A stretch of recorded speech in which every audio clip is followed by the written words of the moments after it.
at Husqvarna, and so we'll talk to Zach about that.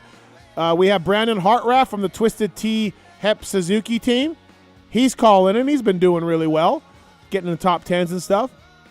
Nathan Ramsey will be on as well. Nate Dogg just got a new job with Rockstar Energy Husqvarna as a team manager, and he's had a terrific career. So Nate Dogg will be calling in. I'll probably ask him about Tim Ferry questions at some point. So, and also, too, we'll talk a little bit about Paris Raceway and some stuff that's going on there with Tevin Tapia as well on the show. So, looking forward to it. Show number 499. 499. Thank you to our sponsors. Thank you, people who buy in the app. The new app coming out Friday. Check it out. It'll be out on a Friday, and there'll be a lot of cool new features on that thing as well. So, PulpMX app on Android or Apple Store. The Amazon widget on PulpMX.com or PulpMXShow.com. Go through that Amazon widget, make a purchase, and we get a small slice of that. That really helps us out. Same with the Motorsport banner, too. Go through Motorsport banner on PulpMX.com or PulpMXShow.com. It takes you to a special section there where we have some deals with some partners of ours. And so thanks to the guys at motorsport.com for making things happen. Really appreciate it. And again, sponsor deals on PulpMXShow.com. Go there, buy some stuff, and use the codes, and then those companies are stoked, and then they come back and they support us. And we helps out everybody, right? So we're talking about a lot of stuff tonight, a lot of topics to get into. I want to thank the folks at motorsport.com, Fly Racing, Decal Works, Race Tech Suspension and Engines, X-Brand Goggles, Renthal, Michelin Motorcycle Tires, Acerbis, Firepower Batteries and Chains, Maxima USA, Pro Filters, Scoche, ORW, OGO Power Sports, FMF, Guts Racing, Atlas Neck Brace, Works Connection, MotorcycleIndustryJobs.com, Get Data, WUSA, Ride Engineering, Intense Cycles, Suspension Direct, Manscaped, Wiseco Piston, all on board with us tonight, and lots to get into when it comes to the races and more in the industry as well. So sitting in studio here, my co-host, he's a longtime friend of mine. He has been in the industry for ever with the folks at Michelin, and has big news tonight as well to launch. And he's $4.99, and he's the warm-up for Show 500. You know, people, it's nice to have a little warm-up. It's not the real thing, but it's pretty good. Randy Richardson, what's up, FMIP? Oh, man, I'm just glad to be in studio, really. Yeah, you know what I mean? Yeah. And I'm excited, right? Because, just like Van Halen, right? Yep. Way better than Van Hagar, right? No. And came before, Yep. so I'm excited to be before Show 500. Okay. $4.99 is going to be epic, and I'm excited. I'm just honored to be here, honestly, whatever show number it is. And I'm looking forward to having a PG-13 show tonight. Okay, all right. So PG-13 meaning... What about anal bleaching? Well, that right there is what I don't want to hear. Oh, that's Uncle Jim. I understand that, but I don't want to hear That's any. why the girls in from L.A., boy. Well, that's good. Yep. That one's okay. Yeah. Right. Yeah. But anything like After Dark or any of the inappropriate Uncle Jim stories, let's just Gotta hold get that Dick Willie thing. Well, see, yeah. that's where I'll walk out. Yeah, okay. That's all where right, I'll walk out, and I don't that's the know. line. I mean, I know people do just pop in from time to time, but I don't know if you can fill someone Right. to fill this seat. Yeah, okay? no, you came in last week. It was really good. Yeah, but Did Wilbur contact you? No, he hasn't Oh, he yet. has But not? if you think I left early last week, Yeah. keep those drops up. Keep those things Keep those going. drops Okay. up, and I'll Houdini on you. All right, fair enough. Awesome, thank you. Thanks for coming in. Lots to get into. So we have an announcement, a Michelin announcement. Yeah, we're going to get into absolutely. that later. Heck yeah. That's exciting. Yeah, absolutely. So that'll be really good to talk about.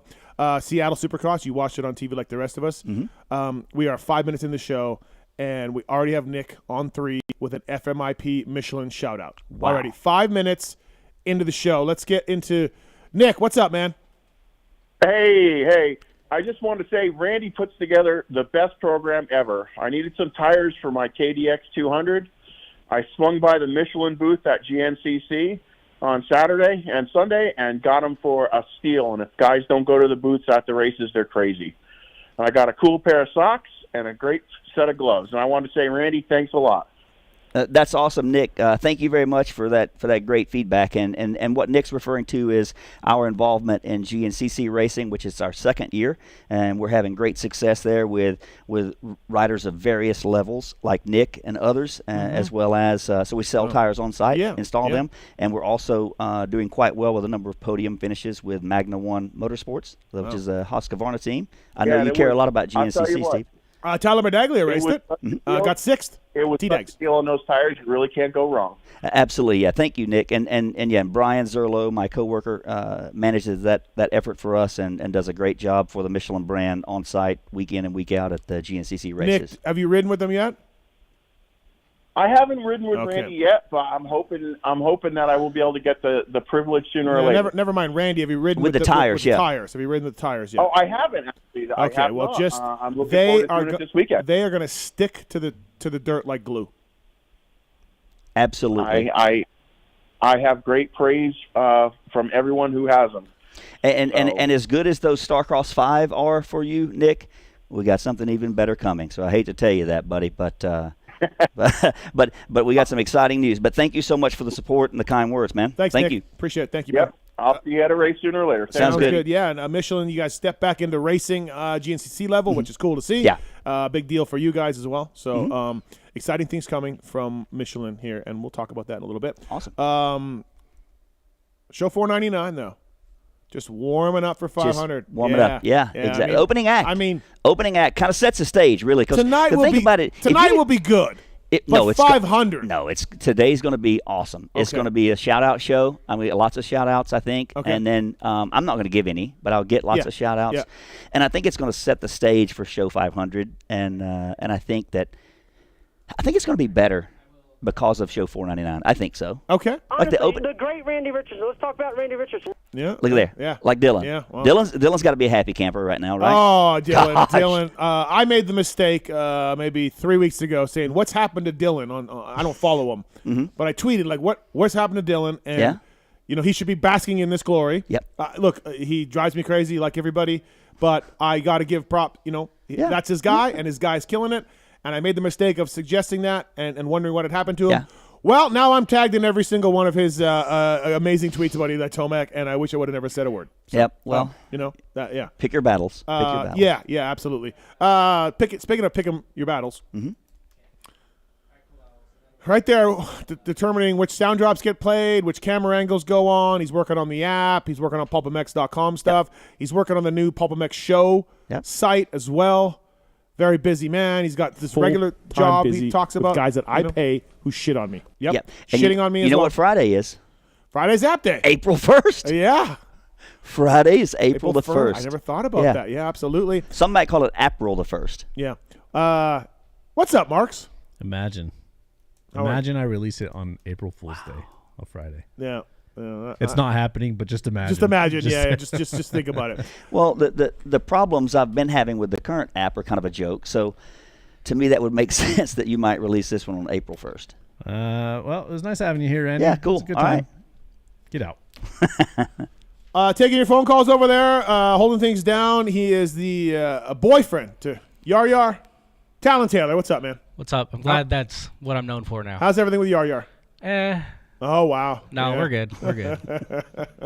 I don't think that was a Canadian A. I think that was like a relationship. Yeah. So, crisis? Is there a crisis going on in the relationship? She was not happy about the last week, but we're good. We worked through it. All right. Fair enough. Well, because, listen, she better not get mad about you doing the show because Tits ain't doing it every week. No. Breaking news. No.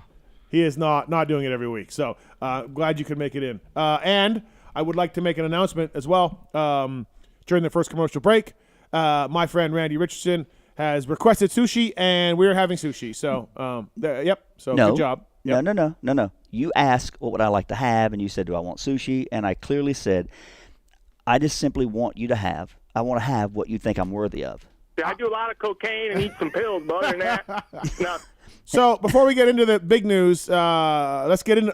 Before we get into Seattle, let's get into the big news. Tallon, Team Will Smith or Team Rock?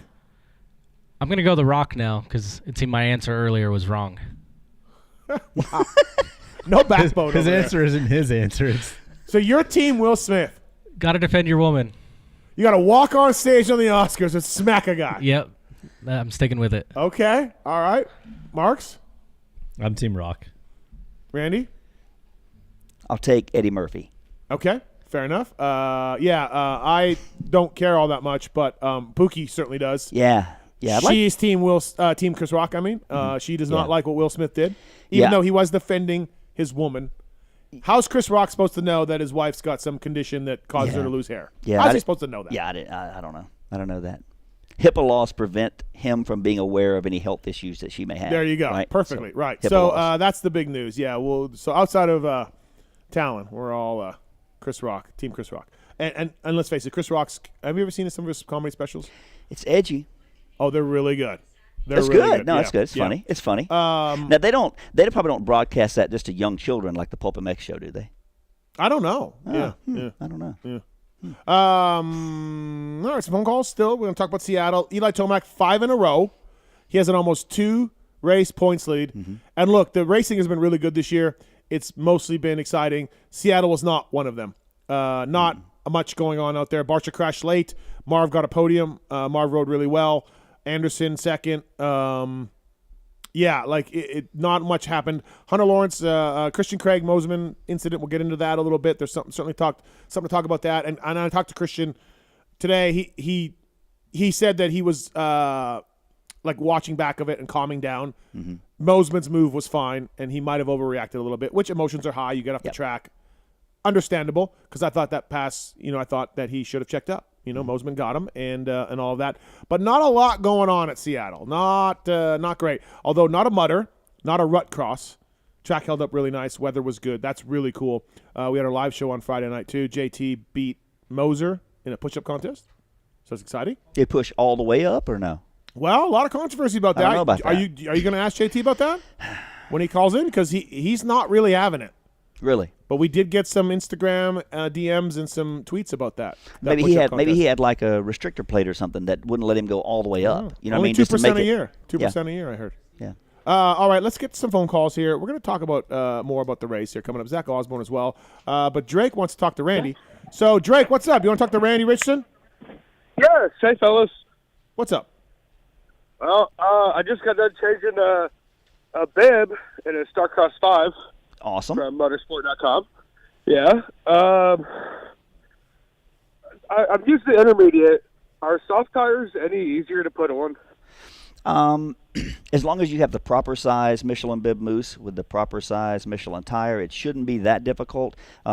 A soft terrain tire typically will be a little bit more, the casing will be a little bit more compliant or flexible, just because the knobs are more open, so there's more open spacing between the knobs, whereas a medium terrain tire, the knobs are a bit closer, so it makes the casing a little more rigid. But I don't feel the Star Crosses are hard to put on at all. no, for sure not. No. But I wonder when's the last time you've installed a Michelin bib mousse? Oh, did he say he had a moose? Yeah, that's what he's saying. Oh, yeah. I'm sorry. I didn't catch that. I apologize, Drake. It He was wasn't my listening first to you. time, too. Drake, Yeah. mooses? Yeah, they're Fuck that. tough. Yeah, I've never installed a moose. Never. really. Okay. We would have put them on at Yamaha, and Gothic J would put them in. Yeah.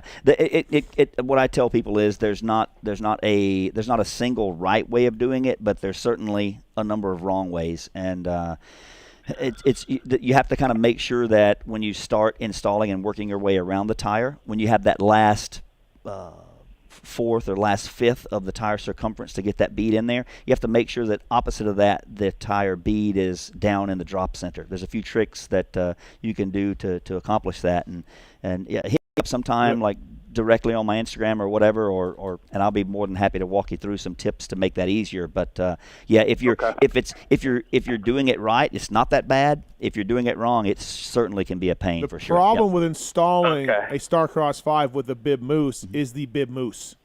That's the problem. Because the bib mousse it's a nitrogen charged butyl rubber, and it's a solid foam insert that is larger than the volume that is taking the place of. In other words, it's larger than that volume inside the tire and wheel. So it definitely can be challenging. But if you're serious about racing, especially off-road racing, it's really the only way to go, because you've got tens of thousands of dollars invested in off-road racing, and you want to hope that a $25 or $30 tube doesn't go flat and give you a DNF.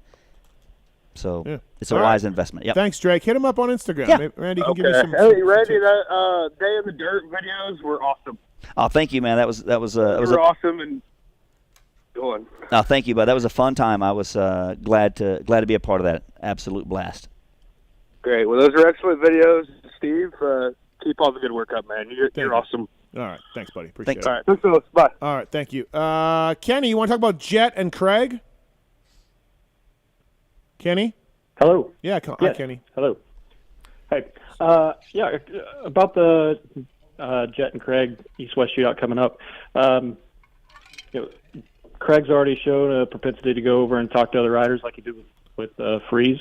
Does he or should he go over, talk to Jet and say, if we get out front, let's give each other wide room and just play? And Well, kind of had images of Wyndham and Pastrana, like the smooth bet and the exciting kid. That'd be cool images to see. Well, the problem with that is the speaking of other riders has not worked for Christian Craig. That hasn't really gone well, right? So I don't know if he should. Like maybe having pre-race conversations is not a good idea because nothing seems to be working.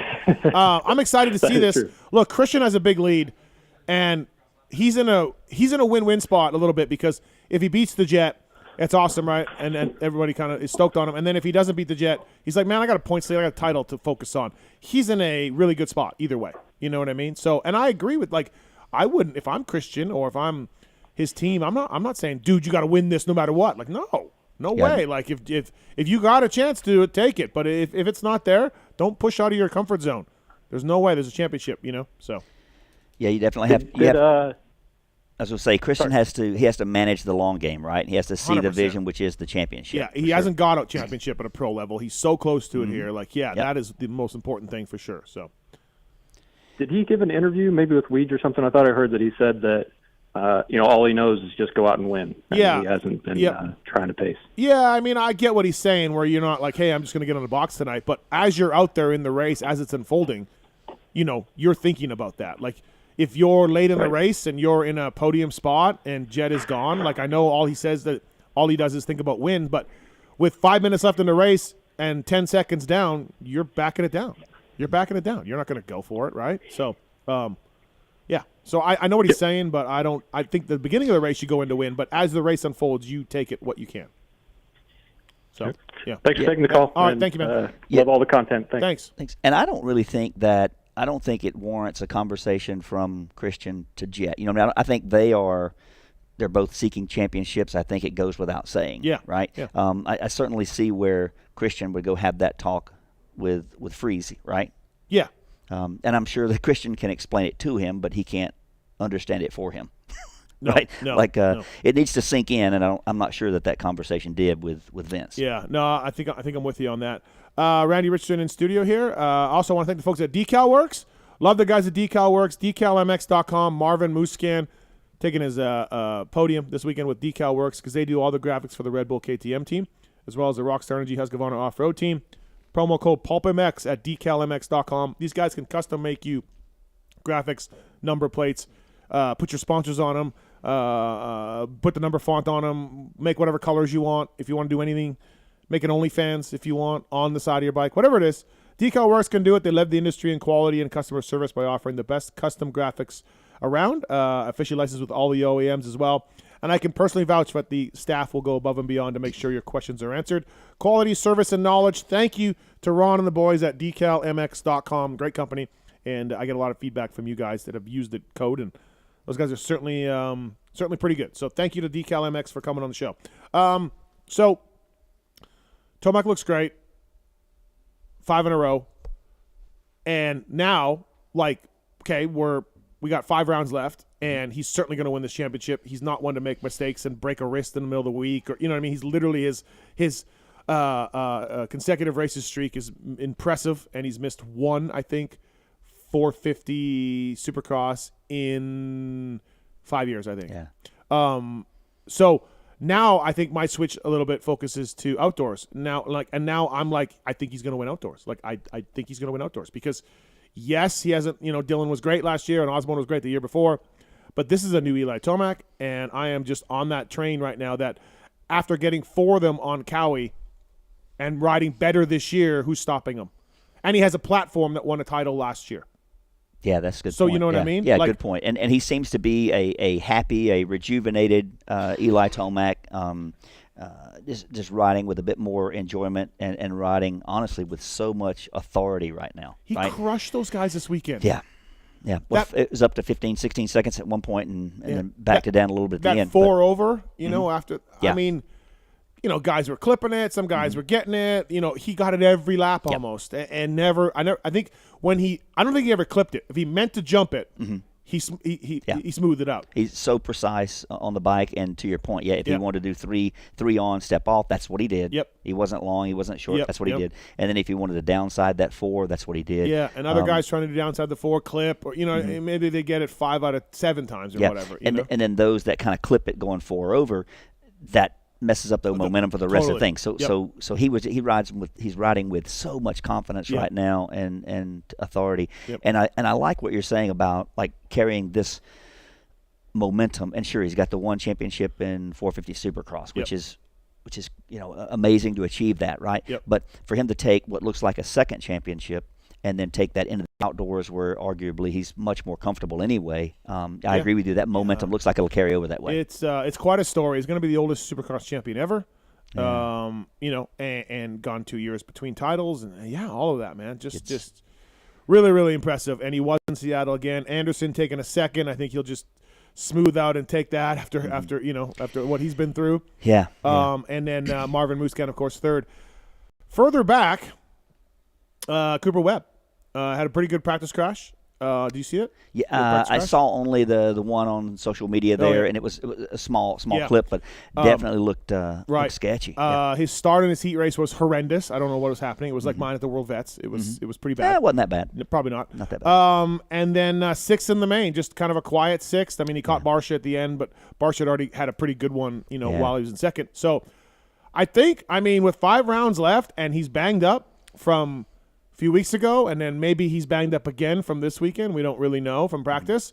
I think the question is going to need to be answered or asked, Randy. Will he win this year? Will he win a Supercross this year?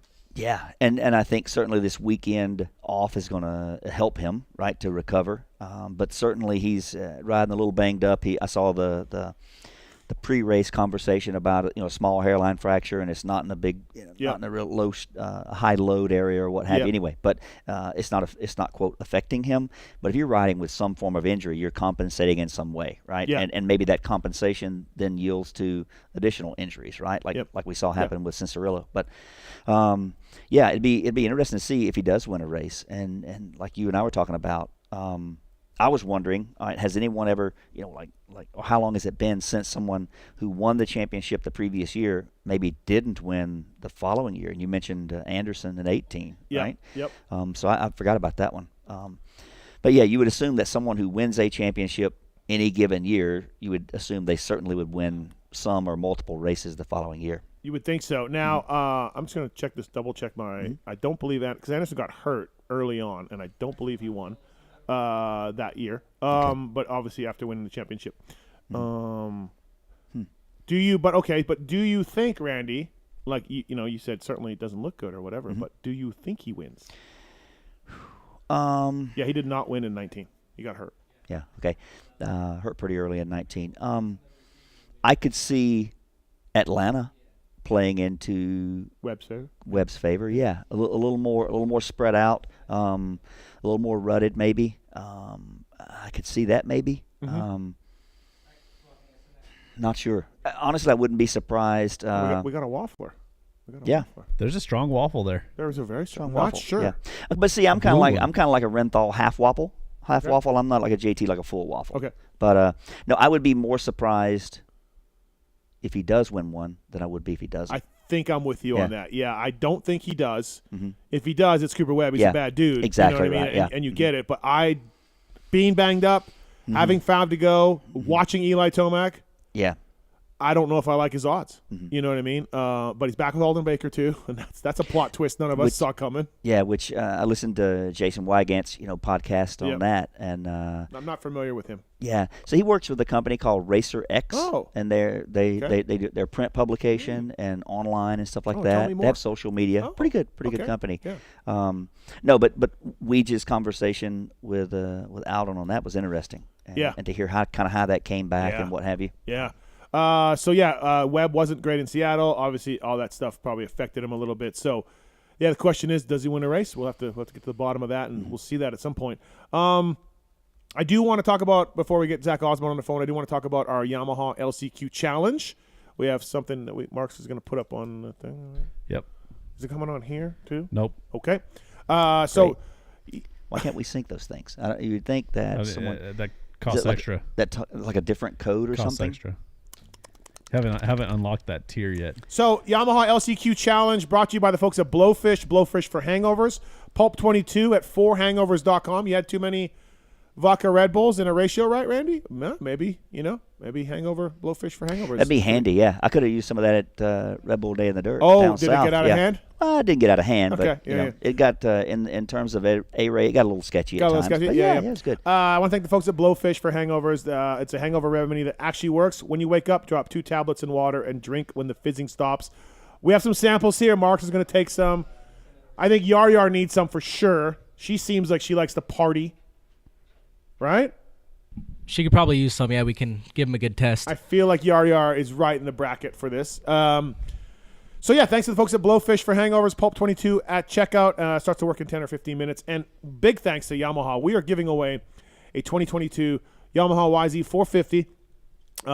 By the way, some of the money we got from Blowfish for this thing is going to go into the LCQ Challenge. So I'm not going to pocket all this money. I'm going to put some of it back in. All right. Gonna put some of it back in. Some of it. Yeah, some of it. Come on. And we know how good you are. We know how good you are with math, so we're not going to ask for a percentage. He's got cargo shorts, so the pockets are big. Yeah, exactly. You think this place heats itself? All right. So thanks to those guys, Yamaha as well. We're giving away a bike and 19 other prizes from all of our partners. It's really fantastic. All the money goes to privateers. We're having a race in Denver Friday afternoon. It's going to be fantastic. I believe we have a tie right now with Joan Cross and Bubba Pauly, right? We do, yes. At the top for the standings. Top 17 get into the race. 5 wild cards. John Short's one of the wild cards. I already got that figured out. But, yeah, thank you to those guys. The link to purchase is in my Instagram bio or on PulpMX.com. It's $30 a ticket. All the money goes to these riders.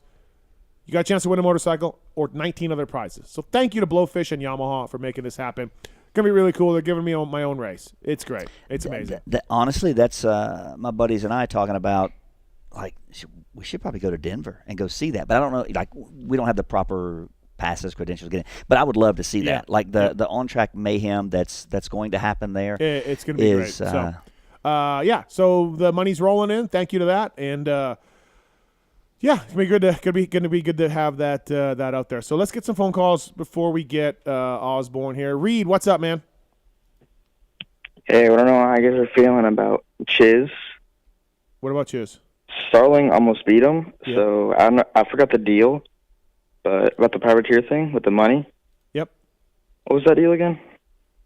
Well, I don't know what you're talking. My race, or what are you talking about? No, but the privateer would beat Chiz in the main. Well, I didn't do that, but I was gonna pay privateers whoever beat Chiz. Yeah, I was gonna do that. I didn't end up doing it. Oh, yeah. Okay. Yeah. Well, the other thing is Chiz in the opening ceremonies. Yeah, dude, it's Chiz right now. Troll Train told us at the live show that he saw Chiz just flying through the air on Wednesday, off his bike, tumbling to the ground, just whatever. He's on crutches. He shows up in Seattle, and it's not going well about halfway through the main. Starling gets him, Brees gets him, someone else got him too. Not Cade, but Cade sucked. There was a guy that got him. Anyways, and then you're like, oh, well, I mean, dude, he's on crutches on Wednesday. It's Chiz. It's late in the race. Oh, no. No. Chiz goes, no. Not a mulligan. Not a mulligan race for He gets Starling back. He gets Brees back. He might have got the other guy back. Just phenomenal. Yeah, it's Chiz. Once again, he's chizzed all over him. Chizzed over everybody. So, no, that's awesome. He's doing well and had a good race. So thanks, Reed. Thanks for the call. Thanks, Mathis. Thank you. We got it was good. Yeah, it was good. Ash is on 5. Ash, what's up? What's your question for Randy?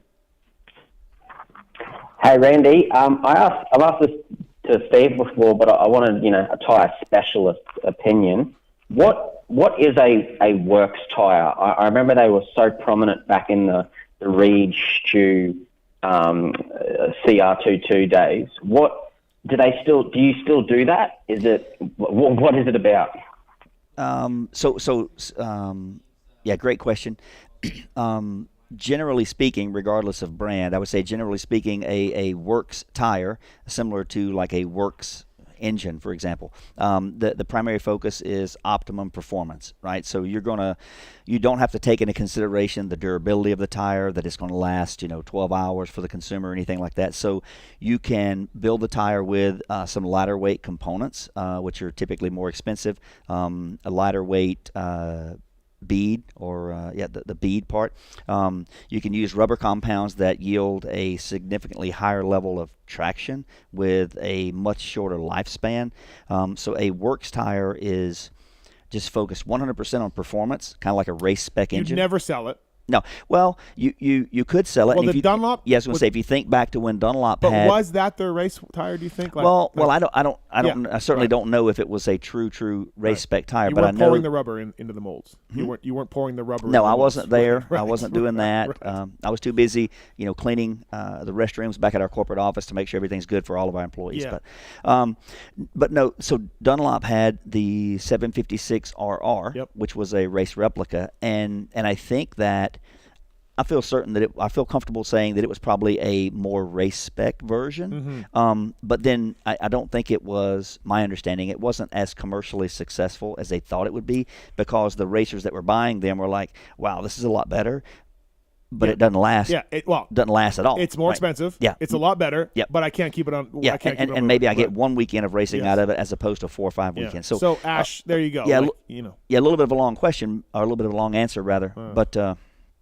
It's not 30 seconds. It's not tear-offs. It's not X-brand tear-offs. I can talk all I want to. But Randy, like you said, Dunlop tried it, didn't go as well as they hoped, and I think that would be true for any tire manufacturer. Like they're one-off tire. Yeah, exactly. And then the other option of race spec tires in general would be that you could have within one single tread design or tread sculpture, right? You could have a variety of casing constructions or a variety of rubber compounds, and you kind of cater that to each individual rider's preference. So, one rider likes race spec A, one likes race spec B, etc. Like Villapoto, who rides on the back, would have a better, exactly. a stiffer front tire than somebody who rides on the front. Exactly, Yeah, could be something like that, or right. someone likes a little more comfort in the casing versus someone else who wants a more rigid feel. Yep. So there's all those variables you can fine tune to the rider, just as you can now with EFI, you can fine tune the power delivery of each bike. So, all right, Ash, there you go, man. So it's a big difference. It's a big help. And for us. And speaking on behalf of Michelin, we currently do not have anything like that in the U.S. market. So, for example, the tires that we're using, and I know you're talking about Supercross, Motocross, but the tires we're using in GNCC racing, what the Magna 1 Motorsports team is finishing on the podium with, is exactly the same tire you can purchase at our on-site vendor. Same tire that took me to 14.9 finishes. Yeah, exactly right. Yeah, and that's proven performance right there. 7th overall. Like, I don't even know why I referenced that team when we've got someone like yourself. Throwing it in there. All right, thanks, Ash. Thanks, guys. Thanks, man. All right, let's get to our first guest of the night.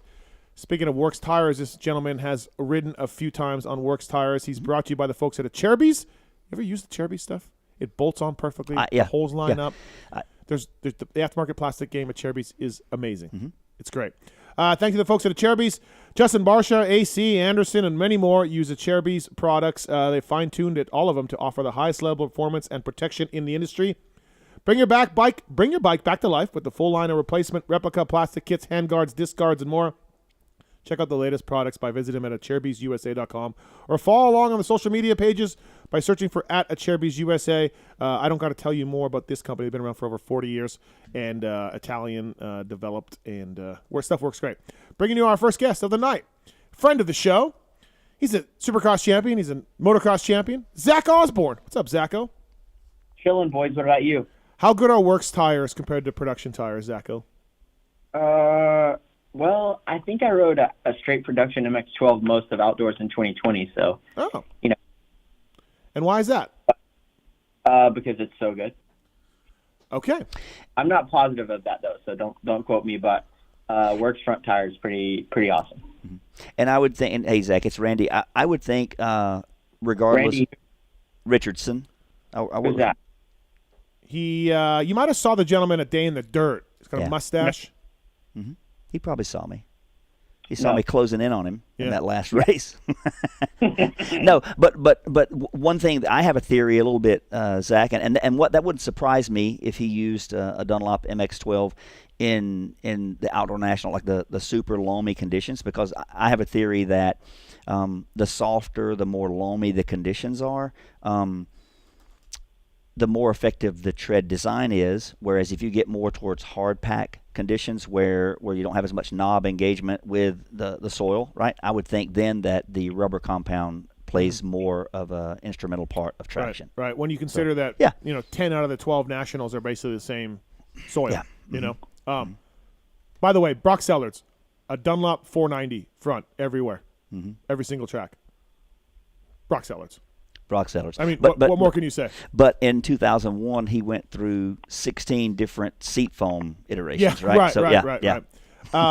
What's up, Zacho? I was actually just about to start a league race on iRacing at 9 o'clock. Oh, okay. So I'll warm up and do a little bit of practice. But it seems that I've gained too many penalty points, and I'm not going to get to race tonight. So it's a disaster. So were you in any chance fighting on the track? Did you like open hand slap another racer? That seems to be no, I did not. I did not slap anyone. Huh. Are you team Will Smith or are you team Chris Rock? I have zero cares about any of that. Okay. All right. Same here. Moving on.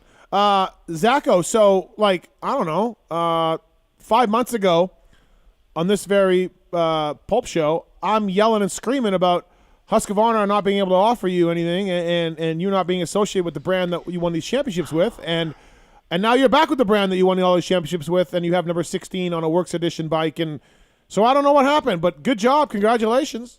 Yeah, thank you. It's been a long road to kind of get back to where we're at now, but here we are, and I'm stoked on the new position.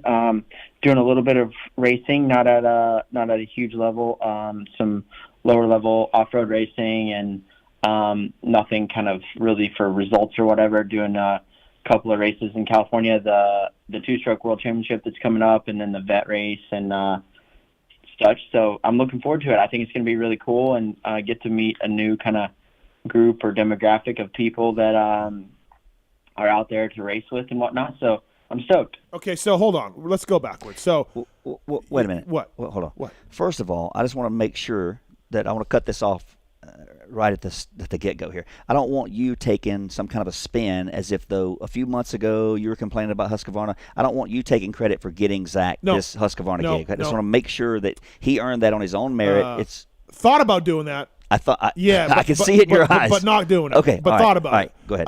But so again, Zach, come on, tell us, like, take us back here. Like, so what happened to mend this bridge up? What went on? Did they come to you? Did you rearrange some things on the deal? Did you agree to do something that you didn't initially want to? Like, what sort of happened to get you and Husqvarna, which, by the way, this is a great thing. You won championships for that brand. They're selling a bike with number 16 on it. So this is a great thing overall. But what happened to mend this bridge? We just kind of worked through the past couple months to really figure out where a best fit, I guess you would say. And it all just kind of came together in the end. It's not really rocket science. It just kind of came full circle. They offered me something that was, good, and that I felt like I could. The main thing for me was feeling like I could be beneficial to the brand. I wasn't just like dead weight and somebody that they were paying to just do whatever. So Right. We just kind of found a place where I feel like I can fit, and maybe that gets adjusted over the next couple of years or changes completely. Who knows? Yeah. So yeah, either way, glad to kind of continue with, like you said, the brand that did all of my made most of my success on, and I'm stoked that we were able to come to terms and make something happen. So nothing with the race team. Like you were kind of working with those guys and helping out. That nothing with that, or is there a possibility, or do they want you at some races? Pros. No, nothing with that at all. It's solely marketing based. Yep. Nothing to do with the team, which is, of course I would love to be there with those guys. I felt like we made some good progress, but it's just not in the cards right now. So it's, just marketing ambassador sort of role. I'll be doing a lot of stuff with events with the company and get to go to the dealer show, which is always a good time. Yeah. And doing just a bunch of stuff, going to some events in Europe, an e-mini bike race with the new e-bikes is kind of like the KJSC of Europe, where they have 50s at. I'm not quite sure, to be honest, if it's at a GP or at a European Championship or what the deal is. Yep. But yeah, just some different cool stuff. Hopefully, some cool events in Europe and around wherever they kind of invite me to go. So I'm looking forward to it. Well, I mean, if you get an e-bicycle, you're welcome to come out to Vegas and see what you got. Hey, I have an e-bike, a Husky e-bike, so you just let me know and we'll get that loop up again. Yeah, that was fun when we went out that way, So, Zach Osborne here on the show, brought to you by the folks at Chairbees. Please check out chairbees.com or at Chairbees USA. And Zach, one of the things I think it's one, this is super cool that this worked out for you. To what you pointed out, you had so much racing success with the brand, with Husqvarna, but I think it's admirable to what you just said, that you want to be able to add value to the brand, not just say, well, I'm a retired champion and take a paycheck, right? Yeah. So I think that's another reason why it's beneficial for them to have you there with them, and for you to go and like Red Bull Day in the Dirt down south. I knew the deal wasn't there yet, right? But to have you interacting with average racers like myself and others, that's huge, as opposed to being, kind of behind the curtains of a factory race team and riding there. I will tell you this: if you go to the World Vets in California, go around behind the starting line and kind of sneak into the gate. Right don't go through the chaos method, right, Steve? don't go that way. It's wait till you see this race, Zacho. Wait till you see what goes on at this race. Why? I mean, where do I start? I mean, if you've had any sense of organization, throw that out the window. Really? If you want any sort of rules and order, which I know you're big into that, Zacho, you're not going to get any of that. It's probably as unorganized as you are organized, Zach. The main thing is if you're sitting around and you hear someone yell 16, just go to a gate somewhere. Just go to a gate. Yeah. Just get in there. Yeah, get in there, buddy. So you're going to do the World Vets. You're going to do the two-stroke thing. What do you want to do, Zacho? Like, what kind of races do you think would be fun? Like a GNCC, an enduro, or like what's on your agenda of other things other than moto that you would like to try or do? Yeah, so right now I'm scheduled, like the tentative kind of plan we made is to do sort of all the events I just mentioned, dealer shows and bike launches, et cetera. And then I'm actually going to do 3 J days. One of the weekends is a doubleheader. It's Unadilla, and then a weekend off, and then a race at Danny Stewart's track in Maine, in 207. So I'm going to do those, a GNCC, 2 GNCCs, Ironman, and I'm hoping for Camp Coker if I can kind of get everything organized and, in a professional manner to make a presence there. A couple of races here in Florida. There's one more of those FTR races left, Florida Trail Riders. I'm going to do the Colorado 600, which is like an adventure ride in Colorado in the middle of September, I believe. A couple of West Coast events like works races. Haven't really nailed those down yet, but as soon as we, it's all kind of fresh, and it depends on what kind of shape I can get in, how quickly to, I haven't really been doing a ton of riding. I've been training still, and definitely have some weight to lose, but for the most part, I haven't really been riding on like a regular basis. I'm still working with Jack, so that takes still some of my time. And now that they're transitioning to outdoors a little bit, I'm getting to ride a little bit more with them, with the boys there at Compound 83. So it's been fun so far. Picked up a new bike today, which was cool. What'd you get? I got the 450 factory edition. Okay. Which comes with my numbers in the bag, which was just a cool moment for me, as a racer, as a person, all the things, to be honest with you. So that was really cool. I've been working on it in the garage all day, re-greasing everything and all the things you do when you buy a new bike. Put on my first whole shot device, I think, ever tonight. So that was an adventure, but not too bad. I didn't mess it up, so and it works. And it works, yeah. Did you get a whole shot? Because the foot pegs are strange how they mount with the spring. So I had to call Dave, and I was like, "Hey, Dave, I know you didn't do much work on these bikes, but do you remember how to put the foot pegs on?" And he was like, "No, you're gonna have to call Andrew, one of the other guys on the off-road team." Like, "Hey, can you just show me what the foot peg pin looks like here? Because I'm struggling." But it was easy in the end. I was way overthinking it, but look at Zach. Putting bikes together. Bikes. It's something that I've missed, honestly. Right. My daughter and I restored a Z50 in 2018, I believe, and that was kind of the last bike work I've done in a long, long time. And I was talking to you, I think, the last time I was there. I have a container full of bikes and things that need storing or bits of work, but I'm looking forward to kind of getting back to working on bikes. And today was quite therapeutic, honestly, in the grand scheme. Zach Osborne, he's back with Husky, and that'll be good. He's a man's man. I like that. And you're right, Zach. It's fun to tinker on and build bikes and do little upgrades and stuff. And I don't think about it. Some riders wouldn't have any clue how to do that, like couldn't change an air filter.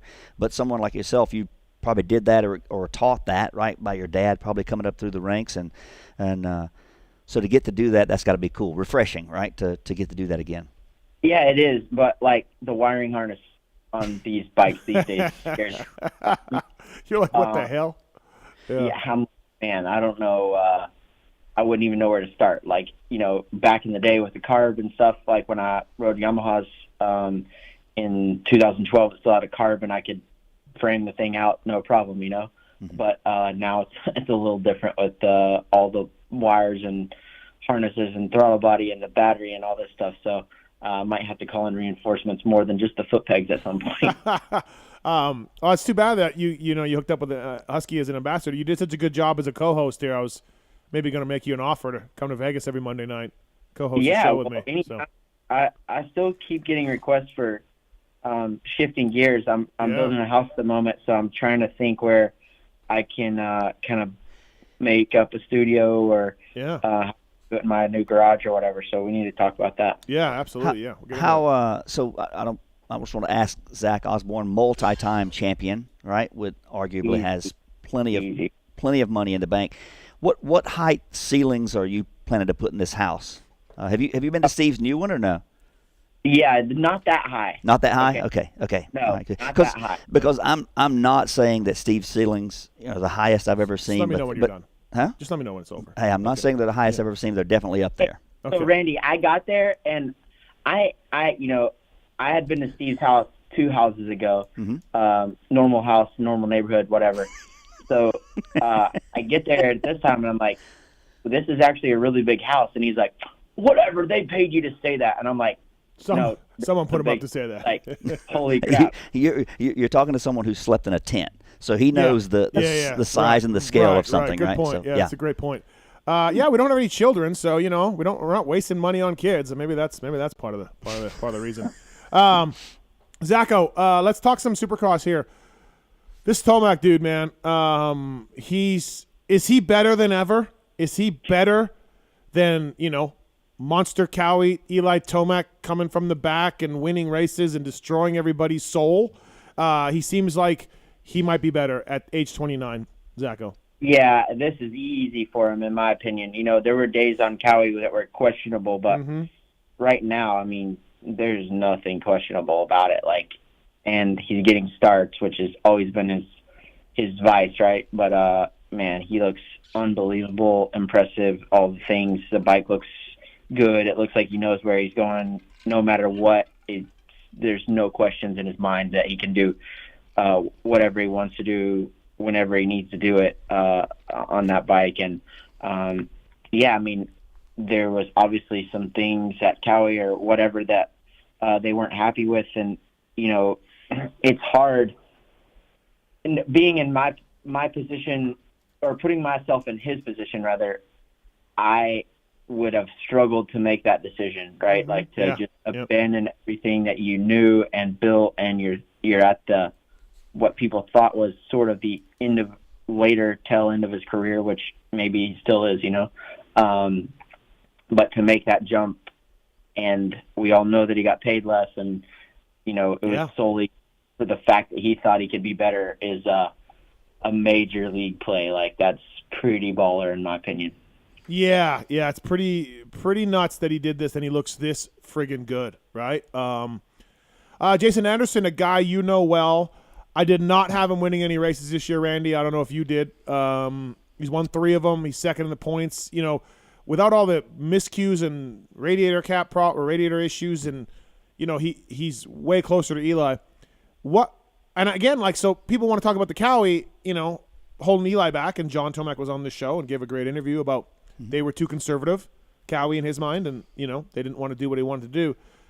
Anderson goes to Eli's old team and looks better, not than ever, but maybe better than ever. Zacho, what's your take on why Anderson's being so good this year?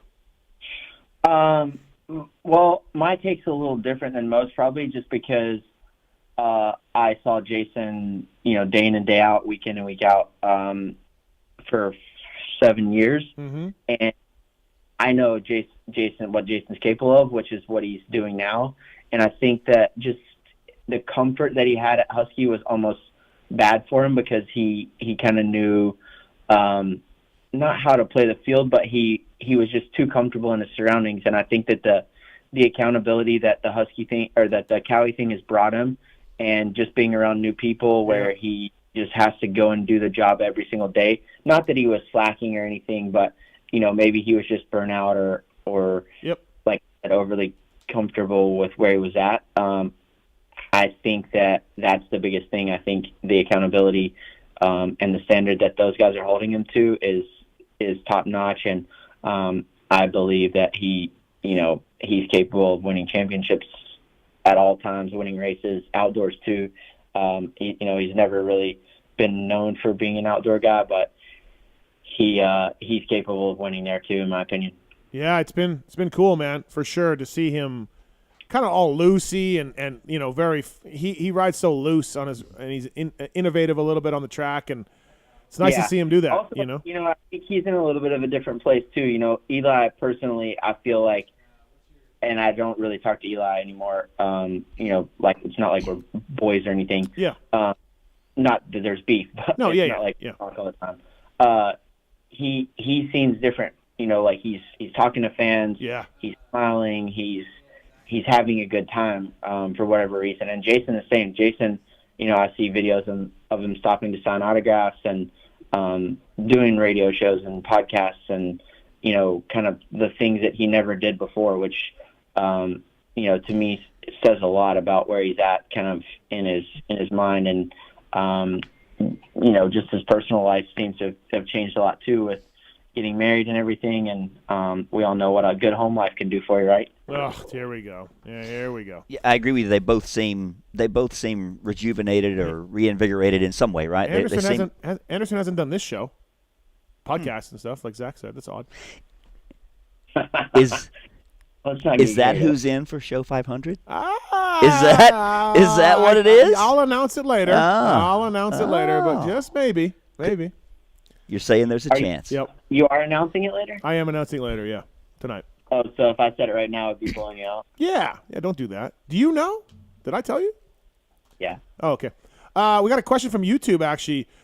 Who would Zach choose for Desnation's team manager and riders this year? Great question. Yeah. I mean, the outdoor, we still need to see how the outdoors unfolds, so it's early. But based on what we've seen, it's a great question. Yeah. Based on what we've seen, riders-wise, Eli, for sure. I think the second spot is kind of up for grabs as far as the 450 goes, between Barsha, Sexton, Jason. that would probably be my other three for open or whatever. And then 250, I think you got to wait a little bit because I think Justin Cooper is a really good choice because he's a great starter and he's fast. So I think if he comes back and is good, I think that would be a great choice. Or maybe even having one of those 450 guys that I just mentioned, Barsha, Sexton, or not really Jason. I would say he's a little bit too old to be stepping down, but have one of those guys step down to ride the 250 would be cool, kind of like old school. Yeah, I don't know why we don't do that. I've yelled and screamed about that. We used to do it. You guys would drop down and ride the small bikes all the time. Bob Hanna did it. Jeff Ward did it. Johnny O did it. And other nations that have beat us have done that. And we just – like Justin Barsha on a 250F, he's fine. Yeah. Yeah. he rides his 450 right now like a 250, you know? So – like, yeah, no problem. Like, put him on a 250F. Watch him crush it, right? So, do you think it's rider ego? I mean, Zach, do you think I would think that you would do that? Like to me, knowing your pride in our country and knowing the honor it is to ride and represent the country in that event, I would see you certainly taking a 250 ride to go do that, right? But why do you think they don't? I wonder. I don't know. I think that it's a lot for some of the teams to make that move or change or whatever you want to say. I know that probably sounds ridiculous to some people, but that's probably a lot of it.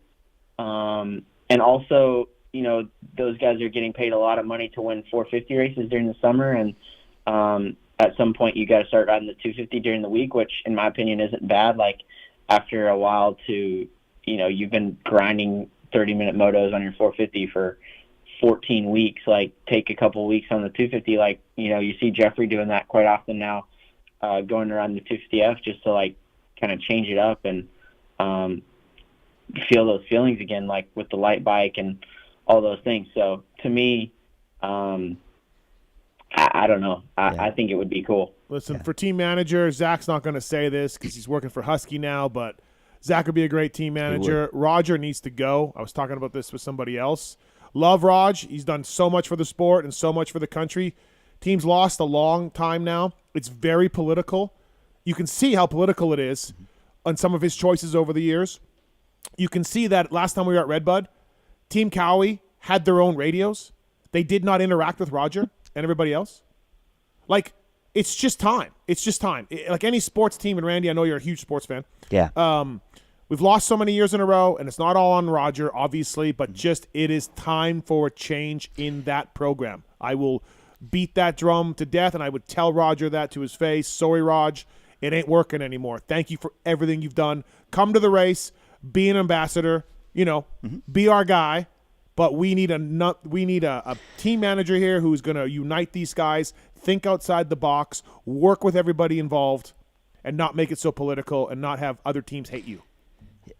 Zach won't say anything, but what I will say to that, I've worked with Roger in the past, right? When we worked with Factory Suzuki, but what I would say is that Roger certainly moved up within the KTM group, right? So Ian Harrison now the manager. Yeah. So I think he's a couple of steps removed or moved up from right from true race team management. So I think that's another reason why you could look into, all right, well, who's... Oh, you mean like an easy out for the AMA? To be like, hey, Raj, like you're... No, I'm just saying that maybe he's not as directly connected with like the day-to-day of team management, because now he's at a higher level within those three brands, and he's earned that. He should be there, right? But... it's my thinking. And I appreciate you clarifying, talking about like the ongoing losing and the teams. I thought you were talking about the Leafs. So I appreciate you bringing it back to motocross. GP. Yeah, okay, gotcha. That one hurts. That one hurts. Right? Zach Osborne on the show, brought to you by the folks at Cherby's USA. Zacho, we're coming up to a showdown. We got the Jet and we got the Craig. Who do you like? That's a tough one, man. Big Christian fan. I'm a big Christian. I hate that he takes so much flack for being in the 250 class. It's ridiculous to me. But Jet, dude, Jet's next level, and what I see of Jet during the week compared to what I see of Jet at the races, he's just playing on the weekends, to be honest with you. Like, dude's pretty fast. So it all depends on the start. I think Atlanta kind of favors Jet a little bit more loose, open style. Yeah. So I'm gonna have to go Jet there. Okay. So let me back you up into a conversation we had last weekend or the weekend before on this show.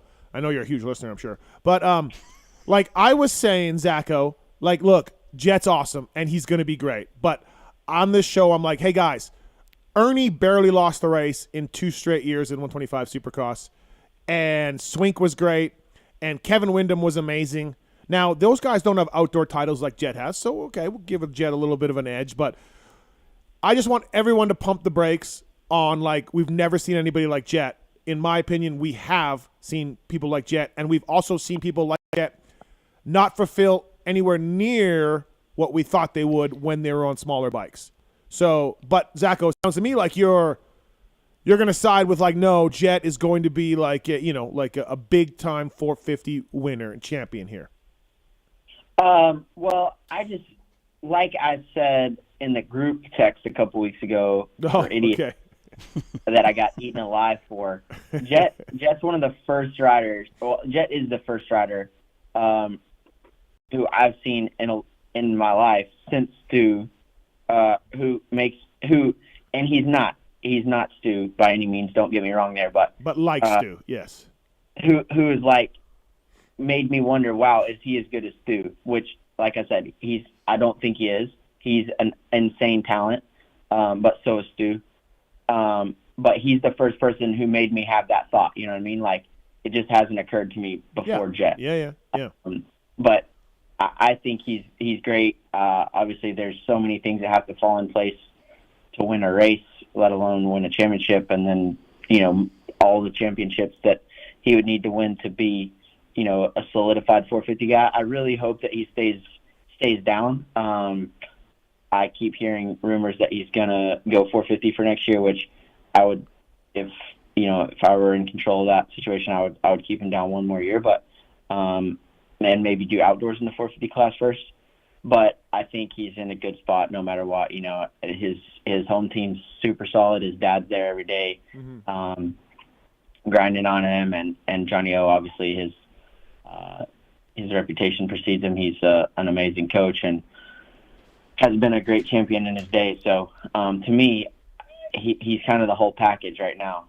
If he can keep his head on straight, he's not one of those wild, arrogant kids, which he totally could be with the skills set that he has and the accolades that he's already kind of received.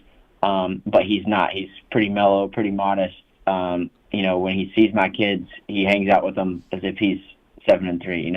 That's something that you don't typically see in a kid that's his age with his amount of success. So to me, he's in a really good place in his career and has a bright future ahead. Yeah, I mean, I can't disagree with any of that, and he is a good dude. Hunter's awesome too. Dazzy's great too. The good family for sure. The only problem I have is the agent. Just he's out of hand. But what do you make of Zach? And you can, we ask the hard questions on this show, right? We don't ask the easy questions on the PulpMX show. Webb is back with Alden Baker. Yeah, I didn't see that happening in 6 weeks of, a couple of podiums. One anyways. And then just literally dump everybody all the changes you had made and back with Alden Baker and back to the old program. That color me shocked, Zacho, not color me shocked that he's back with Alden, but after 6 weeks, yes. Yeah, I mean, I don't really know. I'm sure there's a lot to it on the inside. I don't know. But yeah, it is what it is. I mean, he obviously has the info to make those decisions, and Zach is dancing around this one. He's smooth. He's smooth. Yeah. You're not gonna. Yeah. He's smooth. I like it though. I like it though. So you know what? What? Sometimes you have to correctly answer the hard questions, and I think Zach just did. Yeah. So that's awesome. No, that's a good one, Zach. That was you did a good job on that one. So. Hey Zach, with your new role with Husqvarna, and I know you and I chatted about it a couple years ago when I went and did that Sandblast Rally, that event in South Carolina. Is that something you'd like to, or you possibly could do now? Yeah. So we kind of made like a rough outline of the schedule, like I was saying earlier, but it's kind of all give or take, some of them are really important. Like, for instance, Ironman GNCC, like that's, one of the biggest, it is the biggest GNCC of the year, probably the next biggest thing to Supercross or something like that. So some of those aren't interchangeable, but I would love to try some different stuff. And, I have the resources to do that now. So I'm into it. Yeah, that'd be cool. That's a fun event, and for me, I think it's cool with the brand that you're working with, right? They have such a broad spectrum of bikes that you can compete in. Yeah. The You can do off-road, anything, or you can do that. If you wanted to go do, I don't know, a hard enduro or an Erzberger, if you wanted to do, they've got so many adventure touring bikes and so many different options, right? He doesn't even need to contact decalmx.com for 16 backgrounds. Nope. It's already on the bike. It's already on the bike. And then the other thing, if in any of your meetings, Zach, that comes up to where Husqvarna says, we'd like to add an ambassador to our brand that can kind of connect with like the vintage world. The older guys? Well, not older, like a 10-year citizen. Let's just say a 10-year citizen, someone who's young at heart, who can connect with the 70s bikes and help spread that message about the rich heritage of that brand. If there was a gentleman who rode the older Husqvarnas. If there was someone who did that and had like a number of Husqvarnas already in his garage, right, and could help with some events like that'd be neat. So just think about that if that ever comes up in any of those corporate meetings, okay, bud? Did we lose him? I blew his mind. No, I'm here. Can you hear me? Yeah, we can hear you now. Yeah, now. Yeah. I said I'll definitely keep that in mind, Randy. Yeah. Do you know anybody like that? Yeah, my buddy Robbie. He's got a bunch of bikes. Robbie was the first guy that came to mind. Yeah, exactly right. Exactly right. Yeah. No, you and your high rev in 77. Yeah. You can cover a certain, like 2 shocks. If you have a Husqvarna with 2 shocks, Randy's your guy. Let me know. You have 1 shock, go see Zach Osborne. Yeah, exactly. Right. I've got some with 1 shock as well. Oh, okay. I got the TC 150 now. Yeah. I got the 701. Right, but that's still Zach. Zach can handle that part. Okay, maybe not. All right. Maybe we can tag team it. Right. Just be open-minded about it, Zach, and if it comes up in a meeting, I'm only a phone call away. Okay, buddy? Okay, no problem. All right, Osborne, thank you for calling in, man. Congrats on the new role. Look forward to seeing you at the races. And what's also awesome, Randy, and obviously he's on the phone here, so it's just going to be like I'm blowing him on the phone.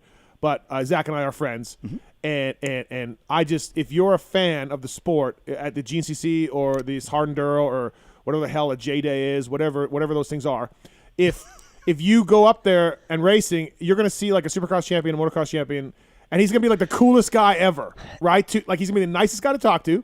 You can talk to him about sleeping in a tent in Russia. You can talk to him about winning Supercrosses, winning a 450 Supercross, winning that. Like, Zach's a great guy for this brand. Yeah, I could not agree more. I think he's very approachable. He's very personable, and unless it's COVID and he's at a Supercross series, then he's not approachable. Well, that's probably he's just adhering to the rules. He follows Randy, the rules. Thank you, Randy. Thank you. Yeah. I'm on my team. If I do any interviews, I will be asked to leave the city, so I didn't do any interviews. And, all they had to do was be a little bit better at research. There was only like 3 campgrounds in the 100-mile vicinity. So if they could have just done a little bit more research, everything would have been fine. You would think a journalist or someone who calls himself a journalist could figure that out, right? A pretend journalist would be able to figure that out, right? You think so. Right. No, but I agree with you completely, Yeah. Steve. Yep. Zacho's going to do a great job of representing not only Husqvarna but the other brands he's affiliated with. I'm assuming you'll continue to be in Fly Gear. Hoping so.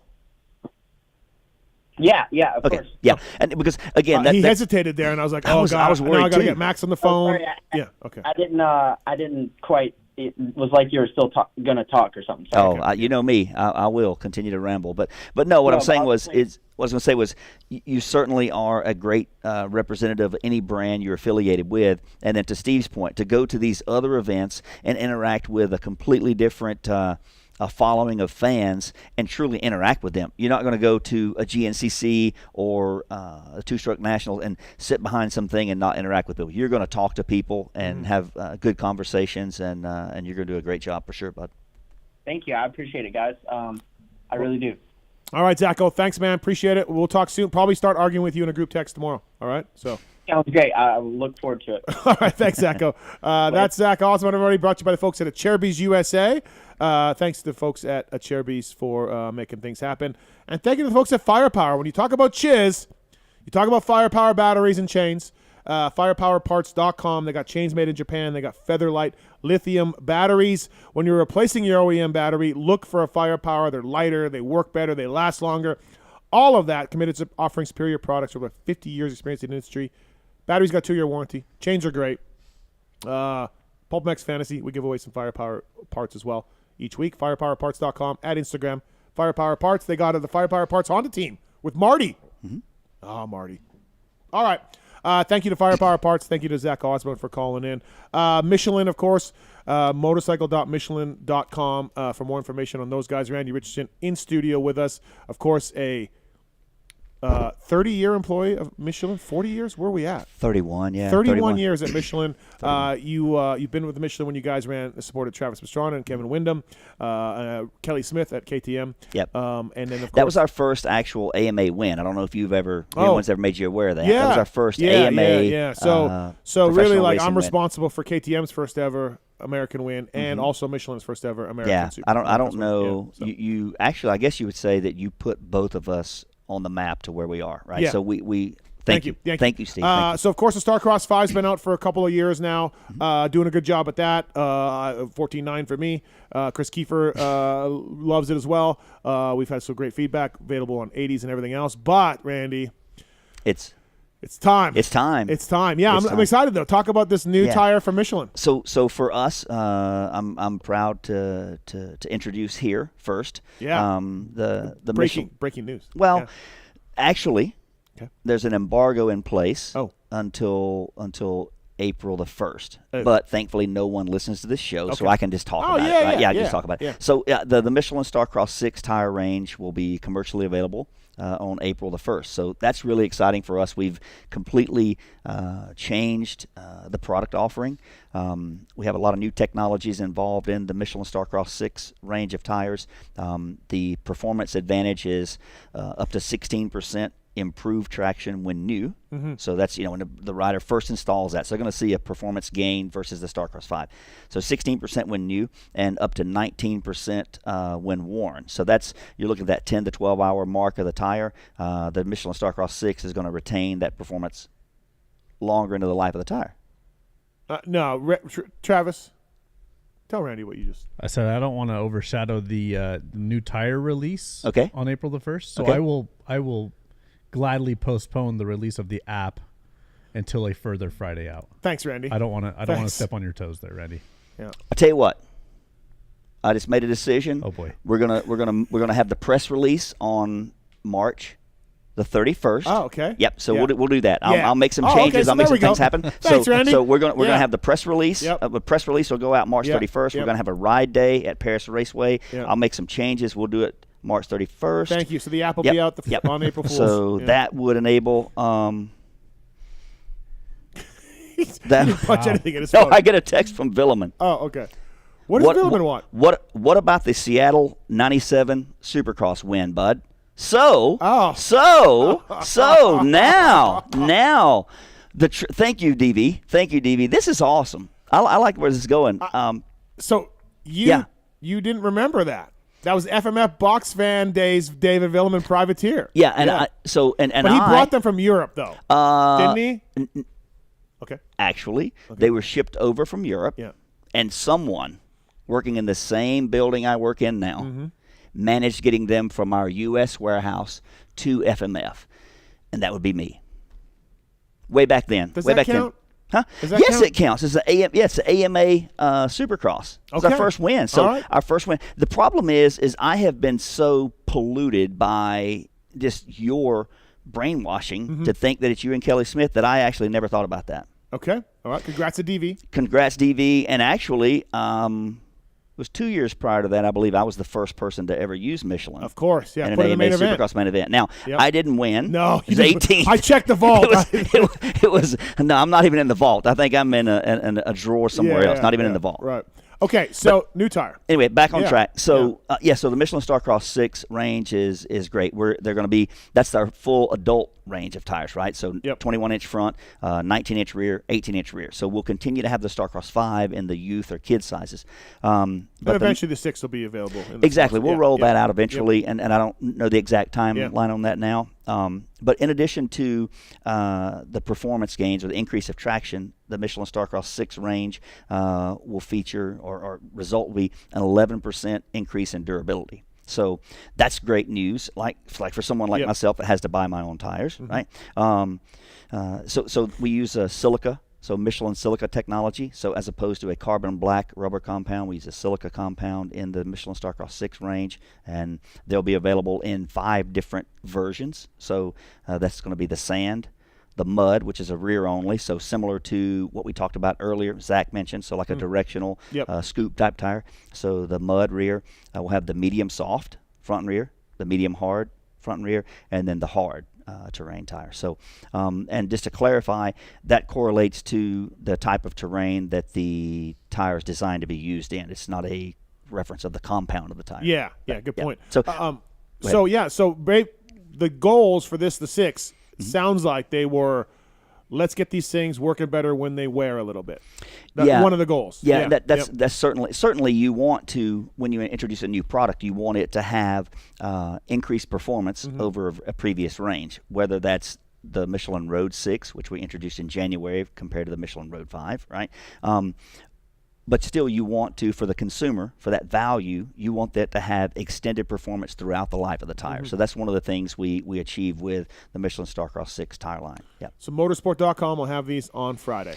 Available to order, we think. Yes, correct. So what we have is we've been shipping them into our distributor partners. So that'd be like Western Power Sports, that I know is a partner of the show, as well as Parts Unlimited. So they have them in their warehouses, and online retailers like Motorsport or others, or even local dealers, they can begin placing those orders on April the 1st, the day that the app comes out, the day the new app comes out. They can celebrate the app with a set of Michelin Starcross 6.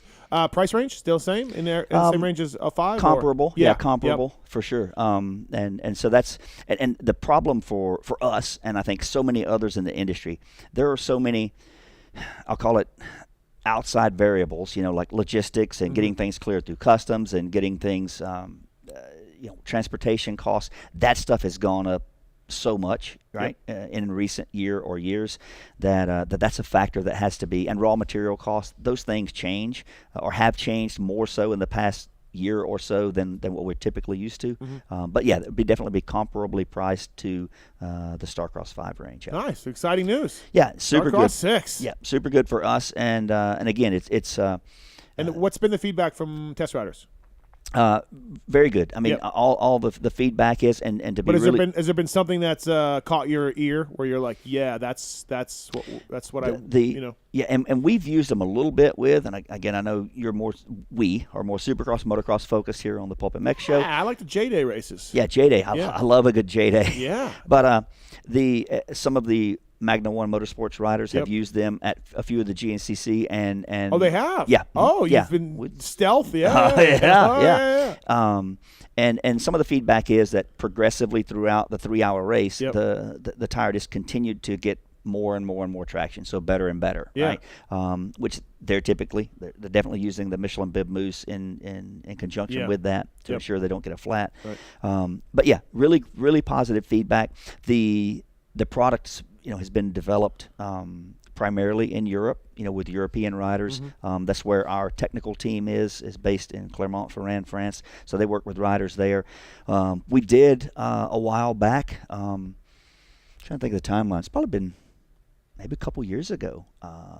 We did some testing with Chris Kiefer with Starcross 5 tread designs, but with some of the new silica rubber compounds to kind of confirm, having worked with Chris before, to confirm that the performance gains were there versus the standard carbon black compound and so on. So it takes a while to bring that stuff to market, and again, they'll be available this Friday. That's awesome. Big news for you guys. I feel like the mud thing is new, a new one, because the 5 you guys didn't have that. You had the old S. What the hell was the old one called that was sort of a scoop? Well, that would be the Michelin M12. M12. Yeah, M12, which was a directional, very directional rear. That's old. Yeah, that's ancient. That would have been the one that was in the. Remember the guy called in one of the first times on the show? Yeah. He had some old tire. It was that. And I'm like. But so this is a new thing. Completely new. Yeah. So it's a directional, and when you listen to more so which it's painful to do so, but when you listen to Jason Wygant comment on the Outdoor Nationals, you hear them refer to the scoop tire, right? Which regardless of brand, it's more of a directional tire, and it's not a true sand tire, because a sand tire you're not as concerned with lateral grip, right? Like coming into corners and stuff, because sand behaves differently than super loamy, soft, or muddy soil. So the Michelin Starcross 6 Mud will be available in two sizes for the rear in 19-inch, so the 110 and the 120. Motorsport.com for the Starcross 6. Look for it on Friday. New tire. Also, Randy, on Thursday, you are doing a media launch for the Starcross 6. Yeah, we're going to do that. That's going to be down at Paris Raceway. So they're in Paris, California, which it's been a long time since I've been there, and we've had some really good conversation with Scott Cooney and Tevin Tapia there to make this plan.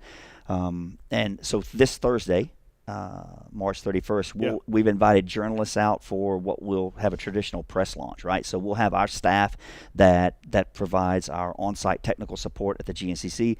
That personnel will be they'll be there to help install the tires for the journalists. We've had a very positive response to come out and try our new tires. So that'll be in the morning until mid-afternoon. Nice. And so that'll be exciting. Hopefully they'll appreciate the tires and give them a try. Michael Lindsay's coming out. Exactly. Chris Kiefer's going to be there. Yep, exactly. Media moguls. Mm-hmm. Don Maeda. Don Maeda. You've heard of Swap Motor Live, right? Oh, yeah. Great. Yeah. What about if you got DV? Can DV come out? If DV wants to come out, I'll because he's got a YZ250 that Ferrandis bought him. I will welcome him. I'll welcome him. He's never the true first AMA racing winner on Michelin motorcycle products. Welcome him. David Villeman. Now, great radio, bros. Now, no fans can come in even if they just have one Michelin. Well, hold on. Oh.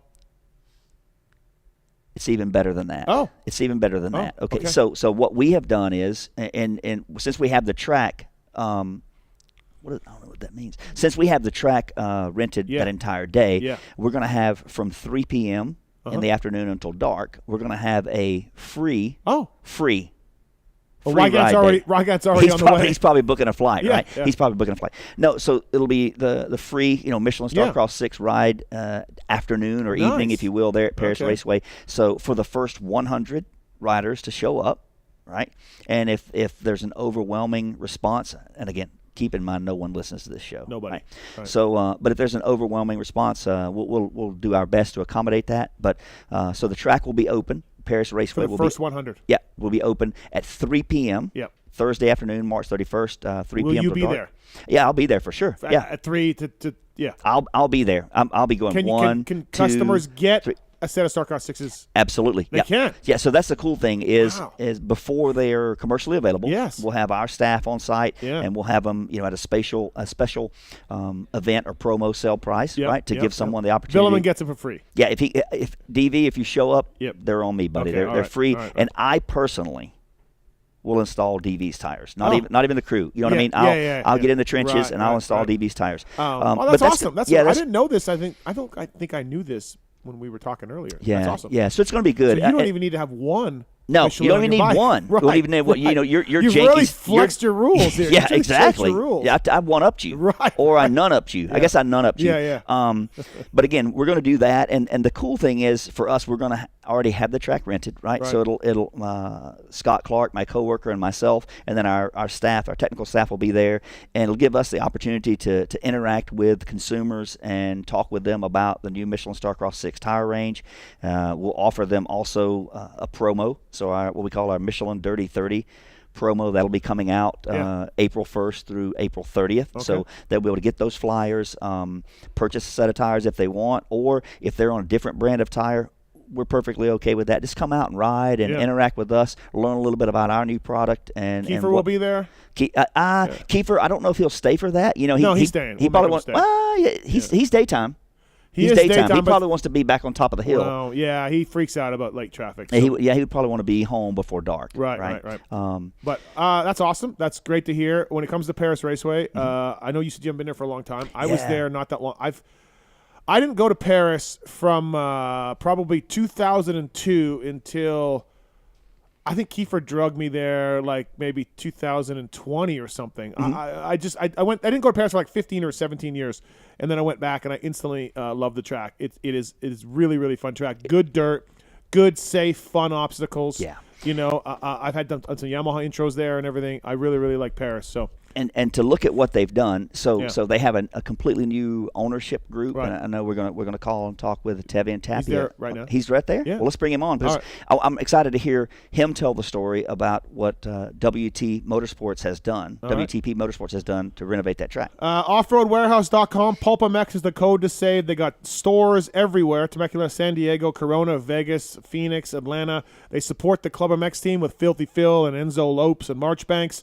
ORW on the butt patch there. Offroadwarehouse.com. Code is PulpMX. Stop in to check out the latest in truck, Jeep, Overland, UTV, and racing products from the industry's leading brands. They install everything they sell. So that's really cool. You can buy it and get it put on right there. Mark's got some suspension direct E-Click shocks put in as Raptor from the folks at ORW here in Vegas. He was telling me that earlier he went like to a Starbucks. They have those little speed bump things, and it just sucked it right up. Oh, nice. It's absorbed it. So awesome. Brought to you by ORW. It is Tevin Tapia. What's up, Tevin? How are you, man? Good. How you guys doing? We're good. Thanks for calling in. So I guess first off, question for me though, Tapia, is what's your role with the new Paris Raceway? Dude, I scored. I got a badass job. They called me up and asked me if I wanted to be the track manager out there. Oh, so, nice. Okay. Kind of running the show. So it's been a lot of fun, a lot of work, a lot of hours, but it's all worth it. And something I get to do that I love. So I'm all about it. It's the oldest track in California, I believe. Paris is. It's the oldest track west of the Mississippi. Oh, shit. Wow. Okay. Yeah. It's really, really good dirt. Randy said you guys. Did you redesign it much, or like it's been over a couple weeks? But how much different is it from the regular Paris? So there's only two standing jumps that are actually the same. It's that one jump that's against the hillside that everyone has always called the 90. Yep. But we added 20 feet to it, so it's now the 110. And then the finish line, it's the same table, but just a little bit longer as well. So it's about 100 feet on that one. So those are about the two only obstacles that are the same. Everything else is a little different. Well, thanks a lot, Tapia, because that 90 I could clear. Yeah. Not all the time. Well, not all the time, but I would clear it.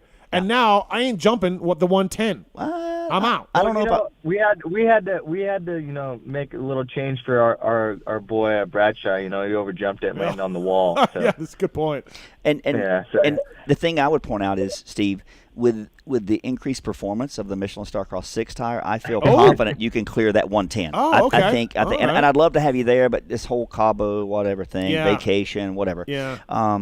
But no, if you go on YouTube, the WTP Motorsports group has a series of videos that are pretty interesting to show what they've done since they've taken ownership of the new property and completely. And Tevin can speak better to it than me, but completely not leveled, but adjusted the whole the land to where there's no standing water and puddling areas. And then, so we took sorry to interrupt, but we took a topography of the land is what we did, and so we could see where everything flows and how the land could have a good runoff for water. So what we did is we put a 2% grade slope from the starting gates down to the edge of the property, and so when we get rain like actually that we're having today, that the water will run off into our detention water basin, so there won't be standing puddles or big ponds of water on the track. So we'll have easy access to for the water to run off into, and so we'll get back to riding super fast. Nice. So, it's good dirt. It's good track. It's a lot of fun, Paris is. Now I got to jump this 110 at some point. It's not, I'm going to be all stressed about that, Tapia, but, whatever. Yeah. Well, everything has a safe option, too. Okay, Steve? good to know. We want them, this track is is made for everyone. It's all levels. They have the big jumps, but there's options to everything on the track. Right. So if you don't want to go big, you don't have to go big. We're not going to be, we'll get I'm sure the photographers will be out there getting the angles right where it still looks make like you're going make it big. look like it. Yeah, I like that, Tapia. Good thinking. StarCross 6 launch at Paris this Thursday, 3 p.m. to close. The first 100 people there get to ride free. Jason Wygant's favorite price. Free. Yeah, that's awesome. And then Tevin, you all have revamped the main track, but also you have a vet track as well, a kids track, and there's some other plans, right? As far as Supercross and Stasic. Is that correct? Yeah, so we're gonna have a badass state-of-the-art Stasic track. We got to cater to the kids and the moms too. We're gonna have clean bathrooms for them and good security. Then we're gonna redo all the outside fencing. Make it 14-foot high fencing, so everyone feels safe while we're in there. Have security, and then on the other side of the property, we're gonna have a Supercross track, and we have some big plans for that too, having pro-ams and all that for the guys coming up, and then pre races before the Supercross series too, to get the guys ready for that and have some good pro purse as well with that. So that would be awesome. And then all sorts of racing series is planned for the hot summer nights, bringing that back again, and then and doing some like big pro purse money races during the outdoors. So the guys that don't want to go back east, they can stay in Cali and make some money as well. Yeah, I got to get the old GFI stuff going again at Paris. Exactly. That was cool. Yeah, that was really cool. We want to bring it all back. There were a bunch. They used to have the preseason Supercross races there, right? Didn't they have? Wasn't that Paris, right? That was like it was Paris. Yeah. Okay, that's what I was thinking. And then they were stopping the guys in the middle of it at one point, reseeding them and everything. Yeah, and reseed them. Yeah, and that's just when I was like not yet in the industry, so to speak. I'm working with Michelin, but I remember just reading about and seeing about those things on Moto World and whatever, and that was such a cool history. And I think that for you all moving forward with Paris Raceway, right, it's been an iconic track that's been around for generations, right, and a lot of memories there. But now to the advancement of having a specific Stasic track, you can start reaching younger riders and building new memories there, and they've come up within their riding level, their skill level there. That's awesome. Exactly. Tevin, how are you doing these days? How's everything? How are you doing? What from your injuries and stuff? Everything okay? I'm doing amazing, and especially being out and about, out on the track all day long, running around, and that I'm feeling the best I've ever had. So it's my progress has only gone up, and I even got I have a short leg too, so that's kind of always hindered my walking since I was like 12. So I got a lift in my shoes, so I'm walking even better now, and so it's all in all, good things are happening, and I can't thank the guys enough at WTP Motorsports, Scott, and Lauren for bringing me in and kind of giving me a dream job. So and now we just got to make Paris awesome and keep it going and keep the people happy, and it's cool that we get to do this for Michelin too, so we're honored that we get to be a part of it. Yeah, it's really, really awesome. Also, by the way, Tapia, in case you were wondering, Chiz is still chizzing. Still. Oh, every day. Yeah, all the time. Day. Yeah. So the guy doesn't stop. It's amazing. What's the That's website my again? boy. What's the website again? WTP? For our YouTube, it's WTP Motorsports. Okay, all right, so check it out. And then we did just launch our website. Actually, now that you said that, I just remembered that we launched our website just yesterday, I believe. So it's just rideparis.com. Nice, yeah. And the same on Instagram as well. Instagram. Yeah. Yeah. Ride Paris. And again, 3 p.m. After the media launch of the StarCross 6, the first 100 people can ride for free. Yep. Because of Randy Richardson. And you can buy a StarCross 6 if you want as well. You get it mounted at a special promo price, so you can try the new tire out. Yeah. Yeah, it's good. And is that Randy Richardson guy? Is that the guy that was talking smack to one of the Lawrence brothers at the same guy race down in Florida? Absolutely, and yeah, I get to meet you. Yeah, Sweet. I'm one and the same, and that's how I act when I'm on vacation. I'm a little corporate right now, but that's when I act on vacation.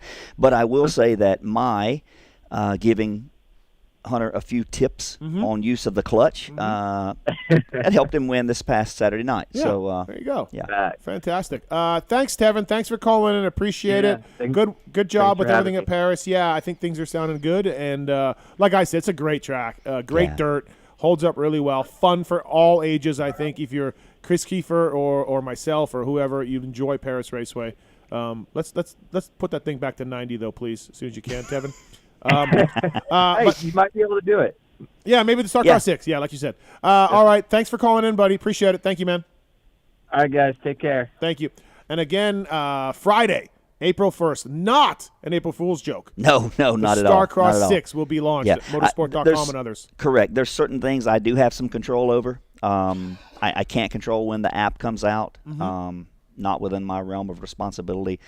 And Steve, to what you said about the free ride at Paris Raceway, thanks to me, it's certainly not just me. There's so many people that work back in the office that we work together to come up with ideas, and very oftentimes I make the comment that a lot of my bad ideas make someone come up with a good idea, right? So so I appreciate our team to make this happen. Let's get to the phone calls. Briston, can you believe Randy's letting everybody ride for free at Paris this Thursday? Briston? Oh, yeah. Yeah, so we can. Yeah. What's up, man? So, Randy, I got a question. All right.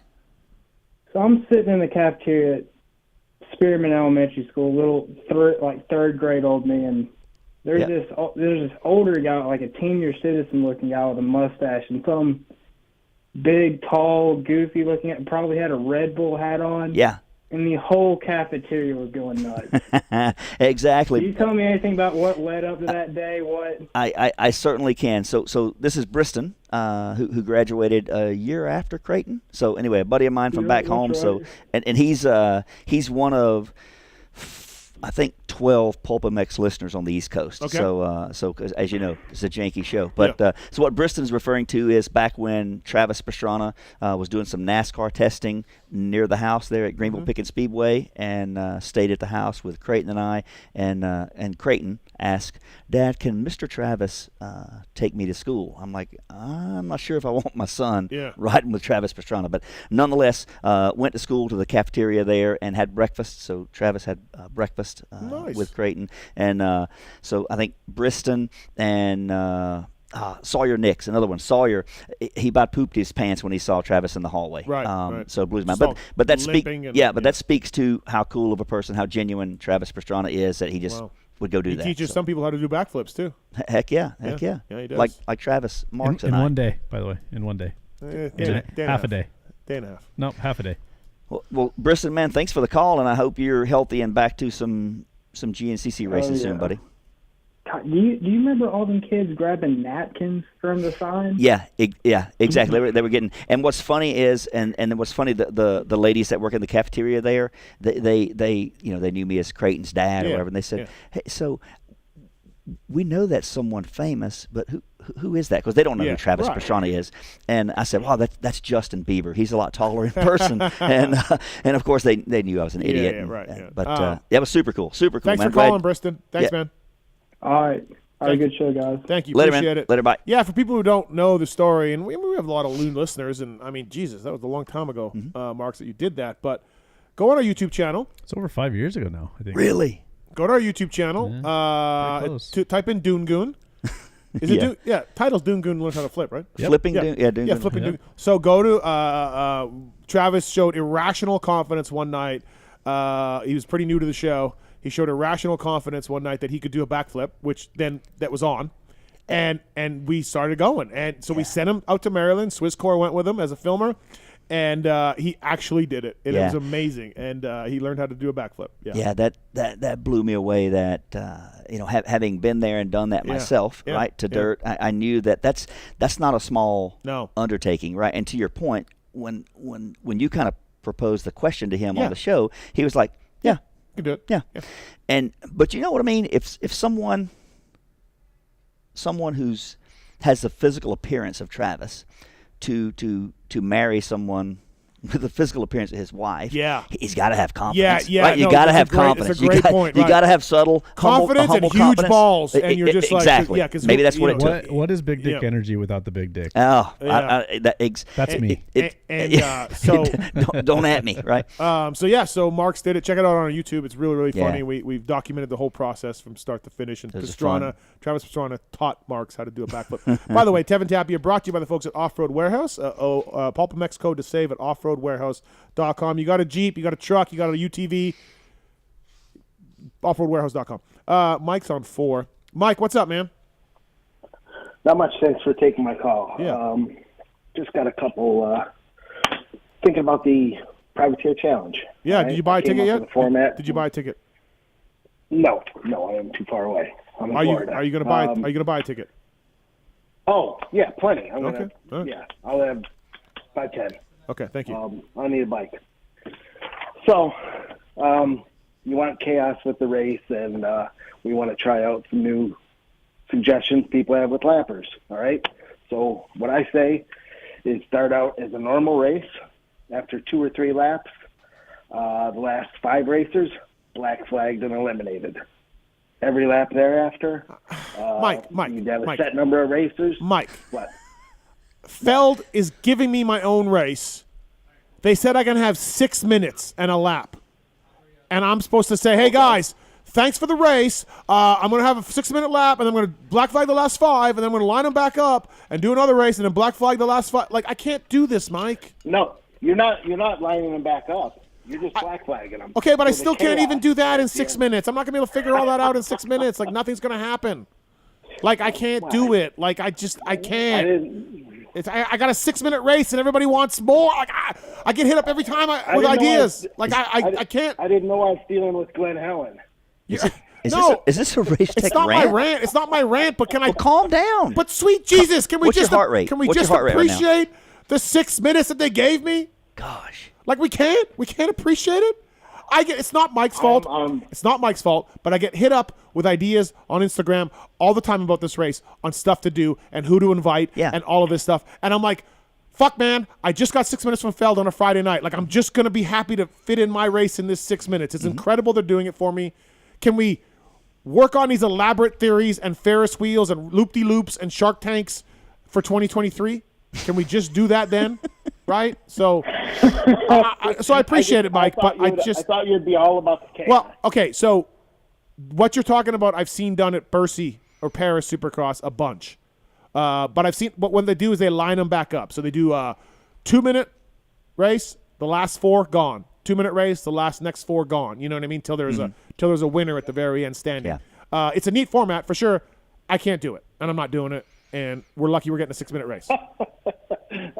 It's all good. Thank you, Mike. Thank you, Mike. Thanks, Mike. Okay. Wow. I just Philip. Hi, Philip. How's it going, Steve? What up? Nothing. I was just calling to see what you thought about Freezy winning the heat race. Dude, that was pretty good. He told me after the race he might have blew himself up a little bit for the main, because it was, he was holding on so much. And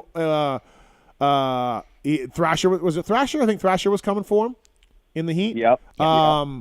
Yeah, good job for Vince Freeze. You know what, though? He told me that was his first ever heat race win. I would have thought he would have won a heat race somewhere along the line. You know what I mean? Like, I just thought, agree. I agree 100%. I thought I know it's been a while, but I did think he, at some point, I mean, he had to have been podium in a heat race or won. Oh, for sure, podium. Yeah, I know, for sure. But good job to Vince Freeze. He had Genova on the podium. Really? Yeah, he had Genova on the podium. So that was cool. And, I mean, the last time a Moto Concepts rider won a heat, he burst out in tears.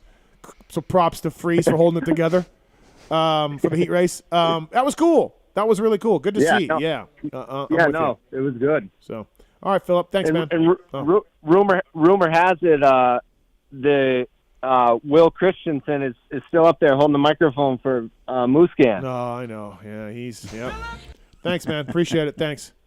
Philip could go to Yuck Yucks. Yeah, you and Philip. He could. You know what? Maybe he could be my opening act. Yeah. Right. I could be the headliner. TJ, what's up, man? Yeah. So you keep saying how grateful you are that they're giving you this race. Yep. but I think you're missing the point. They gave you this 6 minutes because you were about to hijack and turn a regular race into like people drawing guns on each other. Yeah, there is that theory. You're right, because I did throw that out to Dave Prater when I first talked to him about the race. I threw that out to him. Yeah, and he probably was like, "Jesus, this guy's serious." Like, yeah, exactly. So they're just giving you like this. They're like giving you like a small piece of cake because you were about to take the whole pie, you know? Yeah, I mean, whatever. No. Listen, I know. I'm just, you know what? I like the guys at Feld, and I'm just, I'm thankful for they gave me the race. Yes, but there was a point where maybe they had a meeting and they're like, this fucking guy. He's been known to do some crazy stuff. He's right. He cut a man's ponytail off. Yeah. And still hasn't given him a bite. Negotiation. Still, yeah, exactly right. So, all right, man. Thanks, TJ. You're not far off, probably. Thanks, man. Appreciate it. Thank you. Damien, what's up, man? I just want to say, first of all, I have no ideas about your race. Thank you. But I can guarantee there was a meeting at Feld where somebody said, and I quote, "this fucking guy," in reference to you. Yeah, probably. Yeah. Okay, so, dude, the first 4 out of the first 5 rounds, like A1, Glendale, everybody but friggin' Oakland, lap times over a minute in qualifying, right? Where the hell did that time come from? Well, why are we got 43, 44 second lap times all of a sudden? Now we're in friggin' football stadiums. Well, we got baseball versus football, right? Now Glendale is football, but it's got one end really allowing you to go outside there. So what you're seeing is the difference between football and baseball stadiums. The layout. But isn't baseball historically a shorter lap time? No, I don't think so. See, I thought he was going to say a more boring game than football. Oh, yeah. That's Well, what Randy thinks all sports are boring. No, I don't think so. But no, Damien. Either way, baseball, football. They can make the tracks. They need more dirt. More dirt equals longer lap times because you could build a wall. You could build bigger jumps that sends them in the air longer. You can, we were kind of talking about on our review show. Like, we got to rethink this stuff, man. I just, we're doing 20-minute mains, which is awesome because a lot of us were pushing for that. But these things aren't holding up for 20 minutes. And so that's my other question. Yeah, we're lapping into 6th place, 5th place. Yeah. Right. Now, obviously, we have injuries this year. We don't always have these injuries. But I don't understand is anyone talking about this? Like, we roll the same thing out every year. We made 20-minute changes we made 20 minutes instead of 20 laps 5 years ago now, whatever that was. Mm-hmm. Before that, we did 40 years of the same thing. Now we're doing 20-minute main events, but we didn't do anything to the track. We have no changes to the Cookie track. cutter. Yep. Cookie cutter. So is anybody talking about this stuff? That's what I want to know. Okay, so what about baseball to football? Okay, gotcha. What about A1 this year to A1 2 years ago or 3 years ago, whenever pre-COVID or whatever? That's the same stadium. Where did they add 25% to get the lap times increased? You're saying they're not buying more dirt, right? So, the track didn't – I didn't go back, and you can have that friggin' genius guy you got over in the corner, that Marsh guy, and – guy, you totally freaking scored when you nailed that dude. No, actually, Genius. I'm totally swinging from his nuts right now. Tallon's in the corner. Tallon's in the corner. Guy. For the record, Tallon's in in the corner. So do you mean him? Wherever Marks is located, okay. you scored when you got that guy locked in. I feel like him with Courtney. Absolutely, yes. I love this guy. Yeah, you are definitely a basement boss. Wow. Let's just have this guy on the rest of the night. Yeah. We're going to find out this is Mark's. Thanks for leaving me on hold for an hour, Dick, and then punting me the first time. I've been wanting to freaking know about this for Tallon. 3 or 4 weeks. That was Tallon. That's what that guy in the corner is doing. Thanks, Dan. All right. We got to go. We got to go to commercial, man. I appreciate your call, though. You make some good points. We should go back and look at some stadium tracks and football stadiums and see the differences over the years. Kick it around when you get JT on the line. Yeah. I really want to know where the dirt came from or the lap times or whatever. It came from somewhere. Yeah, I know you're right. So call anytime, Damien. Thanks, Dave. Thanks. All right. Appreciate it. Bro. Thank you. Bye. All right, going to commercial break here, and we're going to come back with Randy Richardson. We got Brandon Hartranft coming in. We got Nathan Ramsey calling in, Jason Thomas as well. Do we have the X brand yet? Did we get those? Yep, got them. Okay, we got those. We're going to be back after this commercial. What about anal bleaching? We got some sushi. And what? Those that drops. That wasn't me. Drops. I'll eat and leave. I'm just telling you. Oh, you just eat sushi and leave? Yeah, I'll just take it with me. Eat it back at the hotel. All right. We got to keep it PG-13. Come on, let's get serious we're about going to commercial this. break here. We'll be right back after this with more PulpMX Show. Soak and poke.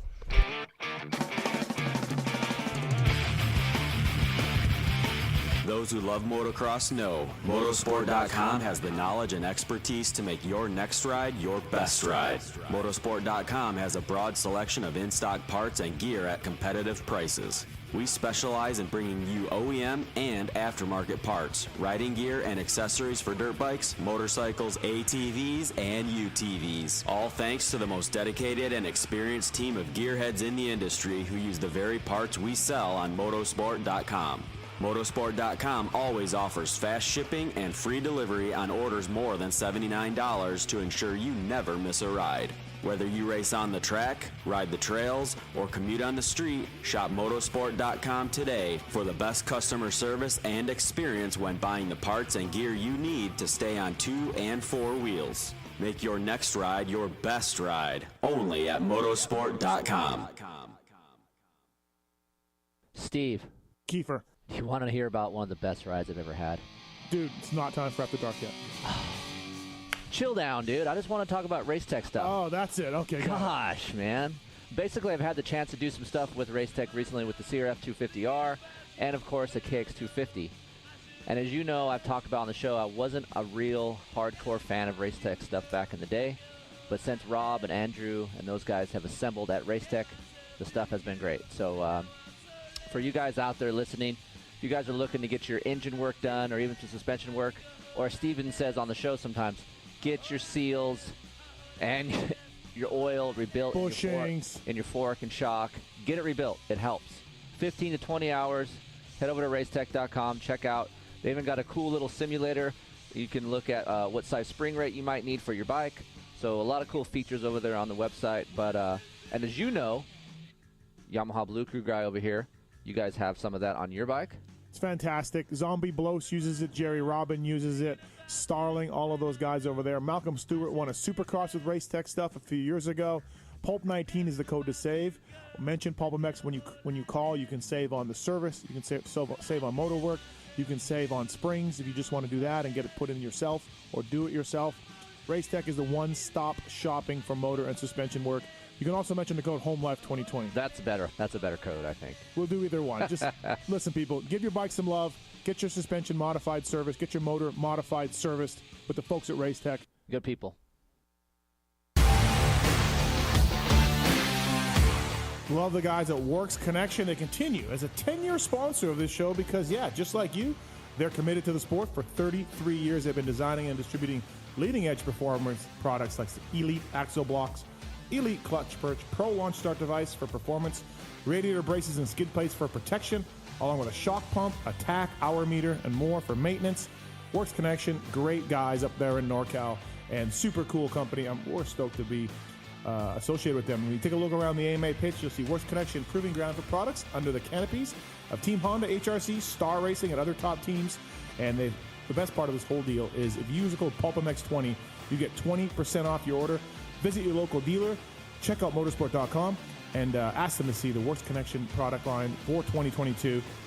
Great company, great products. Check it out. Thanks to Works Connection for coming on the show. PulpMX20, the code to save. Maxima Racing Oils was created for world-class racers who challenge the limits of possibility. Their demands on equipment drive us to look beyond conventional ideas and to exceed industry standards. It's in our DNA to identify problems, formulate solutions, and execute at the highest levels of competition. Case in point, the championship-winning Factory Kawasaki race team, longtime Maxima partners who extensively use Maxima throughout the bike. Maxima's USA-made products exceed JSO requirements and can be used in all motorcycle brands: Kawasaki, Honda, Yamaha, Suzuki, KTM, Husqvarna, and more. Maxima Racing Oils. Experience the difference. Visit MaximaUSA.com for more information.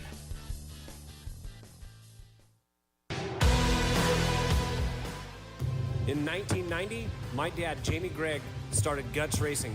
Guts stands for Greg's Ultra Trick Seats. because I was just a little kid that wanted a trick seat. And if you're out there looking for a trick seat, go to gutsracing.com, your local dealer, or Motosport and place your order. Support the people that support PulpMX. You can use Pulp 2022 for 20% off at gutsracing.com.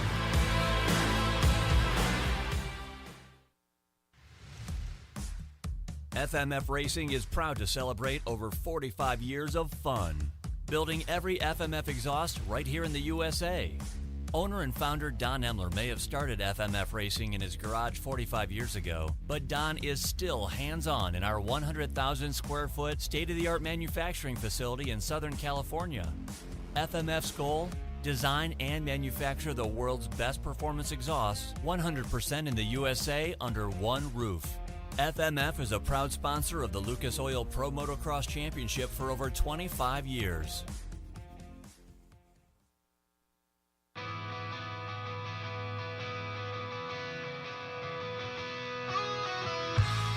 Hi, it's Tomac superfan Dylan here. The only thing I love more than seeing Eli win is Michelin motorcycle tires.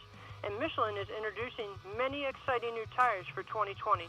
For V-twin riders, the Michelin Commander 3 Cruiser and the Michelin Commander 3 Touring tires offer improved wet grip and enhanced tread life. For sport bike and track day riders, the Michelin Power 5 tire and the Michelin Power GP tires feature the same architecture and profile for effortless sport bike setup from street to track. If you'd like to have the same tire that won the 2019 Red Bull Ayersburg Rodeo, the Michelin Enduro Extreme tire is the tire for you. And the Michelin Starcross 5 tire range is now available for young motocross and off-road riders in sizes for 50cc bikes and up. To learn more about these and all other Michelin two-wheel products, check out www.motorcycle.michelinman.com. Visit your local dealer or online retailer and follow at Michelin Motorcycle on Instagram and Facebook. Hey guys, it's Mathis. Look, if you're still not wearing a neck brace in 2020, it's time to go get one or at least think seriously about it. It's been over 15 years since the neck braces first came out. They're not the clunky, oversized devices they used to be. Atlas came in and changed the way all neck braces were designed by introducing flexible technology to the world and proving that neck braces can be something you can actually ride in while performing at the highest level. Look at Jason Anderson winning Supercross championships, or look at Martin Davalos or anybody else. Don't take my word for it just because I have 2 Manitoba championships to my name. Wait, I have 4. Just look at how many other brace designs look like the Atlas one. Atlas pioneered all the modern neck brace features and have been refining them ever since then, while the competition has been trying to catch up.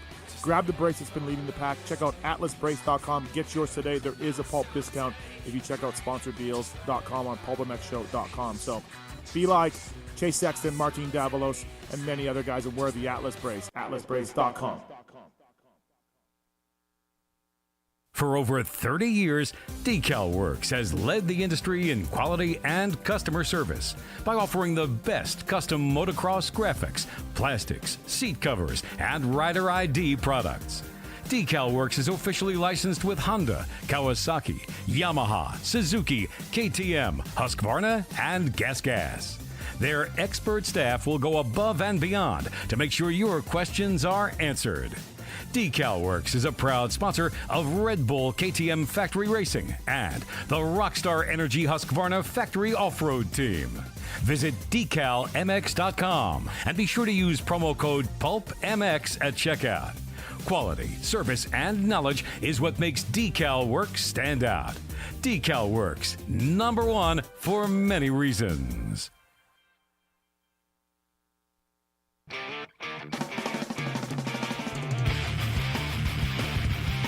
Those who love motocross know Motosport.com has the knowledge and expertise to make your next ride your best ride. Motosport.com has a broad selection of in-stock parts and gear at competitive prices. We specialize in bringing you OEM and aftermarket parts, riding gear, and accessories for dirt bikes, motorcycles, ATVs, and UTVs. All thanks to the most dedicated and experienced team of gearheads in the industry who use the very parts we sell on Motosport.com.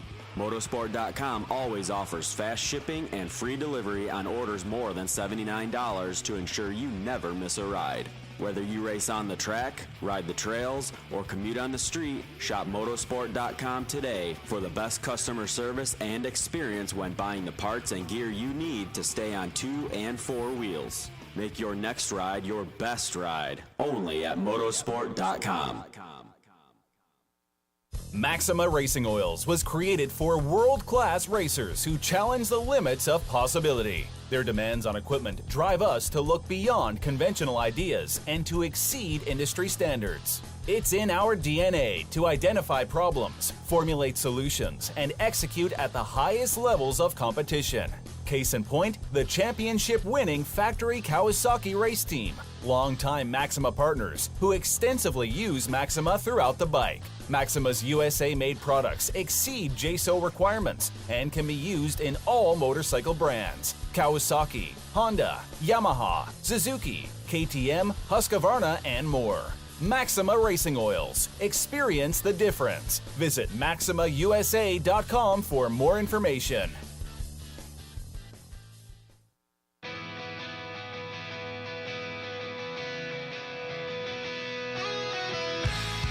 Hi, it's Tomax Superfan Dylan here. The only thing I love more than seeing Eli win is Michelin motorcycle tires. And Michelin is introducing many exciting new tires for 2020. For V-twin riders, the Michelin Commander 3 Cruiser and the Michelin Commander 3 Touring tires offer improved wet grip and enhanced tread life. For sport bike and track day riders, the Michelin Power 5 tire and the Michelin Power GP tires feature the same architecture and profile for effortless sport bike setup from street to track. If you'd like to have the same tire that won the 2019 Red Bull Ayersburg Rodeo, the Michelin Enduro Extreme tire is the tire for you. And the Michelin Starcross 5 tire range is now available for young motocross and off-road riders in sizes for 50cc bikes and up. To learn more about these and all other Michelin two-wheel products, check out www.motorcycle.michelinman.com. Visit your local dealer or online retailer and follow at Michelin Motorcycle on Instagram and Facebook.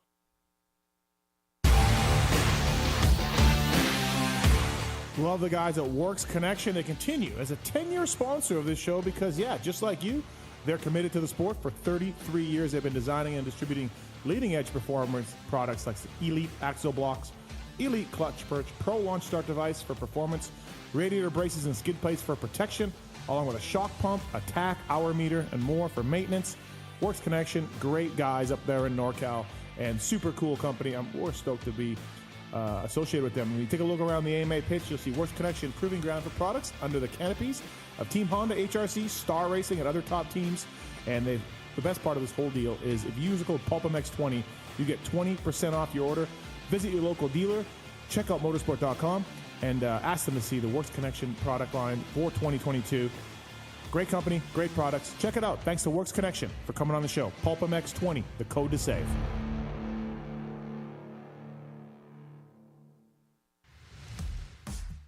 FMF Racing is proud to celebrate over 45 years of fun, building every FMF exhaust right here in the USA. Owner and founder Don Emler may have started FMF Racing in his garage 45 years ago, but Don is still hands-on in our 100,000 square foot state-of-the-art manufacturing facility in Southern California. FMF's goal? Design and manufacture the world's best performance exhausts 100% in the USA under one roof. FMF is a proud sponsor of the Lucas Oil Pro Motocross Championship for over 25 years.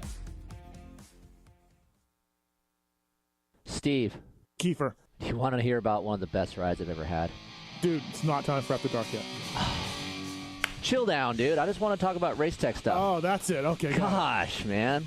Basically, I've had the chance to do some stuff with race tech recently with the CRF 250R and, of course, the KX 250. And as you know, I've talked about on the show, I wasn't a real hardcore fan of race tech stuff back in the day.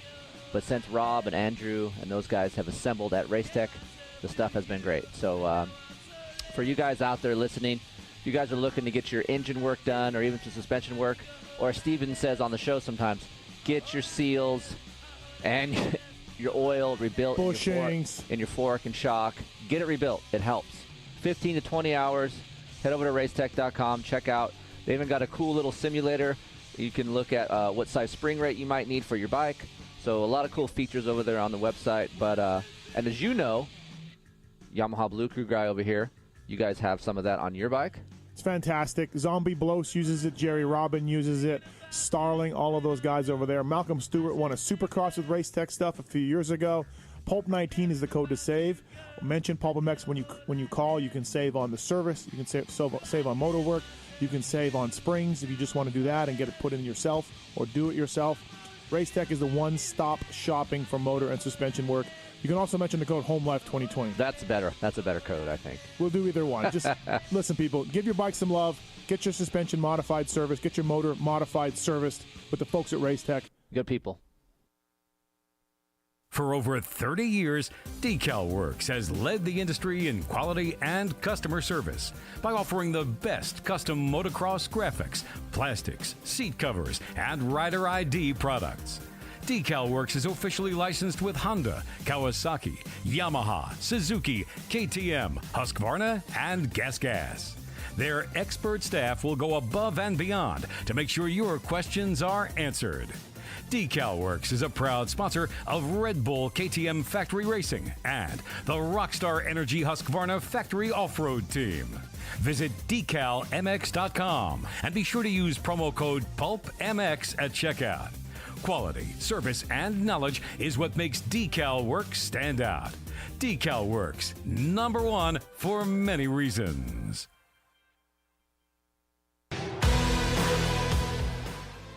In 1990, my dad, Jamie Gregg, started Guts Racing. Guts stands for Greg's Ultra Trick Seats, because I was just a little kid that wanted a trick seat. And if you're out there looking for a trick seat, go to gutsracing.com, your local dealer, or Motosport, and place your order. Support the people that support PulpMX. You can use Pulp 2022 for 20% off at gutsracing.com.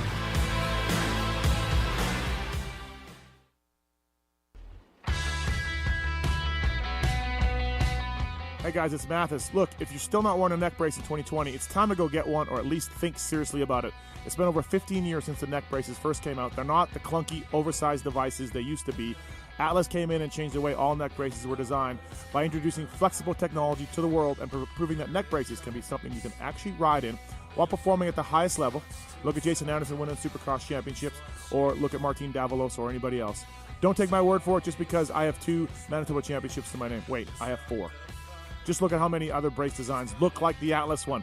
Atlas pioneered all the modern neck brace features and have been refining them ever since then, while the competition has been trying to catch up. Grab the brace that's been leading the pack. Check out atlasbrace.com. Get yours today. There is a Pulp discount if you check out sponsordeals.com on pulpmxshow.com. So be like Chase Sexton, Martin Davalos, and many other guys and wear the Atlas brace. atlasbrace.com.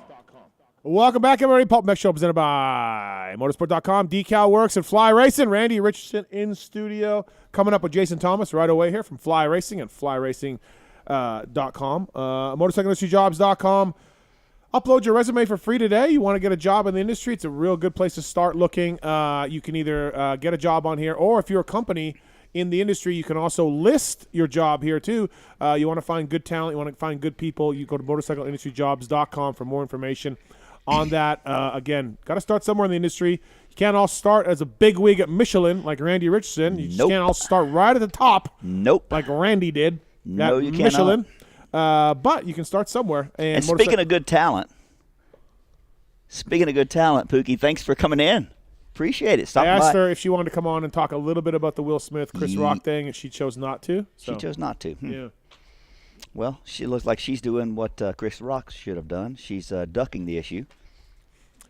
Job of the week, WUSA in Orange, California. W is looking for wheel production technicians to join the growing team. Wheel assembly and general production jobs available. All skills will be trained full-time, full benefits. WUSA, of course, they're a partner of our show as well. They make wheels for seemingly like half the teams in the pits, whether it's Tallon, whether it's Kite, whether it's their own WUSA Edge wheel set.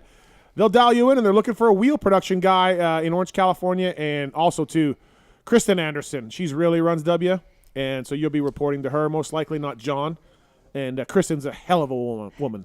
So as much as Kiefer likes her, he might put in for that job. That's a good point. You know yeah, what I mean? Yeah, He's liable to put in for it just for that reason. It's a great point. So thank you to motorcycleindustryjobs.com. Upload your resume for free today.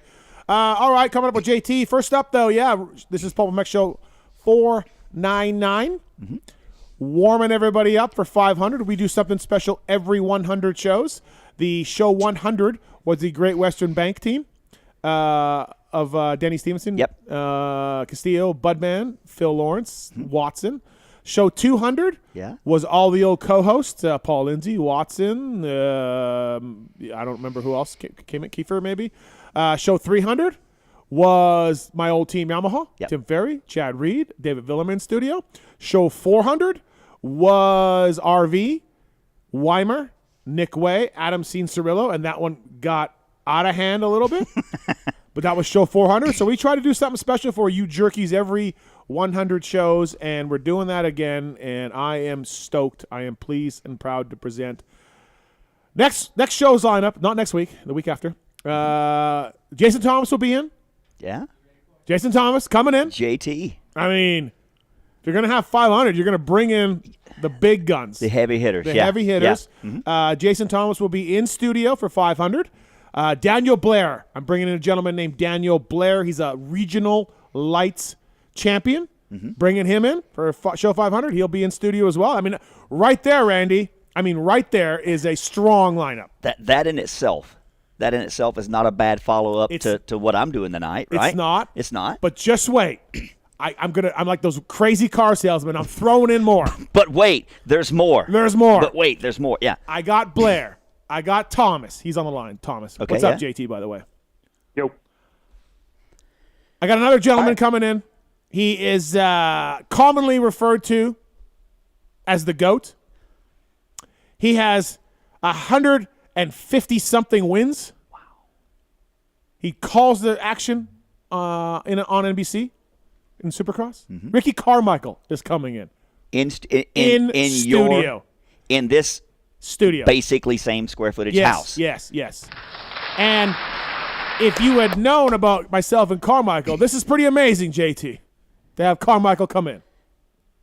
Well, I could see him coming to your house, but it wouldn't have been on good terms. Like he would have been coming to look. I think that's probably why Steve has lived in a gated community for so many years. Yeah. So right. But wait, there's more. No. There's more. Hold on, wait. So you're telling. Hold on. So that's enough in itself. I got Blair. Yeah. I got Thomas. Yeah. I got Carmichael. Ricky Carmichael, the GOAT, greatest of all time, here in the PulpMX studio. And you're telling me there's more? There is. There's one more. No. Yes. The other guest, the final guest coming in studio, PulpMX Show 500 to join the two-time German Supercross champion, the one-time regional Arena Cross Lights champion, and the 14-time Supercross and Motocross. What? 16? 15. Okay, whatever. And four-time Manitoba champion. And don't forget that. Yeah, and four-time Manitoba champion. Yeah. Another gentleman coming in. He has 7 Supercross championships. His name's Jeremy McGrath. He's coming in too. No. That's our lineup, everybody. Dude, that's going to be awesome. It's going to be a banger. It's going to be a banger. We got a banger night lined up. It's going to be fantastic. Carmichael, McGrath, Jason Thomas, Daniel Blair. Show 500. It's going to be a little bit less of a quote-unquote banger than maybe show 300 was. But, no, you're thinking 400 with RV. That was 400. No. Oh. No. I'm thinking Denny, Chicken. Oh, that was 100. I'm thinking that. Oh, that was 100. Okay, that's the banger. Right. Quote-unquote that I was thinking of. This one, this would be great, though. How about that, Marks? Good lineup. Man, as someone that grew up during the McGrath era, I can't believe this is actually going to happen. Like he's going to be great. He's going to be right here. Yep. He's going to be in. He's a great guy. Carmichael and I have been getting along well, and Ricky's been great. And I thought getting Blair here would be great because him and Ricky are tight. Mm-hmm. They work every week on NBC. That's great. I know that'll work out really well. And then JT raced Carmichael, raced McGrath, right? And offers a lot as a co-host anyways. So that would be a nice mix. And, so I thought having those two guys in with those two legends would be pretty good. That's going to be phenomenal, and the amount of bench racing and stories and stuff that they can both talk about now that they probably couldn't have, 10 years ago, right? That's going to be cool. I can't wait. I don't like our odds for talking much about St. Louis, which will be the race 2 days before when they get here. Mm-hmm. I don't know. There'll be a lot of St. Louis talk, but you know what? Hey, we'll figure it out. Maybe it'll be one like this past weekend. It'll be boring and not much to talk about. I think Ricky will be great for St. Louis. I mean, he's literally calling the race. No, I don't mean that. It means I don't care. I want to ask them about everything else. Okay. Yeah, I want to talk to them about a lot of other things. I think over the course of like 5 or 6 hours, you get everything. Yeah. You get it all. Yeah. So looking forward to it. Yeah, gonna be good. Yeah. JT, maybe by the end of the night they'll both be and fly. Yeah. I'll bring my wallet. Ricky is a partial owner of Fox Racing, so I don't know how well that's going to go over, but I'm going to give it my best shot. You know the briefcase in Pulp Fiction that was, the gold. Bring one of those in. Okay, I will try. Maybe I'll have to bring the ball gag from Pulp Fiction too. I'm going to need every tool in the arsenal, I think. And when you say the ball guy, you're not talking about Max Steffens, right? You're a different ball guy. No, ball gag. Okay, gotcha. Ball gag. Yeah. Yeah. No, you know what? I think will be the most interesting for me personally, in that between those two, if you go back and you remember like the 2001 season, and there was this epic changing of the guard, right? Right. Jeremy McGrath had been the king of Supercross for 8 years, and really unquestioned king of Supercross. Okay, yeah, you want to talk about '97, whatever. Fro did win a championship. Congrats to him, but everyone knows that Jeremy was the king, and, long may he reign. That 2001 season, Ricky basically wrestled it away from him and went on a 13-race winning streak, and everybody was just kind of taken aback at that. I mean, I remember living through it. I was racing every weekend, and everybody was just like, oh, my God, like, we're watching history happen in front of us. But we really I haven't ever seen those two kind of talk about it publicly, and the thoughts that they had at the time, and they were just like everybody else, like the fear and the insecurity that both of them had to be going through. Ricky before that winning streak started, and then Jeremy after the winning streak started. Yeah.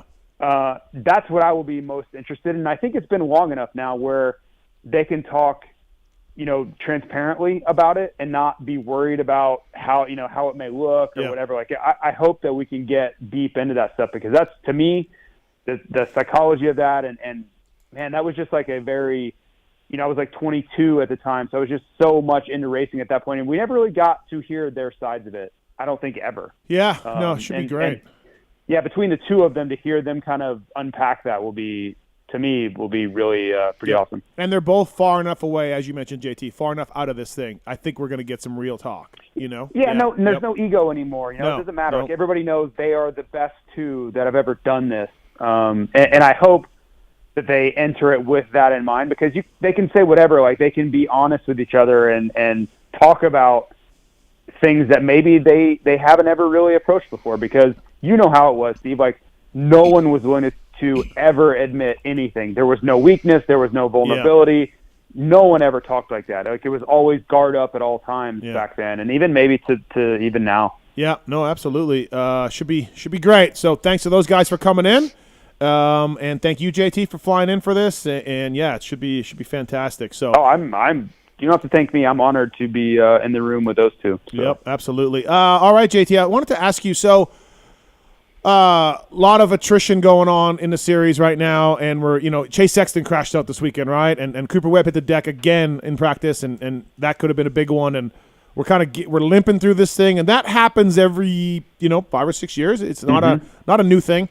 What 2 or 3 privateers are really catching your eye and taking advantage of this to you? Like, obviously, look, there's the guys that make the main every week, but when these things go out, when these guys go out, who is taking advantage of this in your eyes? Either riding well, I mean, not even results. Like, if you see somebody riding better than their results dictate, but is there a few guys that stand out?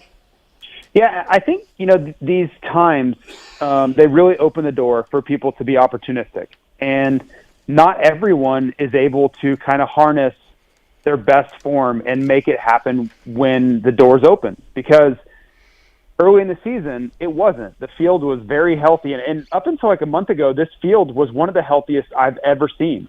It just seems like very recently, I guess at, Detroit, really the dam kind of broke on the injuries in this 450 class. And, we've been suffering ever since then with guys like Brayton and all the, they've been a cavalcade of injuries. But I always look for who's able to step up when the door is open, because it's not always open. And I have actually three guys. I have Cade, who I don't want to necessarily say he has really risen to the occasion so much lately. It's been more of all season. You remember that, the contact he made with A-Mart, like at A1, right? Early in the season, he was getting it done when it was very, very difficult to. And that impressed me. I really saw him overcoming adversity and getting into these main events when I really didn't think he was there yet, and he proved that he was. And then the other two have been a little bit more recently to your question, would be Ryan Brees and Justin Starling. Both of those two, I think, really have seen the opportunity here, and they've really elevated their game. You look at Brees, he got two top 10s in a row, and this is a guy that stopped racing. He completely stepped away from the sport because it just wasn't happening. He wasn't making money, and things weren't going his way. Now you wake up in 2022 season and he's getting top 10s consecutively in 450 Supercross. Like, that's a pretty awesome development for him. And then Justin Starling has kind of been there all year. We saw flashes of him early, like he wins at LCQ, and we've been mentioning him on the review pods and stuff. But you watch him now, and he's qualifying inside the top 10 at Seattle. I mean, we're not even really worried about him making the mains anymore. He was running around like fifth in his heat race, so he has become qualified ninth. Right. Yep. Become a standard main event guy now and really pushing to be inside that top 10. So I know, speaking from experience for myself, these are the moments, these last few rounds of a season like this, you can really make your career. Like, you can put in career best results week after week after week. And this is the time. And not everybody can do it. Some people can't handle the pressure of that moment and really rise to the occasion, and those guys are doing it. I think they deserve probably more credit than they're getting. Everyone's talking about Tomac, and there's so much drama between Mookie and Barsha and Anderson and all these guys, but there's a story there of these privateers really making a name for themselves in these main events, and I commend you for kind of bringing light to it. But it's a really cool kind of hidden story inside the sport right now. The one thing I would say is, like, Cade's doing great. He deserves all the props you just said. Starling and Brees are literally out of vans. They're driving. They're in vans. They're going old school. Cade has a great SGB Honda team there, flying to the races and working at club during the week. And I'm not taking anything away from Cade, but Brees and Starling are driving around during the week and trying to race. So I think that's a good point for sure.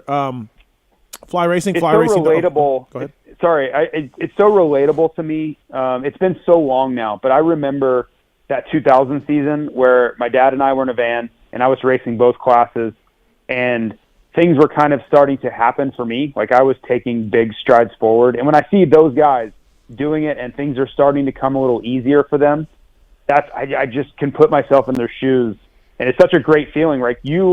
For those guys, they feel like they belong in the 450 class now, when most weekends maybe you watch a lot of main events from the stands, you're struggling as a privateer, you don't really feel like you belong out there with those guys, and then this stuff happens, you're in A practice every weekend, you qualify without a lot of stress. It's just it's kind of like a deep breath. It's a pretty cool feeling for those guys, I'm sure. Yeah, no, absolutely, I agree. And it definitely, JT, it definitely makes that workload during the week more easy, right? When you start consistently making mains and improving results and so on, it makes it so much easier to go back home and keep grinding for the coming week. Yeah, it's gratifying, not only for them, right? Think about all the people behind the scenes, whether it's their parents or it's just these private sponsors of companies you've never heard of, but they are contributing to these people's programs year after year after year, and it's kind of a thankless effort that these people are putting in. It's gratifying for a lot of people behind the scenes that we probably don't even know about and never will, but there are a lot of people taking pride in the results that these guys are getting. Hometown stuff, people they grew up with, like all those people identify with that effort and like, man, that's awesome to see that. So it's Cool deal. You're off to MXGP this weekend, JT. Will you sniff around and see about Hurlings and Caroli racing some nationals? I will. Do I have to go talk to Ferrato? Yeah. For you? Yeah. I do. Yeah. Okay. Yeah. I would much rather go find out about Hurlings and Caroli. The Ferrato Funhouse. Right. It's going to be interesting to see how forthcoming people are with that info, right? Because there is a rivalry between the two series, right? So I don't know if, behind the scenes, if the in-front brass are pushing to keep those guys in their series. Tony's retired, but are they pushing to keep Hurlings there? Would they be okay with him coming stateside since the World Championship's kind of out of reach for him? I don't know. It's going to be an interesting dynamic. I'm kind of more curious to see what the tone is behind it, because I do think that Tony's coming.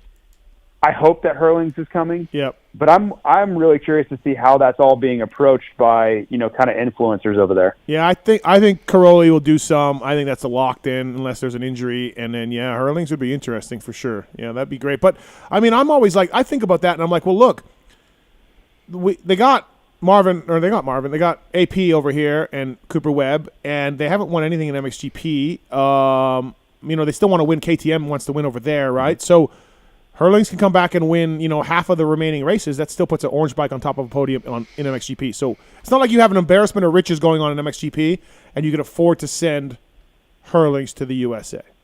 But yeah, and I wonder where Hurlings' heart is, right? Because I don't think he likes winning. Like, he likes setting records and doing all these things. He's mentioned that many times. So maybe he's just wanting to chase more MXGP wins. Like, that is a big deal for him, is racking up those wins. But he also is in the perfect dynamic where if he can convince Pit Buyer that just let me go do this, everything's set up to do it, the timing works out. The World Championship's already screwed, but I can go and create such a buzz for Red Bull, KTM, in America with this move, and I can actually contend for the championship. That's a really interesting setup for him, and maybe it might not ever be possible for him to get this opportunity again, because if he is healthy, they're going to want him winning World Championships, but it just lines up ideally for him to be ready, to have time to practice, to come to America and do this series. I don't know, man. That's such an intriguing opportunity for both him and KTM in a year. It's kind of been a down year across the board for Red Bull, KTM, if you really look at it. That could really turn the year around for them. Yep, good point. X-Brand Goggle tear-offs. Let's do it. X-Brand Goggles. It's the X-Brand tear-off segment. 15-second rapid-fire Q&A. Rapid-fire X-Brand Goggles. Choice of privateers everywhere. Ryan Brees running X-Brand. Kyle Chisholm, of course, the privateer hero. He's an X-Brand. EKSbrand.com. Pulp22 is the code. Pulp Show 22 is the code to save with X-Brand. They got the new goggle out, the Lucid goggle. It's doing great. It looks awesome. It fits amazing. Also the goggle of choice for Randy Richardson as well. He's an X-Brand athlete. So these questions are submitted by Corey Moser. Familiar with him, Randy? That's a guy recently did like full extension push-ups. Oh wow. Oh, JT, are you going to take that? Was that? Oh, I don't care. I'm not a professional push-upper. I've seen. Trust me, I have Twitter. Like, I'm well versed on that comment by now. I'm just messing with. Never met the guy. Don't know who he is. Yeah. JT, how are the arms after the push-up contest? Oh, I'm good. Yeah. I was sore on Saturday, but I'm fine. Okay. All right. Here we go. Question submitted by Corey Moser. 30 seconds on the clock. Steve, when racing switches to electric bikes, how do we avoid the mistakes that were made when they switched to 4-strokes? Are we switching to electric bikes? I don't know. When racing switches, that's what the question says. I don't know. I mean, we'll see. I think the electric bikes are coming. Stark, JT's going over to ride the Stark. But I don't. I don't know. We're pretty far away from that. Yeah, I do think they should let them race a class or have them with other bikes and. I think so. And thankfully you'll still be around covering the sport when that happens. Oh boy, could be a decade or two from now, but you'll still be around. So that's awesome. I will be gone. All right, next question. Doing post-race podcast with Beckett. Yeah, exactly. That's just cheeseburger. Yeah. JT, is Freeze better on a 250 or a 450? I don't know, better or worse. I think he is a better natural 450 rider because he's not, and he doesn't really rev it, and he doesn't ride with a ton of intensity. He just kind of puts in solid laps and has a nice pace and great starter. So I think he's a more natural 450 rider. All right, 20 seconds. Randy, Weege not knowing how to do a burnout was shocking even for Weege. How old do you think you were when you first learned how to do a proper burnout? 6 or 7, probably. At a young age. This weekend he's yelling in the press box, Keurig doesn't work. Nobody knows why. Keurig doesn't work. Keurig's not working. He's yelling in the press box. He's a mental giant, that guy. Yeah. He's gifted. He's gifted in so many ways. Yeah. Does he, like, it's to the point where I think he's playing it up sometimes. No, he wasn't. Not the burnout. He was. That was. No, I know. And then I have to, like, I watch him do something like that's in his, a natural occurring. And I'm like, no. Like, I do think he maybe draws attention to it at times, but the struggle that's behind all of it is definitely real. Yeah, that's not just a shtick. And the first time that he came through the barn there, I pulled him off and I'm going to do a burnout, this and that, and I'm kind of helping hold the forks or whatever. And the tire spun and went straight off in the dirt. And he just kept spinning and spinning in the dirt. So he's just hooking up, right? It's just digging and pushing me backwards in the dirt. Like I'm getting ready to be pinched in between the bike and I was going to be like A-Ray. Yeah. I was going to get pinched between the bike and the fence. Yeah. So I just jumped out of the way, right? And he said, well, I was doing a burnout. I'm like, no, you're in the dirt. You got to do it on the pavement. So I said, I'll get you next laps. And he came around and it was marginally better the second time. All right. Steve, who's the favorite in the Yamaha Privateer Challenge race? I don't know because Cross.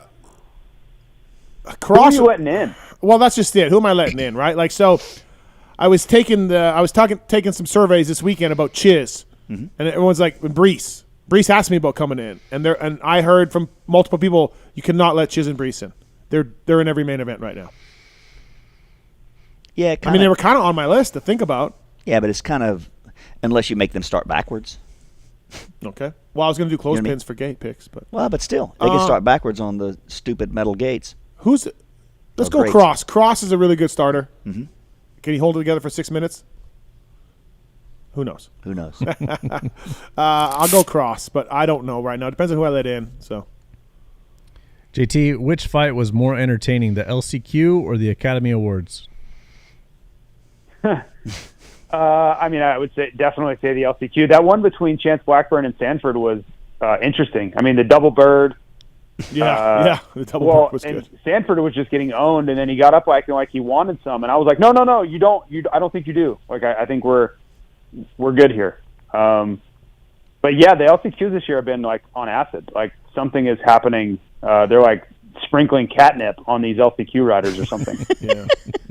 All right, 29 seconds. Good job. Hey, did going back to the Slap Fest, did DV and Ron, did they get disqualified in Atlanta that year? I don't think they did. I don't think they did. DV got fined. He got fined? Okay, yeah. Yeah, DV got fined. Yep. All right. Randy, with BRCC taking the place of Red Bull as the title sponsor for Pastrana, which drink can we expect to see in your ratio right moving forward? Well, I'm still that's great for Travis, and Black Rifle has done a great job of partnering with him on a number of projects and everything. But I'll still continue to be a Red Bull and Sky Vodka athlete moving forward. All right, Steve, when do you think we'll see the press release that Webb is skipping the Nationals, and what excuse do you think they give us? I don't know. Okay. 2 seconds. Yeah, I don't know. I don't know if any of that is true or factual or if... Has that ever stopped you from talking about stuff? Yeah, but that's when's the press release, so I don't know. Yeah. JT, is OnlyFans the new CBD sponsor of Moto? And can Feld shut down OnlyFans from sponsoring privateers or a team? I don't think it's the new CBD, no. But it's a hell of a development we got going on here. I don't know where Feld draws the line on this, but I am here for the entertainment factor because good luck to them sorting this out. Randy, last one. What's the most expensive takeout food you can think of, and will that be what Steve caters for Show 500? Nah, Oh, I was going to be talking about the sushi we had. I was going to say, I got sushi for you. I hope that wasn't too expensive. It's $130. Really? Yeah. Yeah. So I guess I'm doing this show for free tonight. That's about the same amount that I paid for dinner last time I was in town, and we had credit card roulette. Okay. Fun game. You lost Fun credit card game. roulette. Well, it looks like tonight I won. So let's call it even. Let's call it even. Well played. What about these other two idiots over there? You talking about McGrath and Carmichael? No. Oh, those idiots. Yeah. I thought you were talking about Show 500. No. Hey, they definitely won. Whatever the king and the goat want, we will bring in. Oh, that's nice of you to call me the king. Yeah. That's sweet. Yeah, and Tallon's the goat. They're coming from the basement boss. The basement boss. All right. That's it. All right. That's the X-Brand Goggle tear-off segment. Let's get to our next guest on the line here. We're running a bit late, but JT, enjoy the week off, but nope, he's going to MXGP. Portugal on Wednesday. Portugal. That's commitment. That's commitment right there. 12 straight Supercrosses. Yep. Oh, no, wait, you missed round 2. Sorry, he missed round 2. I did. But anyways, 10 straight Supercrosses. And, now he's going to Portugal. Looking like I'll be at every outdoor and then a lot of GPs too. So just getting warmed up here. Please give Ferrado my best. There is a serious love affair between you two that I was really not I didn't know what to make of it, but I'm coming around on it. Yeah, Ferrado Funhouse. Join it. He's an up and coming rider. It's awkward, but I'm coming around. We needed to get off the 250s. We did. We're on 450s. Much better for we're bigger framed rider. So we're Oh, that's very good, Randy. Thank you for doing that. Welcome. All you right. guys kind of look alike. No, stop very, it. Very similar. Oh, stop it. Features. Thanks, JT. FlyRacing.com. We got to go. See you next time. See you in 2 weeks. Later, JT. Yep. All right. That's Jason Thomas, everybody. I want to thank the folks at Wiseco. There's a discount code on sponsored deals, PulpMX Show sponsored deals, to save with Wiseco. Randy, I guarantee you at one point in your racing career, you had those giant Wiseco stickers on your fork guards. Everybody did. Yeah, definitely have used their products, but I wasn't at the level to use that contingency or anything like that. I know that's why, but haven't had the stickers. Have used the products. Great products. No, I'm sure you had the stickers at some point. That would have been before you knew me, so I will go with my recollection. Okay. Yep. Wiseco has been manufacturing pistons right in the USA for over 80 years. SGB Honda, PulpMX. Guys at Factory Honda, using Wiseco. Whether you ride a 2-stroke or 4-stroke, Wiseco has a variety of pistons from reliable forged replacements to the performance-focused Racer Elite Series. They got the Garage Buddy rebuild kits as well, clutch and valve train components, Racer Elite connecting rods. Wiseco.com at motorsport.com or your local dealer. And again, the discount code for Wiseco pistons is on PulpMXShow.com. So if you want to save with Wiseco, use the code. They're bringing you our next guest. This man is absolutely riding really well lately on the Twisted T HEP Suzuki, doing a great job out there. It's Brandon Hartranft. What's up, Brandon? How are you, man? Good. How you guys doing? We're good, man. Thanks for calling in. Appreciate it. Thank you. Dude, this was one of the nicer Seattles we've had in a while, this track, huh? Held up. Yeah. We got so lucky, all day on Saturday it was supposed to rain. So I remember in 2019 the track was like cement, and then the years past is such a mutter. So yeah. I'm thankful Mother Nature was on our side. Yeah, really, right? Good track, good night for you, right? I mean, Bogle beat you, which you always want to be the top guy on your team, but he rode well. Props to Bogle. Good job for both of you guys. 2 RMZs in the top 10. Yeah, actually, I saw that. It said, I think it was us and KTM were the only two riders in the same manufacturer in the top 10. So I thought that was pretty cool. But yeah, track was pretty sweet. I mean, the tracks this year have just been gnarly. So track's not super challenging, but the ruts and the G outs are making everything so difficult. So yeah, I mean, it's a good night for our team for sure. And I mean, yeah, can't really complain when you got 2 of us in the top 10, you know? No, for sure. You this is your second year in the big bike class, and I talked to Troll a lot too, and it's his first year. He's just like, dude, you wouldn't believe these tracks by the end of the main event, and you've told me a couple times. I mean, it's brutal out there. Yeah, literally, we'll walk the track and we just laugh. It looks so perfect, and we're like, oh well, we won't see this. So every time we go out there, it's track's just hammered for the 450 guys. I don't know. I guess just more power and more weight. I don't know what it is, but I mean, Alex even tried to talk to me about it. It's gnarly. So yeah. But it's been good for me this year. I mean, just I learned so much last year. Obviously, last year was pretty miserable for myself, but I learned, and I mean, every year I'm trying to learn. Yeah. Yeah, I mean, obviously, like you got pushed up a little early, right? You're in 250 class with TLD, and you got a couple of podiums, and things are going okay. You can't get a ride worth your. I mean, maybe you could get a couple, B rides or whatever, but you couldn't get a ride that you liked or it made you enough money, so you jumped to 450s. And yeah, I imagine early on, Hartranft, you're like, oh boy, maybe this was a bad idea. Yeah, it was, in Supercross last year, like I was just not firing on all cylinders, and I was not happy. But then obviously the team stuck behind me, and I didn't give up. And obviously outdoors last year really kept me in, like pretty much telling me like I can do it, because right. I had such a pretty solid outdoor season last year, and that really honestly helped me for this year's Supercross. So if it wasn't for that, then I don't know, man.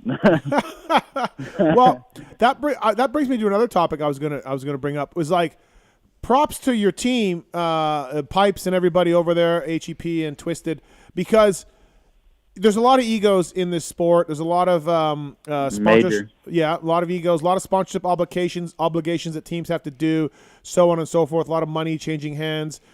But your team took a hard look at sort of what was going on with the bike setup and made a change last year. And yourself and Anstey were stoked. Like, you guys were. It was a big difference for you. The bike got better. You guys rode better, like you said. You're outdoors and everything else. And I think that your team deserves some credit for being like, instead of just saying, "Oh, these riders are little bitches," they're like, "Let's give them something better," and they did it. And I think the team deserves some credit for that. Yeah, and like I remember, I think we got, it was after this weekend, I got 10th, and right now I'm so close to top 10 in points, and I'm 11th right now. But I went up to Dustin, I was like, people have no clue how much what we went through last year to get to where we are now. Like, yeah, me personally, and like for them not giving up on me, and yeah, they've been sticking their neck out and just trying to, like, they're obviously trying to learn themselves, and they're sticking their neck out there to make the bike better. And the bike's pretty dang good right now, especially compared to last year. And yeah, I mean, we just hired Dave Cruz, so that's for sure like another set of eyes. I think that's gonna sure help us. And I like Cruz. I'm glad he's back in. Yeah, that's awesome. Yeah, so they're trying their best, and I think we're doing well this year, but I think in the future, obviously, we're definitely gonna keep turning some heads. Yeah, I just think the team deserves some credit for that. To be like, a lot of teams just blame the riders. You guys are fucking whiners and stuff. And you guys switched up your total package, and yourself and Anstey and yourself and Bogle and are delivering, kind of better results. Yeah, I mean, I read the comments all the time, and obviously people hate on this. Dude, I mean, no matter what in this sport, you're never going to satisfy anybody, but or everybody. Sorry, not anybody. But yeah, they're trying their butts off, and that's all I can ask for. And I'm trying my butt off too, so that's all they can ask for. And they see so much potential in me, and it's great to feel like feel loved by them, Yeah. So it's been, like I said, one hell of a year so far, and we still got a lot of racing to go, but I'm excited for it. 702-586-PULP. You got a question for Brandon Hartranft from Twisted Tea Suzuki. Hey, by the way, though, you are 31 back of Ferrandis. He ain't coming back for Soupy. Roxon's up for Soupy. Yeah, Roxon. Yeah, exactly. So we get in top 10, and dude, that's a good freaking accomplishment, especially compared to last year. Absolutely. You get 31 more points. You're going to jump into 9th. You can hold off McElrath, hold off JB. Yeah, you can do it. Yeah, absolutely. Yeah. So that's the goal you want to look forward to, right? Yeah. How are you and Bogle get along? Obviously, look, he is a naturally talented guy. You and him are quite different. You're more of a workhorse. You're more powering through stuff. Bogle's finesse guy. How do you guys get along? And again, like I said off the top, it's a nice rivalry to have between teammates pushing each other. Dude, he's for sure like one of the best teammates I've ever had. That is one goofy man right there. But every freaking like. He never turns it off. Like, that's just how he is. Like, right. He's just one goofy dude. So as a teammate, very awesome to work with. Like, he's so he's wanting me to do the best I can, and like there's times where he's always trying to help me, and he has obviously a shitload more experience than me, so he for sure can help me more than I could probably help him. But we're wanting to do, like, if he beats me, he's been beating me the last few rounds, and like, dude, we give each other a hug and like congratulate each other. You know what I'm saying? Nice. I mean, I've had past teammates where, dude, like, you know, you beat him or he beat you, you're just like, you don't even want to look at each other. So right, yep. And we're trying to better ourselves and better the team, and you know, so we get along great. So right, no, that's awesome, and he's coming around too. He had a slow start to the season, and he's coming around too. So yeah, he did, but he's doing great now. And bro, 7 Deuce. I mean, he's coming back for St. Louis. So the mood will continue to be light around there, and oh, dude, literally, those two up there are like spitting bars and rapping, and I'm just sitting in the corner like, what do I do with my hands? You know what I'm saying? what do I do? Yeah, exactly. When do you do some outdoor stuff, on this break, or are you just going to stick to Soupy until it's time? Actually, I mean, we've done 12 rounds in a row, and I live in California, and dude, traveling every freaking weekend, and it's taking a toll on me personally. But this week I'm actually just gonna honestly not ride and rest, and I'll still cycle and stuff. But yeah, my plan is to really just take a week off from riding and go play some golf and kind of enjoy the week, and still do some, obviously, my cardio and stuff. But yeah, and I mean, like, I think this year, like, I'm so much more, you know, like doing so much more better that I'm holding myself accountable to where last year I wasn't, so I didn't feel it, you know, to where this year, every time I'm on the weekend, I'm somebody, you know. So yeah, quite different, and I'm loving it. Right. How's Billy Grotto? He's only been at Daytona? The Grotto? Yes, that's the first time I've seen him all years at Daytona. This dude's awesome. Yeah, dude's rad. We've had him on our show before. He sent us some Twisted Teas. Tallon's got one right now. He's been drinking, so yeah. Oh, they're good. Yeah. They're good. Billy Grotto is the man. Wisco Pistons. He's a cool dude, though. Yeah, he's awesome. Wisco Pistons bringing you Brandon Hartranft on the show. Garage Buddy rebuild kits. 4-stroke, 2-stroke pistons, reliable forged replacements to the performance-focused Racer Elite Series. Use the code on PulpMXShow.com to save with Wisco Pistons. When are you getting married, Hartranft? September. September? I'm getting married in September in Hawaii, so that's going to be... that's awesome. So, I mean, it works out really well. Like, one, I've never been to Hawaii, and then everybody that's going is making a vacation out of it. So, it, for sure, like, it's going to be a lot of fun, you know? Right. And so A-Ray's in the wedding party? Yeah, he is. Are you worried about him crashing the wedding party at all? Are you worried about him? Honestly, I think my chick will literally probably kick his ass, and then I'll probably, you know. Yeah. I mean, I could for sure kick A-Ray's ass. Yeah, no, I have you beating him all day long. Do you? So the new girlfriend he's got, she seems pretty normal. Oh, she for sure seems normal. Right? I mean, my man's loose, so she, I think, is holding him accountable, which he needs that in his life, and she's really cool, and I mean, she's super nice. So I guess we'll see how long, you know, it lasts, but hopefully it you know, lasts longer than we think, right? Well, did he already RSVP for the wedding with her as his guest, as his +1? So there's a bunch of, you know, some women, you know, I'm not getting into it, but I hope so. Surprise, Randy, that A-Ray is going to, I mean, we're worried about him for this wedding? Maybe he replied, maybe RSVP'd with we're definitely worried. Yeah. Maybe he RSVP'd with a +3. Oh, yeah. You know, no an A-Ray. Yeah, he did probably +4, to be honest. He runs a loose program over there. I'm glad he made the main this week, though. I mean, the week before he was in a fight. He did right through the heat. Right? Mm-hmm. Steady, too. Yeah. But then, of course, A-Ray being A-Ray, the Black Cloud claim, and he got a flat in the main event. So, that's just the way things are going right now for him. So it's like, I don't know what it dude, I don't know, like, I mean, knock on wood. I mean, I've had a great year so far with everything, bike stuff, but dude, I don't know what it is. Like, is it the way he lands, twist the throttle? Like, what is it? I think it's riding with the brake in on the clutch in and the throttle open. I think that's his problem. I can't. Like we tried, like Buddy, tried to fine tune him a little bit, Buddy Antonez. Yep. We'd get him in like a nice little circle, and then sure enough, he wouldn't work with Budman. He'd come back to normal. So just can't. I don't know, man. We love him. He's a friend of our show. You know that. He's but, great. Yeah, but we just want the best for our buddy A-Rod. Exactly. In the sketchy world that he lives in. Hey, so Chiz hasn't been a problem for you this year. You've been beating him a lot, no problem. But at times you're just like this fucking guy. I'm sure. Dude, it was every freaking like. What annoys me is that he qualifies like 2 to 3 seconds off of everybody. Yeah. And I'm like. Lay been qualifying around 10th, and he's like 2 seconds off of me. And then when it comes to the racing, he's either in front of me or on my ass. It's like I don't get it. So, homie, he is.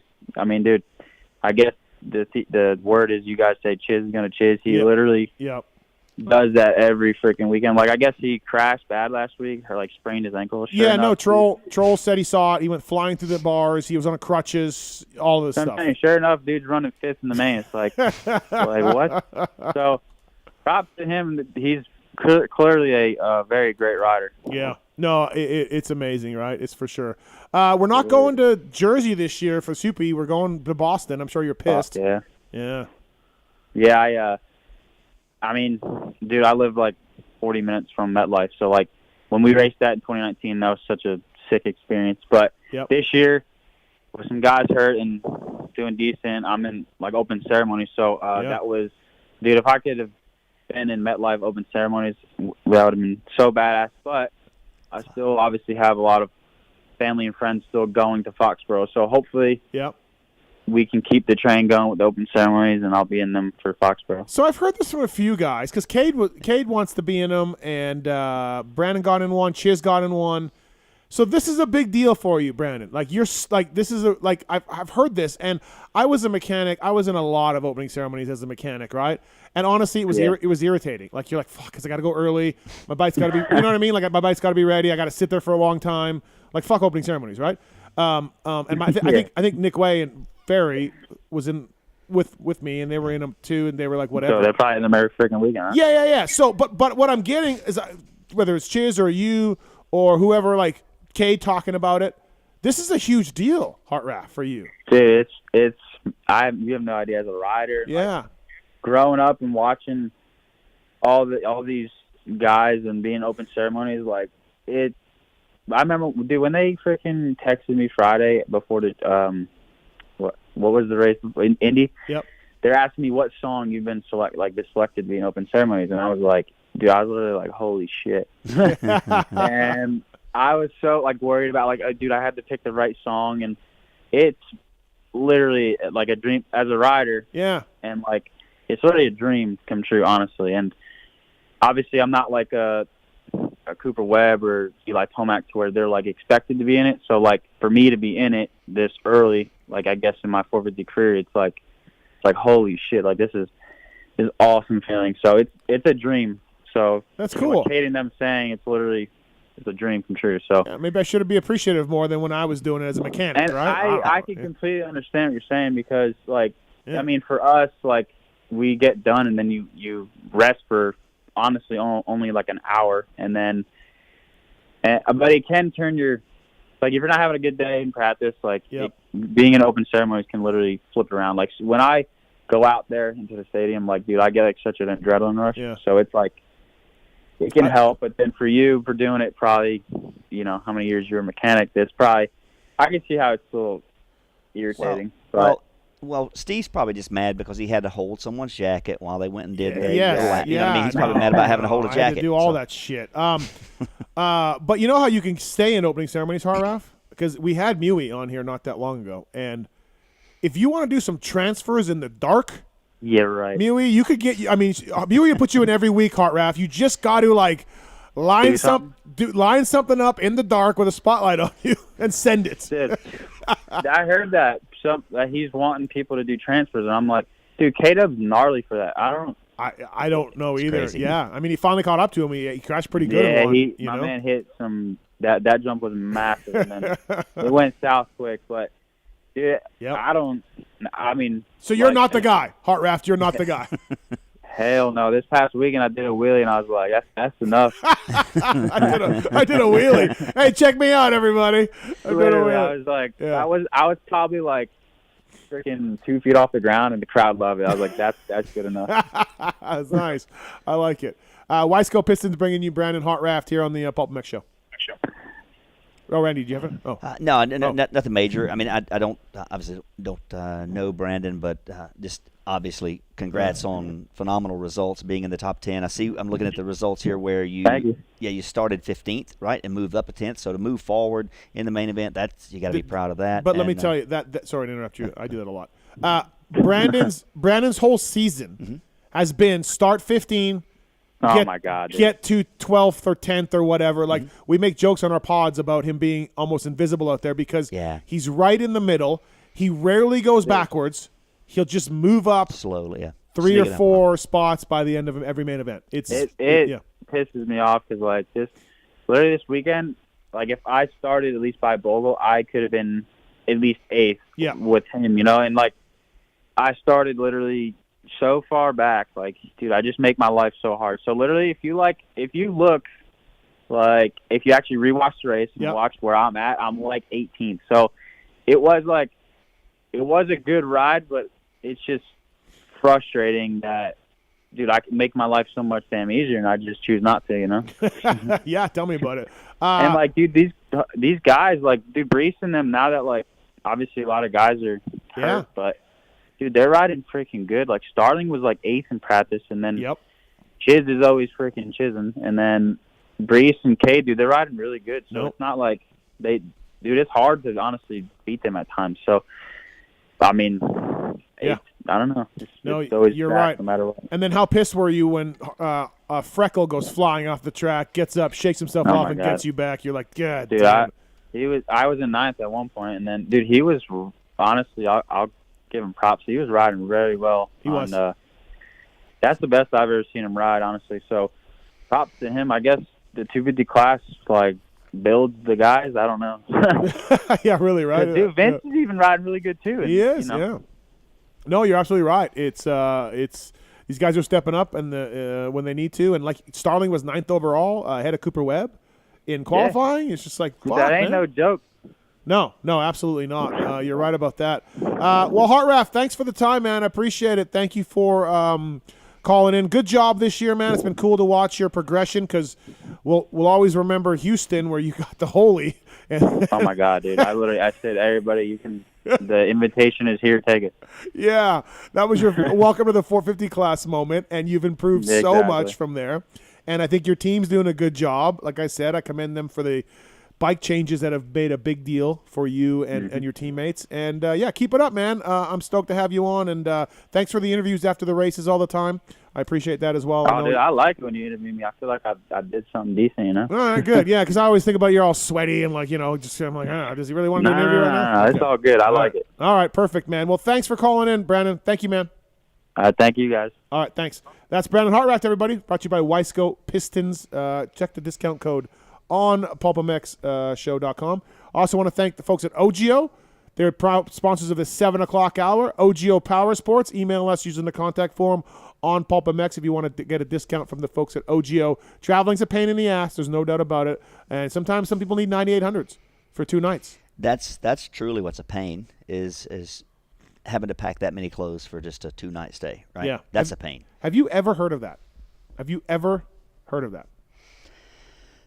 Only in special cases, yeah. Thank you. There's a lot of shit going on. So get the layover bag. Don't be like Kiefer. Get a OGIO layover bag. They got a new one out as well. The 9800 is, I don't know, been around 20 years. 20 years, I was going to say, yeah. Everybody's got them. I got a rig bag as well for my gear. I've got an OGIO Camelback for the mountain biking, and it is getting hotter here, and I will be using that this summer. So thank you to the folks at OGIO. What's your favorite OGIO bag product? For what I like to be able to put my boots, knee braces, helmet, and gear in, I love the 9800. That's what I love. Okay, thanks. Just put everything inside there. Yeah, everything. Couple sets of gear, Yeah. some X-brand goggles. Just put everything in there. Okay, Fantastic. Thank you. But yeah, layover's good, and terminal, the real small one, is handy. Yeah. Oh, yeah. terminal. Mm-hmm. Oh, do I need a terminal? Oh, well, maybe you should have one. Do I need to look at a terminal? OGO Power Sports. Email us using the contact form. We'll get you a discount from the folks at OGO. Before Nathan Ramsey comes on, Sully has a question for FMIP. What's up, Sully? Hey, Randy. How's I'm it going? a big fan. I think you're hilarious. I love the whole Senior Citizen bit. I follow you on Twitter. You seem like the coolest dude ever. Well, thank you. Yes, here comes the butt. Okay. All right. There's always a but. Yes. Well, case in point. But walk me through the thought process of hiring the Eli superfan to do a Michelin commercial. Oh. It hurts Honestly, my the great eardrum. Randy Richardson. Let's talk about Randy Richardson. Oh, God, there it is. Well, with that voice right there, you're in the running for the 2022 commercial. Oh. I might, you know what I mean? Because, people remember things that are either amazing or annoying. So, in all seriousness, I thought it was fun, just a fun idea. And unfortunately, there are no longer any Pulpy awards given out because I would like to continue to win those. But to me, I just thought it was cool. He was you a can have unique. this one if you want. Huh? You can have this one if you want. I know that's a the greatest disappointment or Yes. something. Yeah. Schmolpy award. No, that was definitely just creative to use him, and because he's kind of polarizing caller, definitely a super fan, and I think it's played out, and I think you will like our new commercial for 2022. Coming very soon. Coming very, very soon. Perhaps debuting at Show 500. Perhaps debuting Show 500, Yep. which will be after the app comes out this Mhm. Friday. Yep. And so anyway, but I appreciate the feedback, but I really do. Just something I was trying to do to be creative and not tie in my annoying voice. Remember the one guy? Remember the one guy called in? Oh, yeah, that's right. Yeah. He said your voice was annoying. Yeah. There you go, Sully. Randy, wait, one more thing. Let me ask you something. Okay. Do you sell the Senior Citizen stuff online? Oh yeah, it's available at shopseniorcitizen.com. Yeah. Because I'm 52. I'm getting up there. Oh, that's you're right in the wheelhouse of Senior Citizen. You're right in the wheelhouse. Yeah. So if you're still and it sounds like you still have a very young spirit at heart. So that's certainly what I built the brand around. Do you follow Randy on Instagram, Sully? Oh yeah. Okay, I follow the him. link's on there. I'm not gonna. I was gonna say I follow him everywhere, but that sounds creepy. Yeah. I mean, in terms of social media. Right. No. Yep. He sells it. Does really well. Shop.seniorcitizen. What? Shop. Just what I said earlier. Shopseniorcitizen.com. Yeah. It's pretty simple, Yep. really. Yeah. But yeah, Keep up the good work. Will do, All right. buddy. Thanks, Sully. And thanks, Sully. Thanks for the kind words and the rebuttal on the butt. Thank you. Yeah. All right. Thanks, buddy. Appreciate you calling. Again, Starcross 6 dropping Friday at motorsport.com or your local dealer. And brand new tire from these guys. And if I went 14.9 for 7th with the Starcross 5, I could probably go 12.7. Honestly, I was thinking like 11.6 for 4th overall. Yeah. I was thinking like Okay. something crazy so like probably that. 11.6 for 4th on the new Starcross 6. Our next guest brought to you by the folks at Scosh. Got a charging dock right here for the phones. We got charging cords, cables, mounts, phone mounts, 20% discount by using Pulp 2022 at Scosh, SCOSCHE.com to unlock your discount on accessories for life. They've been in business for over 40 years, man. They got a lot of cool stuff at Scosh. Randy Richardson is going to win some Scosh stuff just by coming in tonight. We're going to give you some Scosh products. Look at there. Yeah. I'm so excited. Right. Thanks to the Scosh guys. Pulp 2022 to save with those. Let's get to our next our guest. He is the team manager at Rockstar Energy Husqvarna. He's also a pretty good dam rider himself back in the day, and he was teammates with Tim Ferry too, which is very important. Nathan Ramsey, what's up, Nate Dogg? Hey, not much. How you doing? We're good, man. Thank you for calling in. Thanks for catching up. Do you remember, Nate, riding at Randy Richardson's house back in the day? Yes. The FMIP taught me a lot. The Soupy track. Okay. Hey, Nate, dog. That was fun, dude. What year was this? What was Nate on? The first time I remember him coming to the house was in a bigger box van. I think it was at RRP. Was it? Yep. Yeah. Yep. Yeah. That makes sense. I don't remember the year, but I mean, if it was RRP, you're talking 95. Yeah, I was thinking. Okay. Yeah, 94 or 5, somewhere along in there. Suzuki. Mm-hmm. Yeah, it would have been Suzuki, and that was so much fun. And if you think about it, like, I'm not saying I was ahead of the time, but back then, no one really had like a private. It was very rare that someone had a private Supercross track. And then it all came about like 92. Jeremy Buell was in the area and looking for a place to ride, and where he was riding was rained out, and somebody put him in touch with me, this and Top that. Fuel Buell. So Top Fuel Jeremy Buell and Dean Baker came to the house in 92. And then over the following years, my track just progressed, and I would have people like Nate Dogg and Mike Brown and John Sebastian Waugh and I'm Charlie guessing, Bogart, like so many people. I'm guessing Nate heard about it from Brownie. I'm guessing. Probably. Yeah. Either that or through Bundy. I don't know. Oh, Bundy? Maybe okay. through Bundy and Nice, or maybe. Yeah, I think that's. Yeah, I was thinking Nice, maybe. Yeah. Yeah. Do you remember the 222 and his form out there, Nate, on the Cowie? Oh. Do you remember any of this? Yes. Yes, he had a lot of form on and off the track. Yeah. I was formidable. I was a formidable rider. Let's just say that. Let's leave it at that. I was a formidable rider. Honestly, they would probably remember me leaving my Michelin job, the engineering role, and trying to sneak out of work early to come home to ride with these. To me, these legends already. You know, these super cool, fast guys, and to be able to ride with them in the afternoons, and then that helped me improve to whatever level I was to a little bit faster Well, level. look, it got Nate a factory Suzuki ride. Yeah, exactly right. You know, Nate, right? I mean. Yeah, that's right. All the pieces along the way. Yeah. How is Bundy, by the way, speaking of Bundy? How's he doing? I know he had some health challenges. Yeah. How's he doing? Yeah, thanks for asking. I mean, he had a, massive heart attack, widowmaker, is what they call it, I guess. Geez. And it happened in November. He was in the hospital for almost 3 months. And pretty much, I mean, he was on life support. So it was touch and go for a long time. But he did get through it somehow. He's a tough old sucker. And basically, did his rehab within the hospital, and then 2 weeks out of facility. He's now back home, just trying to get some strength back. I mean, you can imagine laying in the bed for that long, what it would do to you. But he's working on it. I mean, he's got his business there. He kind of checks in on it, but he's basically in and out of doctor's appointments all the time. He's struggling with some stuff that happened when they they feed the life support. Oh yeah, the trach or whatever. Yeah. Well, the trach, but I'm talking about up through your femoral artery. Oh, okay. And they I'm imagining they did it in a hurry and they clipped some nerves, and then he's having some trouble with his legs, and then just laying that long, and you get dead spots on your skin and stuff. So he's struggling with some stuff, but he's still Bundy, which is awesome. It's special. He's fighting, but he's got a long road ahead of him. But the good news is his heart is healthy, lungs, everything that was such a scare that you possibly couldn't turn back.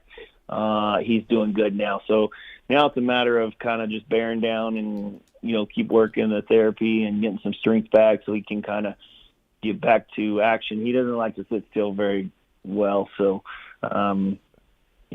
it's been great to talk to him, because at one point I didn't know if I'd ever, get to talk to him again. So, the first time I talked to him, I had a million questions. Like, dude, what do you remember? Like, what's going on? Yeah. And he remembers them shocking him. No way. Like really? The first 2 shocks he remembers, and then by the third one he said he was out, and then he woke up, a couple months later. That's the next thing he remembers. Wow. Yeah, you guys, I always admired Nate, no matter what team you went on, what, factory rides, and Mitch Payton and Honda, and wherever you went, you took Bundy with you as your mechanic. And obviously I was a mechanic for a long time, and I would have loved to have that kind of loyalty from some of my guys over the time, because generally riders are like, what? I can't take a guy? Yeah, see you later. You know what I mean? Like, and I don't blame them, but that amount of loyalty is very rare. I always admired you showing that loyalty to Bundy, and probably at times pushing hard to keep him as your mechanic, So I love that. Yeah. I mean, I appreciate you saying that, but realistically, I felt like we were a package deal. You know, he got the best out of me, and I think it went both ways. You know, I mean, he never could land on one thing that he would stay focused on, and I mean, it went all the way back to, you know, he grew up 2 miles from me, and, you know, there outside of Chattanooga, Tennessee, in this little town called Hickson. He was in Saudi Daisy, I was in Hickson, and he started trading favors. Like, he went racing with us as a family, just as a friend, and then he was like, "Hey man, I'll do your filter if you want me to, and, you know, buy me a sandwich today or something." And I mean, literally started doing everything, and all I was doing was paying for his food. And then I think it went to like $50 a week or something. And then, you know, it was a cool story because it was just his passion and mine just combined that worked together.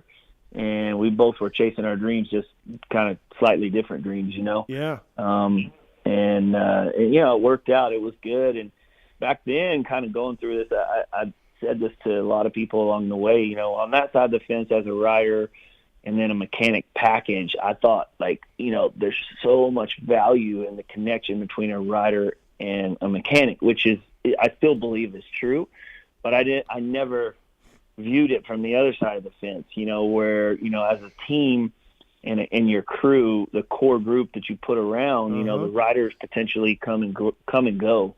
And ultimately, even though you have a rider mechanic connection, which you want them to have a good vibe and a good connection, but the truth is, you know, you really have to have that connection within your crew. So that's what I've learned from the other side of the fence now. Good point. You're right. Yeah, I mean, to me, the days are over. You got a suspension guy, you got a motor guy, you got a crew chief, you have a team manager. In some cases, you have two people. And I don't want to piss off my fellow mechanic brethren, but we're, as mechanics, doing less than ever before. And so the more important part of the job is what you said, Nate. I think having a bond in the group, working hard, everybody trusting each other to pull the rope at the same time, and not having any sort of rebels or any sort of guys that are like, "Hey, I'm only out for Nathan Ramsey." I'm not saying Bundy did that, but having a mechanic that's like only got loyalty to the rider. Those days are gone now, and I hate it, but they are really gone. Yeah, you know. So well, you do walk a fine line. You know, you do have to have that draw, the rider mechanic draw, as well as to the team. But ultimately, I think you have to realize, you know, for the long game, you know, you may love the rider, he may be like a brother to you, but his career is going to end before yours if you're good at what you do. Yeah. No, good. Well said, for sure. Yeah, that's what I was thinking about when you all were talking about that, thinking back to whether it's Bundy or Dean Baker or the different ones. So back the greats like me. The greats. Yeah, well, I Skip. kind of referenced the greats. Oh, okay. All right. But no, how they would work on suspension, motor, they changed tires. You know, they did A to Z, right, on the bike, and just like Nathan and Bundy, they lived together in the same box van or traveled together in the same box van and so on. So it was such just a one-on-one relationship, and just one mechanic taking care of everything on the bike. So to what you're talking about now, Nathan, and like your role managing a team, you need to ensure that your suspension person, your engine person, your chassis person, and crew chief, whatever, all of those people who have different subcategories of responsibilities, they need to work together well, right? So it's the sport's changed a lot, right? Yeah, it sure has. I mean, going from the box fan days, like you said, traveling around, like spending every waking minute. Yeah. You know, I mean, there's such a difference in the connection back then compared to now. But it all boils down to trust and in each direction, you know, in the end. And, you know, and a belief that you can make it. You know, you got to believe in your rider's got to believe in your mechanic. And, you know, there's a lot going on there as far as trust. It's huge. I remember changing fork and shock oil and trying to drive around and find a dealership that had nitrogen, you know, because I don't have a nitrogen tank in my box fan, and I just did the change oil, and I never redid revalves, but I'm just like, those days are gone, man. I'm driving around looking for nitrogen at a dealership, you know. It's crazy. Nate, new gig for you. You were doing the Orange Brigade stuff for KTM for a long time. Steve Westfall, Scuba. We had him on the show when he announced he was leaving. I'm curious, did you throw your hat in the ring for this? Did they come to you? Was this something you were kind of looking for the next step? Were you happy at your Orange Brigade job? How did the process go to give you this team manager role? Yeah. Actually, I was really happy doing the amateur stuff.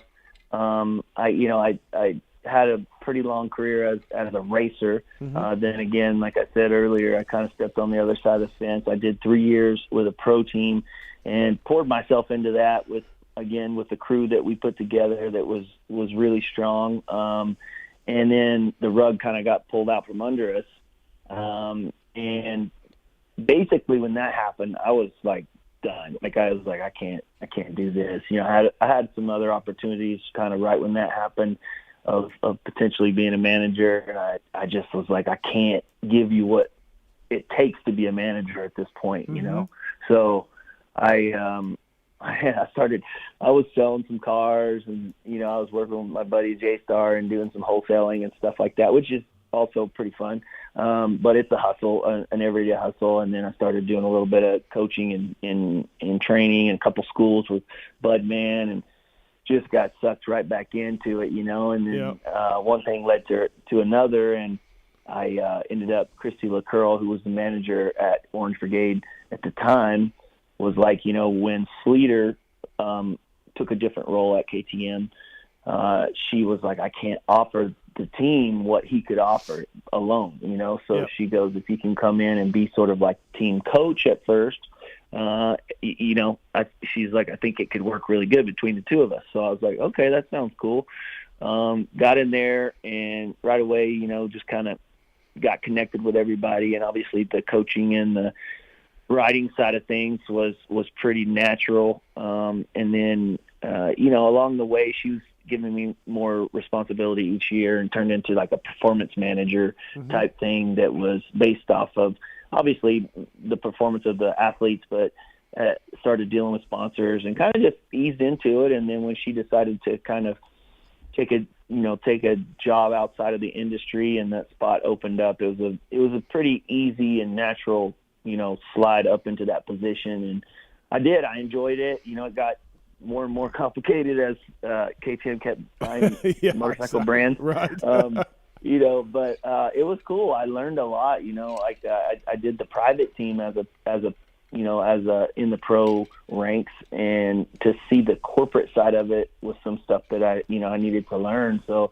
I got to learn the corporate side of it and get my feet a little bit, pretty wet with that on the amateur level. And, spending 16 years as a racer, then 3 years as managing a pro team, and then all of a sudden stepping back to the amateur side of things and doing that for about 8 years, gives you a pretty well-rounded view of everything. And I think that, that gives some value overall. I mean, I obviously stayed connected to the pro side of stuff, paying attention, and, a lot of the same players are at least somewhere in the sport now. So, it's easy. I know a lot of the names and faces and people in the right positions, and to kind of be able to also know the potential of who's coming along next, as far as riders coming up from the amateur world, which is harder and harder these days. But, I think it's a pretty well-rounded, space I'm in. Yeah. And not that I don't pretend to know everything, but I just try to learn from my mistakes and try to use the wisdom that I have kept and can remember, and just try to pass it along. And, with this position, with Scuba, making kind of some life choices, wanting to kind of step away from it. Obviously everybody at KTM and the group, his crew at Husky was super bummed to hear that he was leaving. I was very surprised. Because I had been working a little tighter with him anyways, with the kind of the elite side of things with Ferry and Hawkins, and then what I had going with the other brands on that level. But, I worked hand in hand with him, and he was a lot of fun to work with, and, he's very aggressive with everything that he did with a lot of passion, So it was cool to see that too. And, when, I mean, basically they came and asked me if I'd be interested if that became an option. And I was kind of like, well, yeah, I probably would if a couple things fell in place. You know, I think that Scuba had quite the overload playing more than one role. And for me, I was like, I don't want to go into this thing knowing that I'm going to fail, you know? So, you know, they took the time and put the people in the proper positions. And, I mean, literally, I was in a budget meeting for amateur racing, and there kept being a knock on the door in the office, and I sat in there with Tyler Keith, and I wasn't even paying attention who was knocking because I was just wrapped up in the meeting. And then it happened like 3 times, and then he's like, "Hey, that's Ian, man. I think you probably ought to go," because it was a Zoom meeting with the budget girl. And he's like, "I think you should probably go. He keeps coming back." So I'm like, okay, I gotta go. And anyway, they pulled me out, and that was the week that the Austrians were in town, Pitt and Robert and several others. And I walk into the office, and it's a round table of just the powerhouses of the KTM group, you know. And I'm like, okay. I kind of walk in, and they kind of look at me, and they're like, sit down. And I'm like, sit down. And Robert Jonas looks at me, and they were all kind of straight-faced. He was like, well, you're done with amateur racing. Just like that, you know. It's like, you're like, am I done in life, or like? I'm just like looking around, going, what does that mean? And then they kind of, you know, smirked, and they were like, we need you somewhere else. And you know, obviously at that point, I knew that's where they were leading to. And so I pretty much was in there and said yes to the deal. No idea. I didn't know any details. I was just like, okay, I'm game. If you guys think I can do it, I'm the guy for the job. Then. Yeah, I'll do it. So in a matter of about less than 24 hours, they then introduced to, you know, the Rockstar Husqvarna crew, you know, the new guys in play, which was myself, you know, Tony Hall as crew chief, and Sean Murphy as a higher role, you know, with the team, who obviously has been there for a long time and is pretty much the glue to the team, you know. So they introduced us to the crew, which the crew was pretty shocked, which was, you know, something that we had to work through, being kind of presented that way with no one really knowing we were coming. You can imagine, you know, they're really tight with Scuba, even though they know that he left on his own accord. You know, it's still a shock, you know. So, you know, so again, so that's 24 hours, and then I guess another 24 hours I was at Anaheim too as the manager of the team. So it all happened really quick, but I mean, I really had strong support from, you know, John Hines, you know, Roger and Ian were like, hey, we're here, man. Like, you know, so lean on us as much as you need. And, you know, just really, really were supportive. And I think that, you know, ease my way in, just kind of baby steps, and just try to get closer and closer with everybody. And just, you know, you got to earn that trust and them knowing that you're committed to this process. So I think the riders, that side of it was easier than the crew, because I'd worked with Malcolm, was on my team with the JDR J-Star team. Oh, true. Yeah, right. Yep. He was on my team, so I had dealt with Malcolm, and you know, got to be pretty close with him and the stewards. So that part was really easy. So the night that it was announced to the crew, then I also called each of the riders, and you know, they were very cool about it. You know, Dean Wilson's been a friend of mine for a long time. We lived in the same neighborhood for years and hung out a little bit, but also we always had good respect for each other. And that guy's just so much fun to have around. You know, it's just such a good person, a good vibe, you know. So that part was easy. Then Styles, I knew a little bit from amateurs. Obviously, he was never on any of our teams, but you know, he was a big part of amateur racing, so I knew him. And then Jalik, I would say Jalik and RJ I knew the least, but I knew them, they knew me, you know. So they were probably shocked as well when I called them.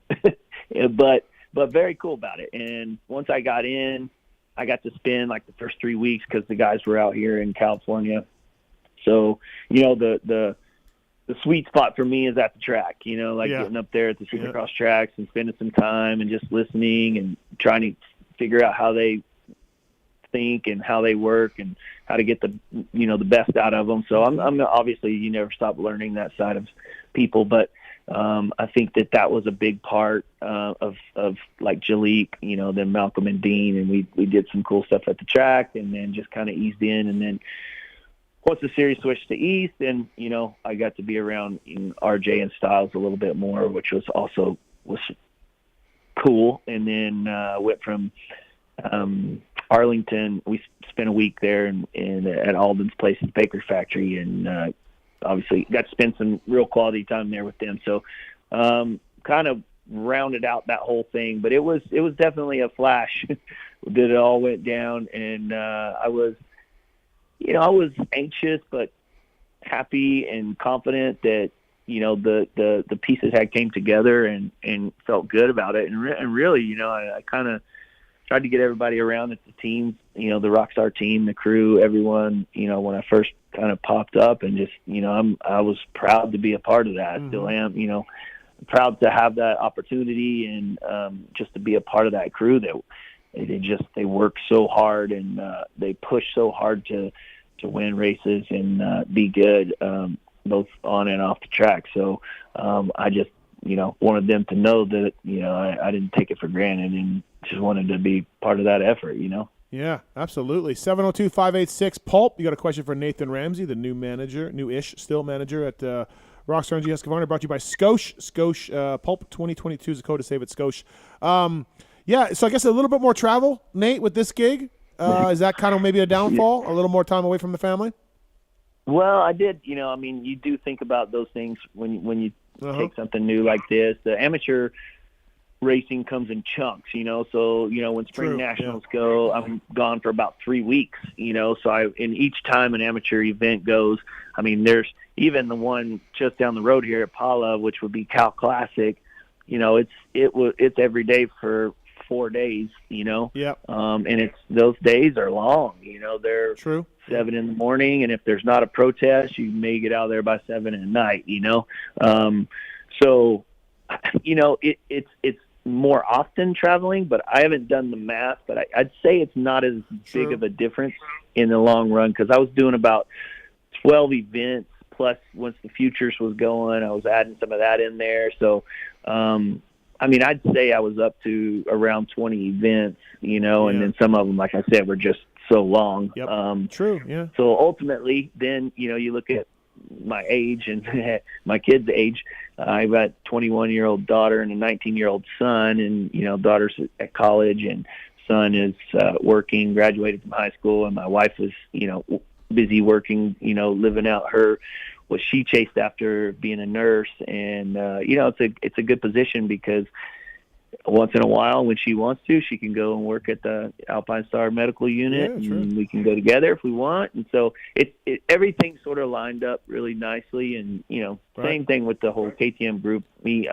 I like 15 minutes or less from the office, so I'm not driving all the way to Torrance or something crazy that's probably unsustainable. I'm like in a great position all the way around. So I think the timing was good. And like I said, I kind of had gotten past what happened with JDR, and I think I was ready to get back into the pro side of things and get that side of things going again. Sure.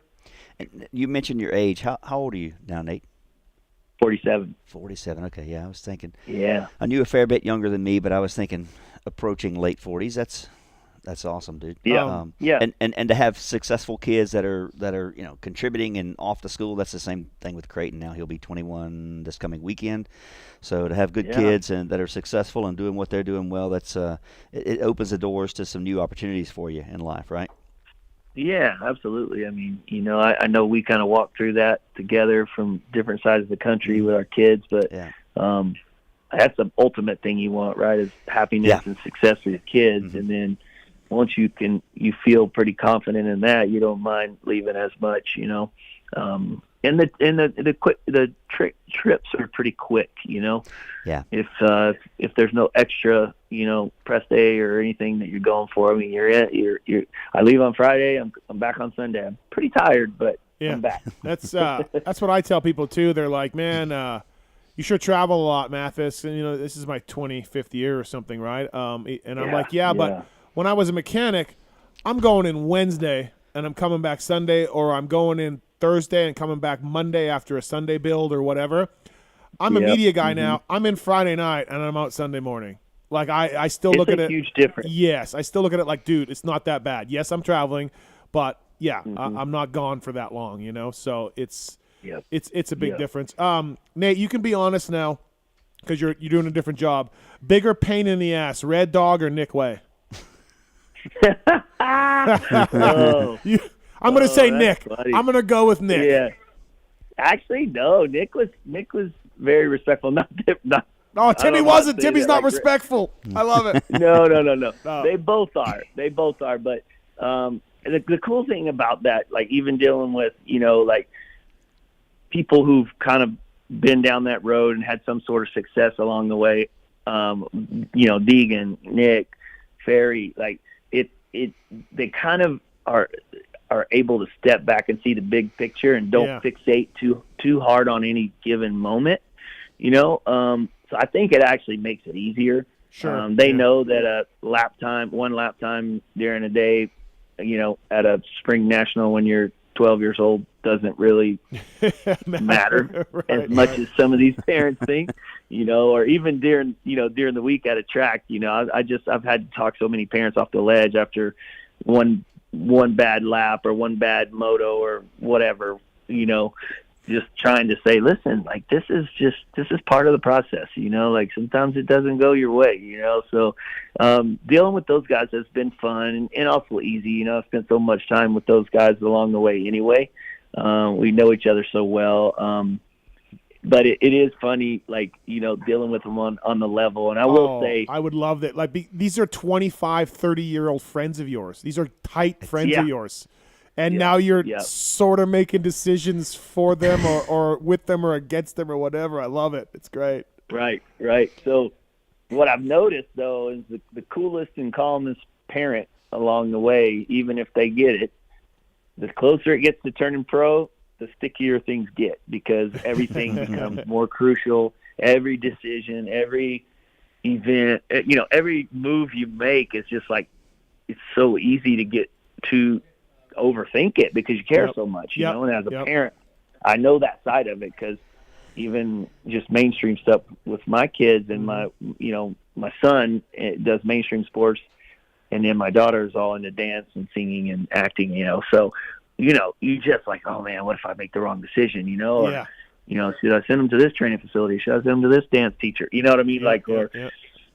Get lessons from this coach for basketball, whatever it is. It's just like it does. It's just you can't help it. And so the closer that gets to being real for them to move into a pro truck or make a pro debut, the more you start to analyze, you know. I've seen it, but I get it at the same time. So I would say Nick's further away, so he's been able to be cool. A little easier. Like, he's like, you know, hey, I think I'm holding Vincent back because I can't get myself to commit like these other parents. He's hilarious. Like, he's like, man, I think I really should do more and you know, spend more time, take him to the track. You know, meanwhile he's at the track with the guys he's training. You know, dude. Every time I go over there, there's fucking 6 bikes apart.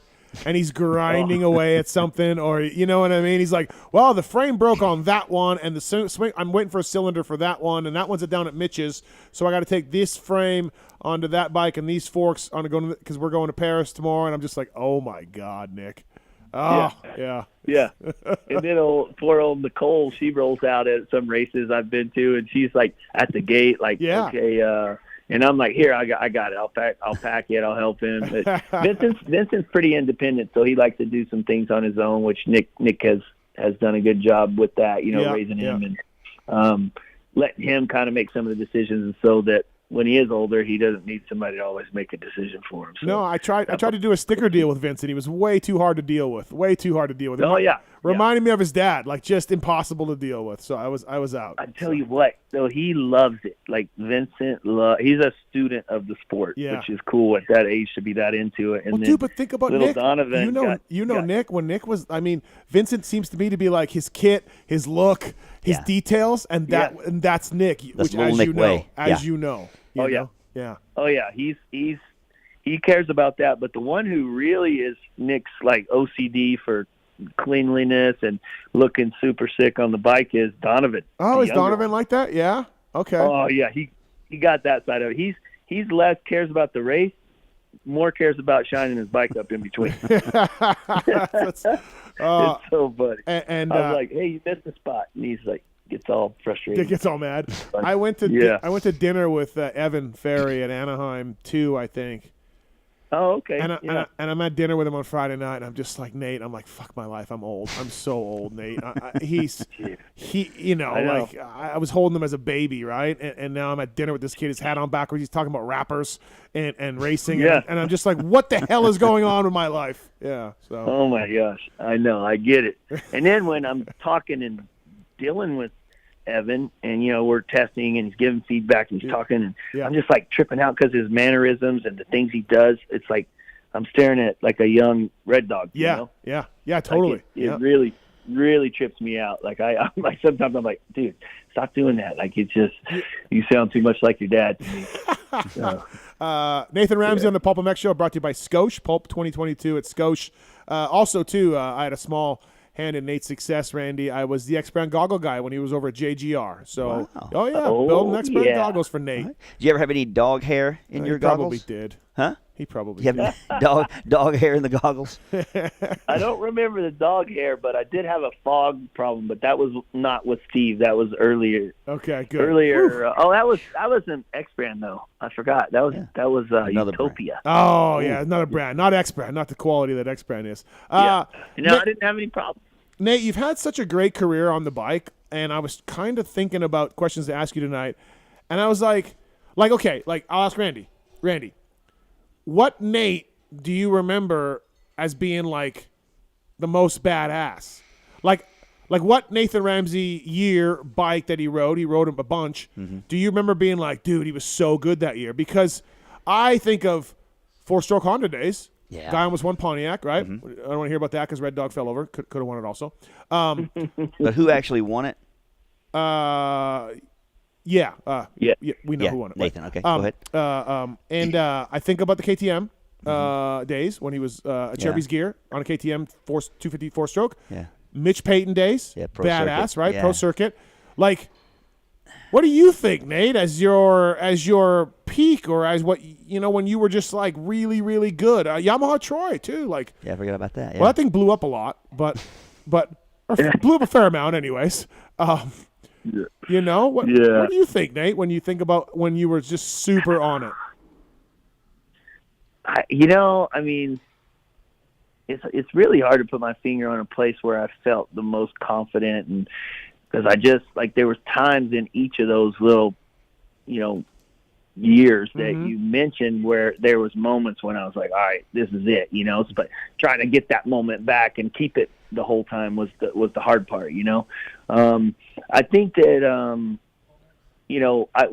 when I got the deal with Pro Circuit, I just remember the thought process of going all right, I got no more excuses, right? I it's all up to me, and then the truth is, then I got the Honda deal. I felt the same way, oh crap, here we go, and then, I made the conscious decision to ride the 4-stroke wave, I kind of I got advice from Bob Moore, who was my agent, and telling me they're going 4-strokes. The future is 4-strokes. And I was like, what? You gotta be crazy. But he was so right. And he, just encouraged me to try to be on the forefront of that. So, if I really had to put my finger on it, it was probably the Honda days. There was a time right before I broke my femur going into the 2004. Wait. Let me think. 2003 season. It was right towards, it was like November, and you killer off season. I was just feeling great, and that was probably the most confident I was and ready. Like I felt like I could win, but I never got to put that on the racetrack because it took me, a year to get over my steamer. But that led me to being able to ride the 250 4-stroke for Honda, which was also fun. And I never pointed out or up to that point, so I was able to step back down into the lights class. So I don't know. Honda, maybe Honda. Yeah, I would think Honda because for me, like I definitely remember the pro circuit days. Like you think you've made it, right, when you get a pro circuit, but then from that era, thinking that factory Honda is the pinnacle, right? So I would agree with that. The question, what I was thinking about when you're talking about the pro circuit stuff. How about those running shoes that Mitch sent you, right? That's a great story. And if I remember the story correctly, like you were pumped. You're like, cool, I got some new shoes, right? Is that how it went on your end? Yeah. Everyone else was all pissed and they wanted to fight him over it. Yeah. And I was like, I'm like a shoe whore, right? So I'm like, I got some brand new Nikes. Why are you guys so mad? Right. But Nick burned his. He said he took them out back and burned them, and then Nathan's like, "Sweet new shoes." Don't burn them. Let me have them. No, you know the rest of that story, right? No. What is it? So Mitch bought those for us, and he had a note in the box that said, "Hey, something along the lines of like, here's a set of running shoes. This might, put these to use. This might help with your program." And that was it. That's why it made everyone mad, right? Right. So I was leading Redbud National. Well, this happened to me a lot back in the split fire days, but I'm leading the Redbud National. I had a pretty good lead, and, I was never known for leading outdoor the motocross stuff, so this was a big deal, right? I'm going to get my first moto win here, and my spark plug tip broke, right? So my bike sputter, and I finished, but maybe like 6th, which I used to literally weekly go to Glen Helen and finish motos with my tip broken because it would do it like so often. Okay. So after that race, I got a box and I packed up an NGK spark plug and I wrote Mitch a little note. Here's a little something that just might help your program. No way. Really? I swear. Oh my God. That is so good. Dude, that's ballsy. Yeah. Did you? Yeah, but we had got to such a point because we'd been through some crap. Right. We got to a point where we had a lot of respect for each other, so I knew he would laugh at it. So, yeah. Yeah, I remember at some point you were going to quit or it was bad. Yeah. Like I don't know. I don't remember what the deal was, but he was yelling at you and you were not being yelled at very well, Nate. Some guys can. Yeah. I was just brought up like you give 100%, like, and then beyond that, like you can't just keep yelling at somebody if they're already giving 100%. You just need to figure it out, what's not working. And I just lost it one day, and I was just like, I don't. If I win, I don't want to win for you. I don't want you to get the credit. You're the worst person I've ever met in my life, and blah, blah, blah. I just went off and back. Just kept. I said everything that I'd been wanting to say for a long time, and then after that was it. He pretty much left me alone and just trusted that I was working hard. Wow, yeah. That was what he was trying to get out of me, though. That was sort of his technique, is to push his guys until they pop, and then see if they could, respond in the right way. So, I think I really believe. I don't know what it is now, but he makes and made most of his guys so mad they cry. They're in tears. They want to fight him or something. Yeah. Yep. No, I know. And then also he gets to a point, and he's had that with some riders lately. Like once he writes you off, what he does is if he doesn't care about you, he won't talk to you. That's it. Like he just won't. He doesn't care anymore, right? So when he's yelling at you, that means he cares about you and he sees something in you. Other guys I know, he's been like, I'm done. Like I don't like this kid. I don't like his parents. Like I'm done.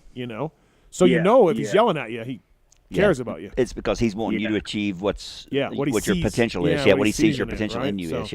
That's awesome about the spark plug. Yeah, that's so good, great. Nate. I didn't know that story. That's awesome. This might want to help your program. We got some phone calls for you, Nate, here on the PulpMX show, brought to you by Skosh. First up is Ty. Ty, what's going on? You want to talk to Nate about KTM 4-strokes? Yeah, so when I think of Nate Ramsey, I think of like the early 4-stroke KTM, the 250 SXFs. Yep. I actually still have two of them. I have an 06 and an 07.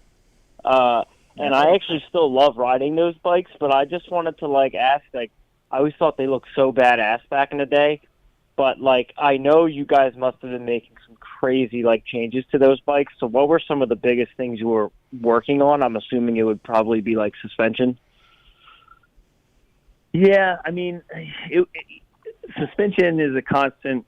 You're constantly working on that, chasing it, and I think there was a lot of benefit to the PDS system, but there was certain things like sharp edges and sharp whoops or big holes in like a hard outdoor track that was, just the shock wouldn't move fast enough. It wouldn't move quick enough. So, that was the biggest thing. We were constantly working on that side of things. And obviously back then they were very convicted that they didn't need to do a leakage or anything like that. So, had to suffer through that. But I mean, that bike, because I did 05 and 06, and that was a really good bike. I mean, it was carbureted, obviously, and that thing never bogged, it never choked, it never cut out, and it was fast. It was heavy. Yeah, I agree. It was a heavy cycle. Yeah. And like, I don't know, for someone that doesn't ride supercross like tracks, right? I'm not riding these crazy whoop sections. Like the PDS works fine for me, and man, those motors last a while. I just maintain them. But yeah, thanks for taking my call, guys. I appreciate it. Thank you very much. Appreciate it. Thank you. Yeah, Nate, you did develop some of these things. The Yamaha and the Honda and the KTM. You're right. You got in early with the 4-stroke stuff, right?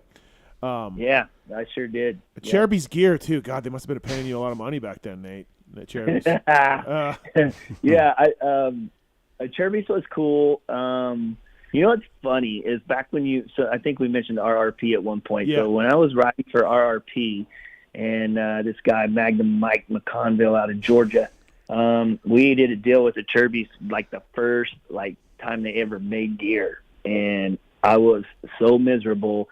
Timmy Red Dog used to make fun of me and call me a Power Ranger, which made it 10 times worse. And I'm like, I'm never wearing a Cherubi's again, ever. And then they showed me the money, and I said, no problem. Yeah, no problem. Let's go. Nate also wore Axo. Numbers. Nate also wore Axo way after Axo was yeah. Yeah. And probably still has some of that money. Yeah. Probably still has some of that money. That's good. Yeah, I know for sure. I agree. Yeah. Hey, no. Red Dog wore a Cherubi's. What's he talking about? He wore a oh no, I'm sorry, that was UFO. He wore UFO. Yeah, UFO. Yeah, Right. he didn't wear a Cherubi's, but that was around the same time frame. I know. He thought his stuff was cooler than mine, which it was. It was. Hey, he also remember he wore baggy JT gear one moto and they blew out his knee. Oh yes. What was that? What was that gear? That was JT. Oh, JT. Okay. Yeah. Another I call. thought you said janky. Oh yeah, well it was janky. That's Nick Way, janky. Seth's on 3. Seth, what's your question for Nate Dogg? Hey Steve, thanks for taking the call, man. Nathan, had a question. Now that you're a manager of the Supercross team, I was curious how you would handle a rider that's has like a really aggressive riding style. Somebody like we've seen this year, Justin Barcia, or Jason Anderson.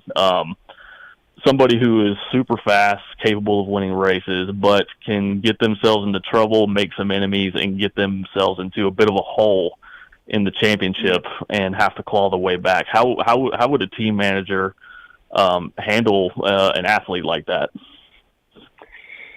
Yeah, that's a good question because you got to work the balance because that aggressiveness and that that attitude that they have makes them who they are and how they've got to where they're at. But I think it's the lessons that you got to remind them of. I mean, if you mentioned Barcia going back to the San Diego round where he probably didn't even faze him that he went in pretty hard on Mogul.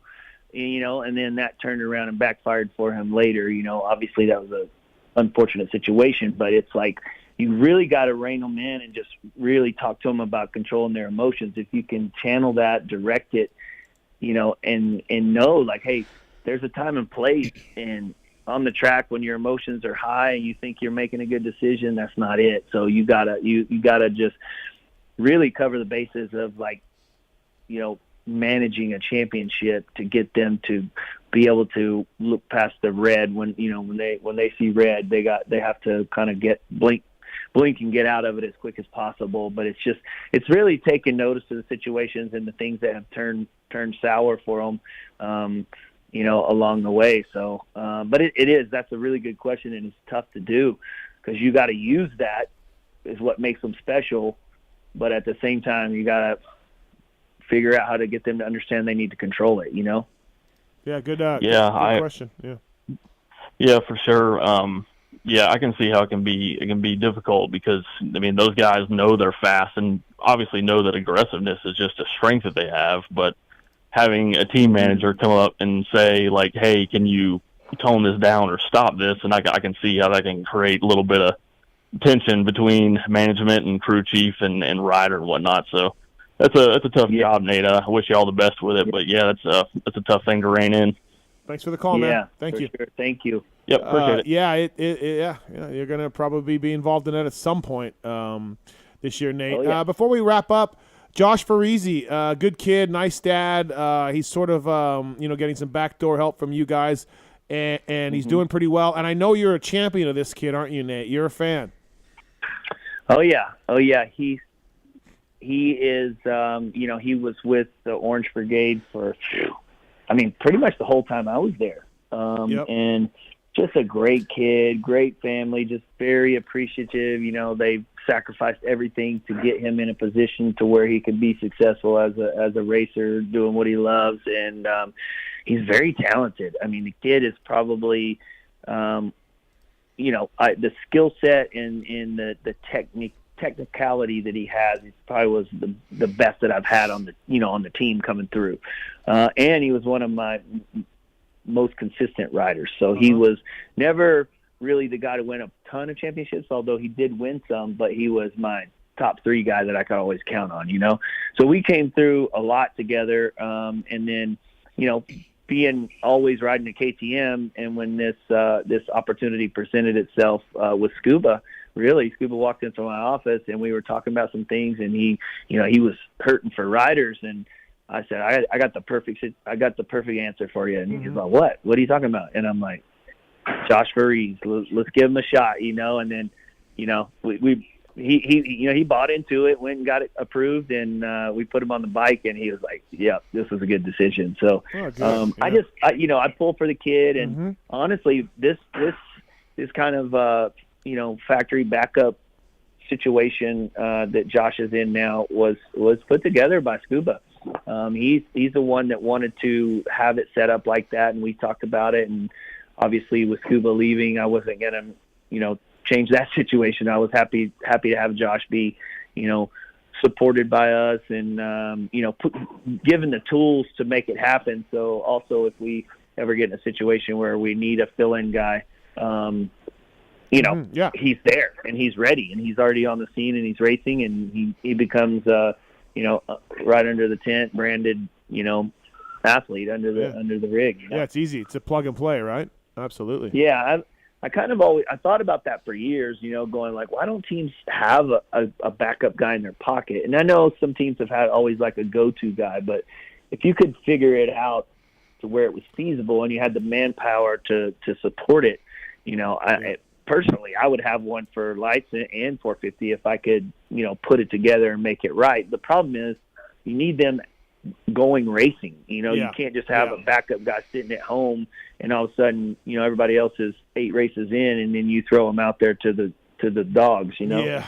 So I think it was important, and he was, young and willing to have that sort of support, and it was better than jumping on, maybe a second tier team or something like that, and not having the tools that he needed. So, unfortunately, he got a little injury, as he was building into the season, and had to come into the East Coast, pretty much half cocked. And he's just, he's a smart guy, so he's building and he's making the best of it. And I think we'll see him, continue to kind of climb the charts there for positions.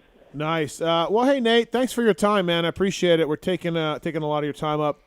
Congrats on the new gig, and happy for you. And I'm glad everything's working out, man. Thank you for coming on the show. Great. Yeah, thank you guys. It was fun, and I guess I'll see you in a couple weeks, right? Yeah. Yep. Sounds good. We'll see you in St. Louis, man. Thanks, Nate.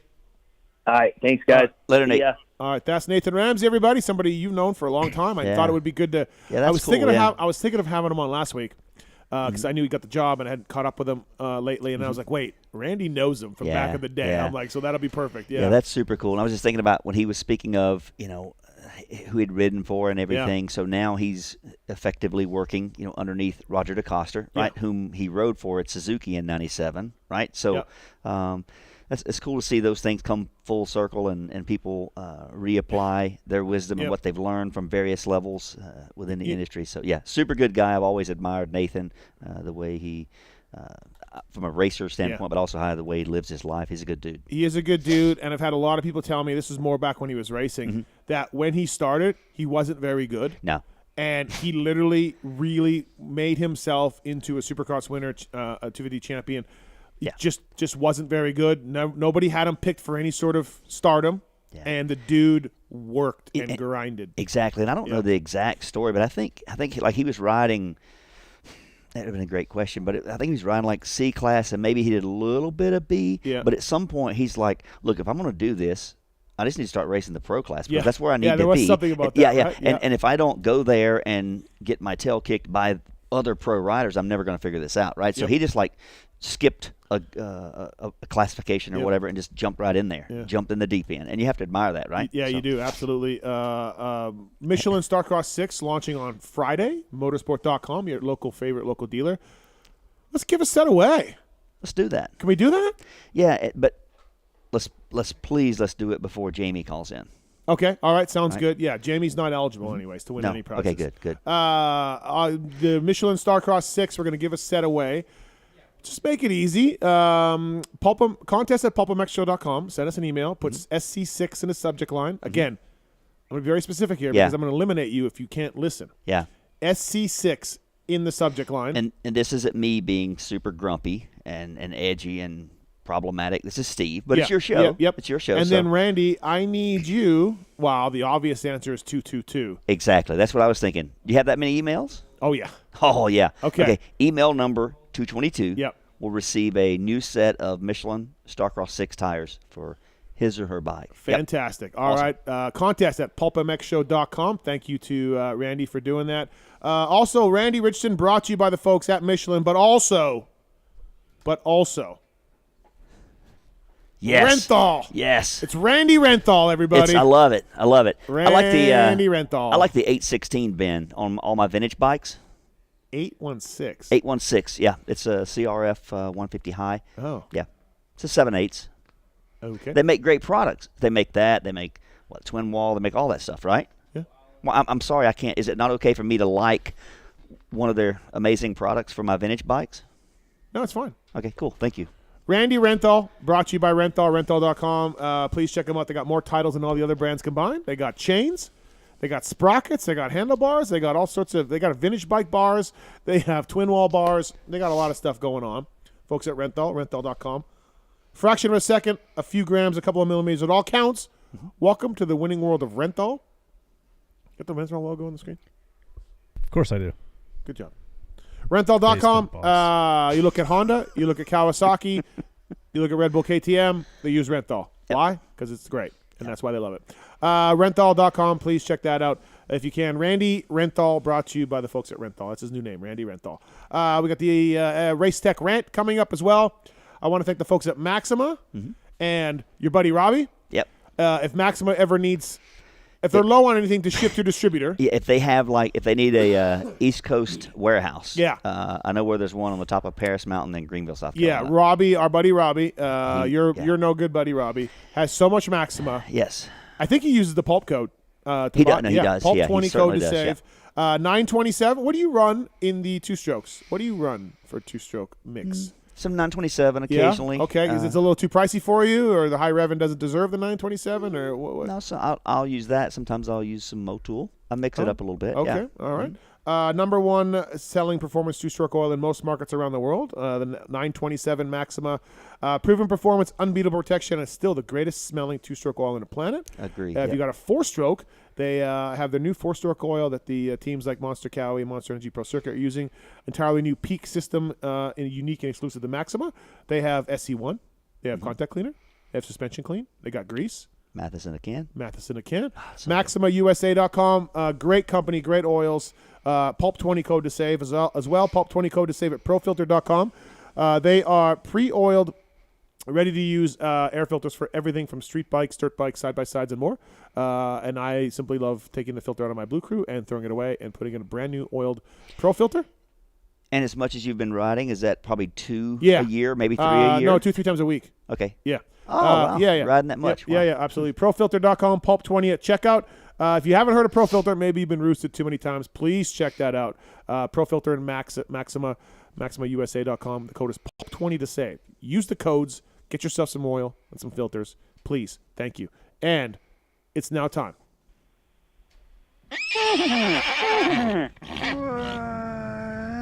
Oh, shit. That's David Bradshaw's bike. I just fucked up. What's up, Jamie? Just enjoying show 500, man. It's been great so far. Oh, no. That is fake news. Do not let the man in the Michelin shirt fool you. That is a great shirt, by the way. Oh. People on YouTube love if it. anyone would recognize fake news, it would be you. Can you get this fucking coffin of hair off my desk? It doesn't belong to me, man. It belongs to your brother. He wanted it. He got the coffin made. He wanted to put it on his mantle. Why do I have it? I don't want this. We already had this discussion. I don't have an answer for you. It freaks me out. Here's what I'm going to do. Yeah. Here's what I'm going to do. Okay. So, tomorrow morning, yeah, I'm leaving Vegas, driving down to Paris Raceway to prep for our press launch. Oh. So where do I drive on the way? Right by the high desk. Yes. Yeah. So if you'd like for me to, I will gladly take that and drop that off at Keepers. Please do. Okay. Yes, thank you. And take the remote as well. I think it's somewhere. Yeah, I was looking for how to get that thing blinking or going. On the bottom. It's on the bottom. Oh, no, on the bottom of the coffin first. Oh, really? And then the remote works. Yeah. Oh, gosh. So That's it is cool. super creepy to have this thing here. I don't want it on my desk. I don't want to So there you go. Really? Wow, that's pretty cool. So I'm going to take I that. don't want it either. All right. We got another haircut though. Like since we did it, you got another. You tightened it up. That's the thing. You kind of have to, right? Yeah. Yeah. If you leave it with the 90s, Steve's costing me money now. Yeah. Well, you could to offset the cost of the haircut. You could. I'm just saying you could sell that bike if you ever get it, right? Yeah, I guess. Hey, I'm gonna gonna get it. Yeah, we race Rider D. We'll get there. And in addition to the set of Michelin Starcross 6 tires that we're giving away to email number Contest. 222 contest at PulpMXshow.com. Yep, with SC6 in the subject line, right? In addition to those, Dark Side, I definitely want to dial you in with a set of Michelin Starcross 6 tires for the YZ250 if and when you ever get that. Well, when you drop the coffin of hair off, Jamie's bike is in that garage. Okay. So if you have the tires, you could just lay them right there, and Chris Kiefer can give them to Jamie. Yeah, I didn't think that far ahead. I did think far ahead enough to bring you some Michelin bicycle tires today. Thank you. Right? Yes, thank you. Some Appreciate DH34s front and rear. Nice. But I didn't think about that, so my bad on that. I guess nobody. Yeah, we didn't really tell you. So no worries. Michelin bicycle, proud sponsor of the Wrap Up Show. Sponsor. Or sponsor of the Wrap Up Show. Yeah. Guts Racing, Seal Savers, Motorsport.com. Yeah, all of them on board. Who's on the show this week? Mark's. Oh, wow. Mark's dog doing double duty. And, He's a genius. My guy TJ. I'm a genius. He's a genius. Nice to have a genius on the show every once in a while. And double duty. I don't know that. That's good. Yeah, it should be good. So Randy's going to be on for 500. He's doing the wrap up for 500 with Nick from Moto Limited. Oh, you actually, you've got some special guests for the wrap up of the 500 also. Okay. Well, we got to do it right. Yeah, we got to keep pace with the Pulp Show. What do you think of RC and MC? Had I told you that already? Did you know? No, and people have been asking me, and I didn't want to know. I wanted the surprise. So you have not told me. No. Okay. And what? I had a feeling RC was probably a lock, and then I figured it was either McGrath or Chad. Okay, and so thoughts on that? So, beyond jealous. I know where you live, so if you hear a knock at the door, please answer. Okay, all right, fair enough. It's going to be killer. It's going to be really fun. Yeah, those two guys are going to be great, and Daniel Blair and JT have history with both those guys too, so that'll be great. I'd be there careful. There really is nobody cooler than McGrath. He exudes, if that's the right word, exudes awesomeness. He does. It's going to be great. And I think they're buddies a little bit. They're not certainly like bros, but they're in a good spot now where they're friends, and they can, and like the JT said earlier, the pressure's gone, long gone for both of them now. So let the stories come loose. So, how's the Pony Pod doing lately? The Moto X Pod show is doing well. Yeah, we had Zacho last week. Oh. So we beat you to that, but you beat me to Nathan Ramsey because I've been trying to get him on for about 6 weeks now. And what is he? Does he not answer, or what happens? No, he's like, man, I've just been really busy this week. Let's try to push it. We kept pushing it, and then I did not ask him this week, and you got him. Oh, wow. Well, with me in studio, you gotta, I understand. How can he say no, right? How can Nathan say no, right? So, does that bum you out? That does that bum you out, Pony? Like that he comes on mine? That you got him, or that he said no? That he says no and then does another show. No, not really. Like, I understand your relationship with him. He knows you better, and he said yes, and then he just kept pushing it. So, I feel like eventually he'll do it. So, no, not really. I mean, okay, yes, I am a little bummed, but not like bummed. But it's not like Steve having A-Ray and Raper on after they've been on swap and told the whole story. Yeah, it's not like it's that, right? It's not that much of a bummer.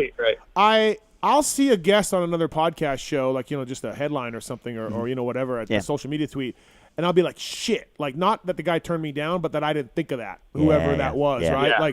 Like I'll be like, oh, I should have thought of that one, you know what I mean? So there definitely are times like that where I'm like, I missed that one, so. Yeah, the Devin Raper A-Ray last week was one of those like that. Like, I kind of knew, I figured you'd get A-Ray anyway, so I didn't even ask. Right. You kind of you sort of have a system. You try to get a guy, usually a winner, from the Saturday before, and you kind of have I kind of know that who not to go for normally week to week. Right. Well, okay. So we had Hunter on last week. That was good. So Yeah, absolutely. It's been going good. I appreciate you asking. Usually you're just making fun of it. The Pony Pod, you mean? What? Yeah. Well, the Moto X Pod show. Yeah, the Pony Pod. Whatever. Trying to promote. All right, so. Couple things. Christian Craig, he signed a 2-year deal, I've been told. And I don't know who with. Do we have any ideas? Like, you don't think he's staying with Star? I think he's staying with Star. I don't know. Wouldn't that be the obvious answer? Maybe Scoops. Is she ever call in anymore? She hasn't called in now. Dang, I bet she knows. I bet Scoops knows. Sinjin Scoops. I don't know. We got to figure this out. Well, call him up. He'll probably answer. Well, I've been texting with him. He wants me to find out. He told me that usually I know before the riders do, so he's very happy that that he has this over me.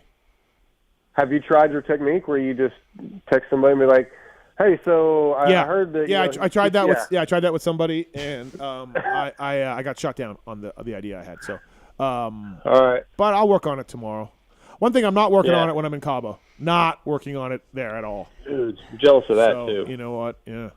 You see Sammy? Is he there? I don't know if he's there. Yeah, he was just here in Vegas last week. So maybe he'll go to Cabo. Yeah, I don't know. I'm not sure. So. Yeah, you just went and saw him recently, didn't you? Oh yeah, it's amazing. Yeah. The original and still best lead singer of Van Halen. I don't know how you would say the original. That's fake news. Yeah, it's original to me. Run of the mill here at PulpMX. You know what I mean? Right. I would think that if anyone would recognize fake news, it would be you. All right. Anything else, Pony? Man, that's about it. Just wanted to promote the wrap-up show this week, and it's going to be good. So, yeah, Mark's is always good. TJ's excited to get to do something with PulpMX. So one more hour that Marks will not be devoting to the app. He'll be on the wrap-up show. Can we knock TJ out and get Damien on to be on with me? Oh, just talk about how awesome the genius guy. Yeah. No, TJ getting bumped again. He said a lot in studio. Damien said the guy in the corner, and you're not in the corner. Tallon is. Listen, I know what he meant. There's a lot of. You're in the corner, Tallon. There's a lot of in a house this big. There's a lot of corners, right? Tallon gets to be the goat. Like, what more does he want? Tallon's 6-time. 6-time, the goat. Shorty said he's fast. Yeah. Just living that life right now. A big deal in Russia. Big deal. now it's probably not the time for that. Moving on. All right. What else, Pony? All right. That's all I got, man. Just want to call in and promote it. Appreciate Randy doing a good job, man. Enjoy it as always. And, without the tire hookup. Without the Michelin bicycle tire sponsorship of the wrap-up show, it might not still be going. No, it wouldn't have. Yeah. So that's my understanding is that's where the very, very slight raise, right? The very slight increase, basically same dollar value as the previous year, right? You passed that straight along the dark side. I did, and I admire that. I did pass along the dark side. Yeah. And when you say very, very slight, I think I take offense to that. That's a lot of money. No. The increase amount. Yeah, it's basically the same dollar amount. It's kind of like basic. It was 6 figures. Basic same square footage. 6 figures. I missed a few of those figures then. Yeah, it was Steve. Well, Steve's counting the two on the right side of the document. Yeah, he's counting those two. Yeah, those are figures. It's obvious. Those are figures. You know what I mean? You can't just round off. This house is basically the same square footage. Basically, it's 300 square foot more. Mm-hmm. So, yep, that is basically the same. Did you see the guy with the shirt at the live show? Yes. Oh, I saw it. I saw it somewhere. Did on you the see post that? Yeah. Oh, I saw it. It's great. Yeah. I'm gonna get one. Oh God. I'm gonna wear it. For I had security escort him out. I'm gonna wear it for Show 500. Have security escort me out. Right. All right. The Pony Pod. Check it out, and the wrap up show as well this week, Wednesday. All right. Yeah. I do have one question. The thing I texted you about for the Yamaha LCQ thing, is that going to happen, or do you know yet? What did you text me? What was it? The possible hole shot situation. Oh yeah, we're gonna do it. Yeah. Okay. Yeah, Hannah Ray, the lovely lady who sponsors Logan Carr now, is putting up $1,000 for the LCQ Hole Shot Award in Denver. I'm starting an OnlyFans. Yep. That's ridiculous. Yeah, right. We're giving away more money. Thank you, Hannah Ray. It's fantastic. Yep. These riders. She seems pretty cool. Yep. Yep. Her boyfriend is a listener, I guess, and watches the races and that. So she is actually a fan. She knew what was going on. So that's kind of cool. Well, good. Yeah, good for her and good for these riders for getting $1,000 from her for the Hole Shot Award. So my money's on Joan Cross. Joan.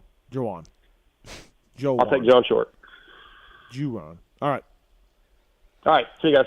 All right, Thanks, Darkside. All Thanks, right. buddy. Thank you. Ho-Wan.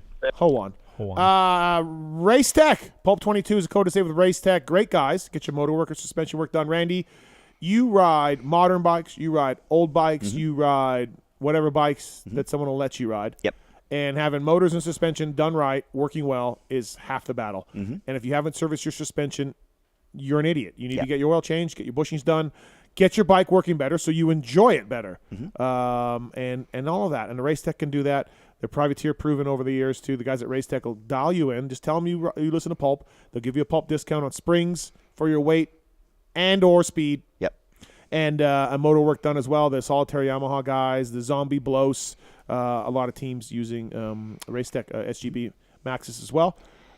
Great conversion kits for the older forks. The emulator. Yep, emulator stuff. So that's what I have in my vintage bikes. And, they sell a ton of those. Yeah, they work really, really well. They install well, improve the performance and the balance of the bike for sure. So love the Race Tech stuff I have. Yep. Okay, Race Tech Rant.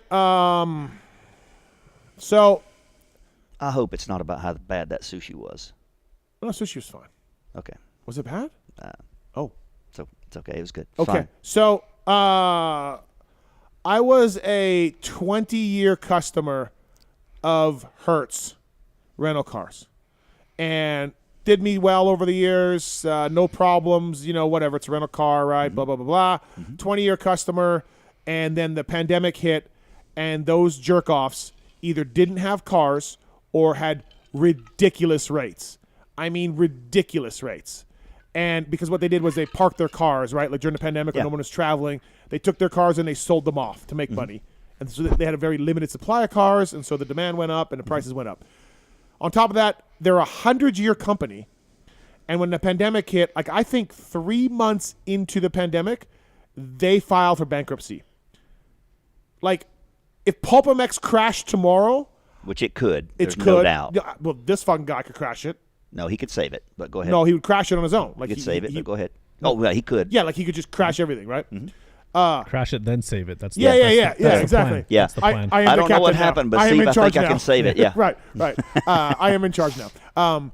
So if PulpMX crashed tomorrow, I have 3 months of savings to get me through things. But this 100-year, multi-million-dollar corporation couldn't make it 3 months before declaring bankruptcy. Okay, so that's the kind of clowns they are. Okay, so declared bankruptcy, trying to rape me for cars. Fuck you, I left, right? I'm done with Hertz. You showed them, didn't you? Well, not really. I doubt they care. But if you want to Google, like, Hertz, they have some horrific claims right now, like, going on because they were just screwing people over during the pandemic. Really? It's gnarly, yeah. You raped her. So I left Hertz. JT, should have got him on the line. I love Avis. Come to Avis. They're great. Okay, no problem. Get started with Avis. Started last summer during the Nationals. Didn't really pay much attention to anything. Everything was fine, normal. Shuttle buses, prices were back normal. My experience with Avis was fine. Drop the car off, walk off, walk out of the plane. Don't see my name on the board, grab a car. Yeah. Somewhere along the line, this Supercross season it started when I went to PulpMX to go see Phil and those guys. That's when it started. So November. I decided to start looking at my receipts. Yeah. At Avis. Never really looked at them before. I mean, it'd be nice to have that kind of money. Like for me, like I'm spending. I see the charge. Okay, all right. But I don't. I'm not like look at the totals or what the itemized things right. are. I'm not really looking. I book it for a rate and cool. That sounds like an okay rate. I look at my receipt from PulpMX, and there's a $16.99 fuel charge on there. Okay, I return the car full. Yep. I'm like, that's weird. Call Hertz, they took it off. Okay, all right, that's 20 minutes of my life I'll never get back, but whatever, no problem. I start renting in Supercross. Now I'm looking at my receipts, and they have $16.99 fuel charge on there. And I'm returning the car full because that's what I did with Hertz. Because, Randy, you don't sometimes drive the car. You don't drive the car long enough to put $17 of gas in. Maybe now you do with the prices now. Yeah. But generally speaking, you put $5 in, $6 in, whatever it is. You've certainly done it long enough. So I look like week 6 of Supercross. I'm like, holy shit, $16.99, $16.99, $16.99.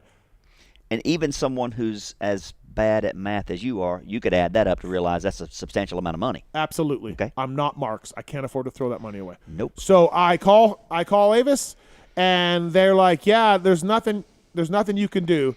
I say, in my options, there's a fuel option there. Like, do you want us to refill the car? I said it's not checked, so I'm not requesting this. I will fill the car up, and I don't want any insurance because I have it through my insurance company, my credit card. I don't want anything that you offer. Everything's not checked, and they go, yeah, sorry about that. They refund me all the money. You know what I mean? Okay, all right. Happens again. Now I'm mad. Now I call again the next week, and they're like, oh yeah, sir. So this is neither of the other two people told me this. This is now the third time I've talked to Avis.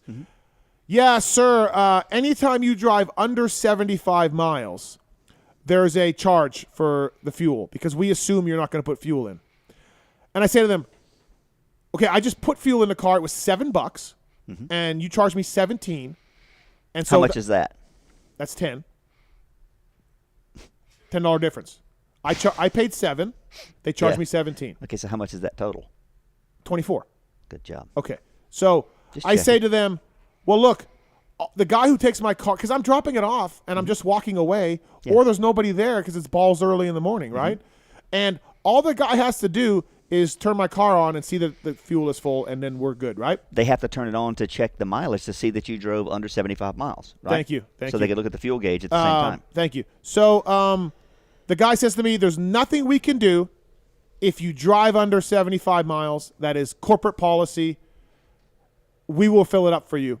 And I said, but I just put 7 in and you charged me 17, so I'm getting ripped off, Sorry, sir, that's a policy. What you can do, though, sir, is put your receipt for the gas on the dash the next time, and they will see the receipt. Well, you need that for your, like I would need it for an expense report. I put everything on my credit card, so it's fine. Okay. But yeah, you're right. If you did need the actual receipt for corporations. So, Seattle, fill it up, put the receipt on the dash, walk away. Those fuckers charged me again. They charged me again. I call today, and I go off on the guy again, and I'm semi-polite where I'm like, look, sir, I know it's not your fault. I know you're not doing it personally, but please understand that first of all, how many fucking people don't look at their receipts and get charged $17, right? Yeah. And how much money is Avis making off $17 off nobody who looks at their receipt? A lot, I bet. Yeah. The guy on the phone yesterday, I said, I was told to put the receipt on the dash. So that's what I did. Guy said again, no, sir, I don't know who would tell you that. I don't know why they told you that. It is a company policy to anything under 75 miles, you get charged $17. I said, that is complete bullshit. You're stealing money from people. You're absolutely stealing money. I said, my gas option is not checked, and I'm filling the car up. Sorry, sir. And I'm just like, wow. I said, this is really what you guys are going to do. He said, I can give you a $50 credit if you would like. And I'm like, that's good for 3 rentals. Yeah. And then what? Yeah. Like, you know what I mean? 3 that they already owe you for. Yeah, right? yeah. So this is, Randy, this is this is my 3rd or 4th phone call. I've probably been on phone an hour of my life for Avis dealing with these guys. So I text JT. I'm like, you motherfucker, these fucking guys. He goes, yeah, dude, you got to get him to take the option off. They said there's no option. They said there's no option. He goes, trust me, I know. I've been yelling at these guys. This is JT. And I said, well, I've been yelling at him too. He goes, you just got to call and get it. I'm like, I'm not doing that every single week. I am not calling Avis every single week to get him to take $60.99 off my car. Like, I have better things to do. So anyways, fuck you, Avis. I'm done with Avis. Now I got to need a new rental car company. I've been told National is okay. I'll try National, I guess, now. No? National's good, yeah. Oh, National's good? Yeah. Okay. So I guess now I got to try National. The point is I'm going to call Arthur Draper. He's not going to be able to help me, but he'll know somebody who can help me. Yeah. I am suing Avis. Yeah. I am going to do a class action lawsuit against Avis because that is complete bullshit. Yeah, but coming from you, it'd be more of a no class action lawsuit. All right. That's my race tech rant. It's a pretty good one. I can see you're frustrated. You know what I mean? While you work in corporate America. Yeah, which, yeah, and there's benefits to that and challenges to that. Can you imagine how much money they've made off people that have no fucking idea they're getting charged $17? Or it's costing them, or people do know that if you drive under 75, you don't have to fill the car up, but it's actually only $4 in gas, and they're making $14. Yeah. Right? Yeah. Like, there's breakage there either way. Yep. So, and then the guy told me over $75 miles to 100 miles is $18.99. Yeah. You know what I mean? They have different tiers. And I'm just like, holy fuck. And there's nothing you can do. You can't, when you get so Hertz for 20 years, they just, when they check the mileage, they check the fuel, and you don't get charged. Yeah, exactly. And you ever thought about just driving around for a while? Maybe pop in some Van Halen, just drive around the city? Definitely. I'm going to wake up at 4 a.m. before my flight and do a circle of the 275 of the local just city.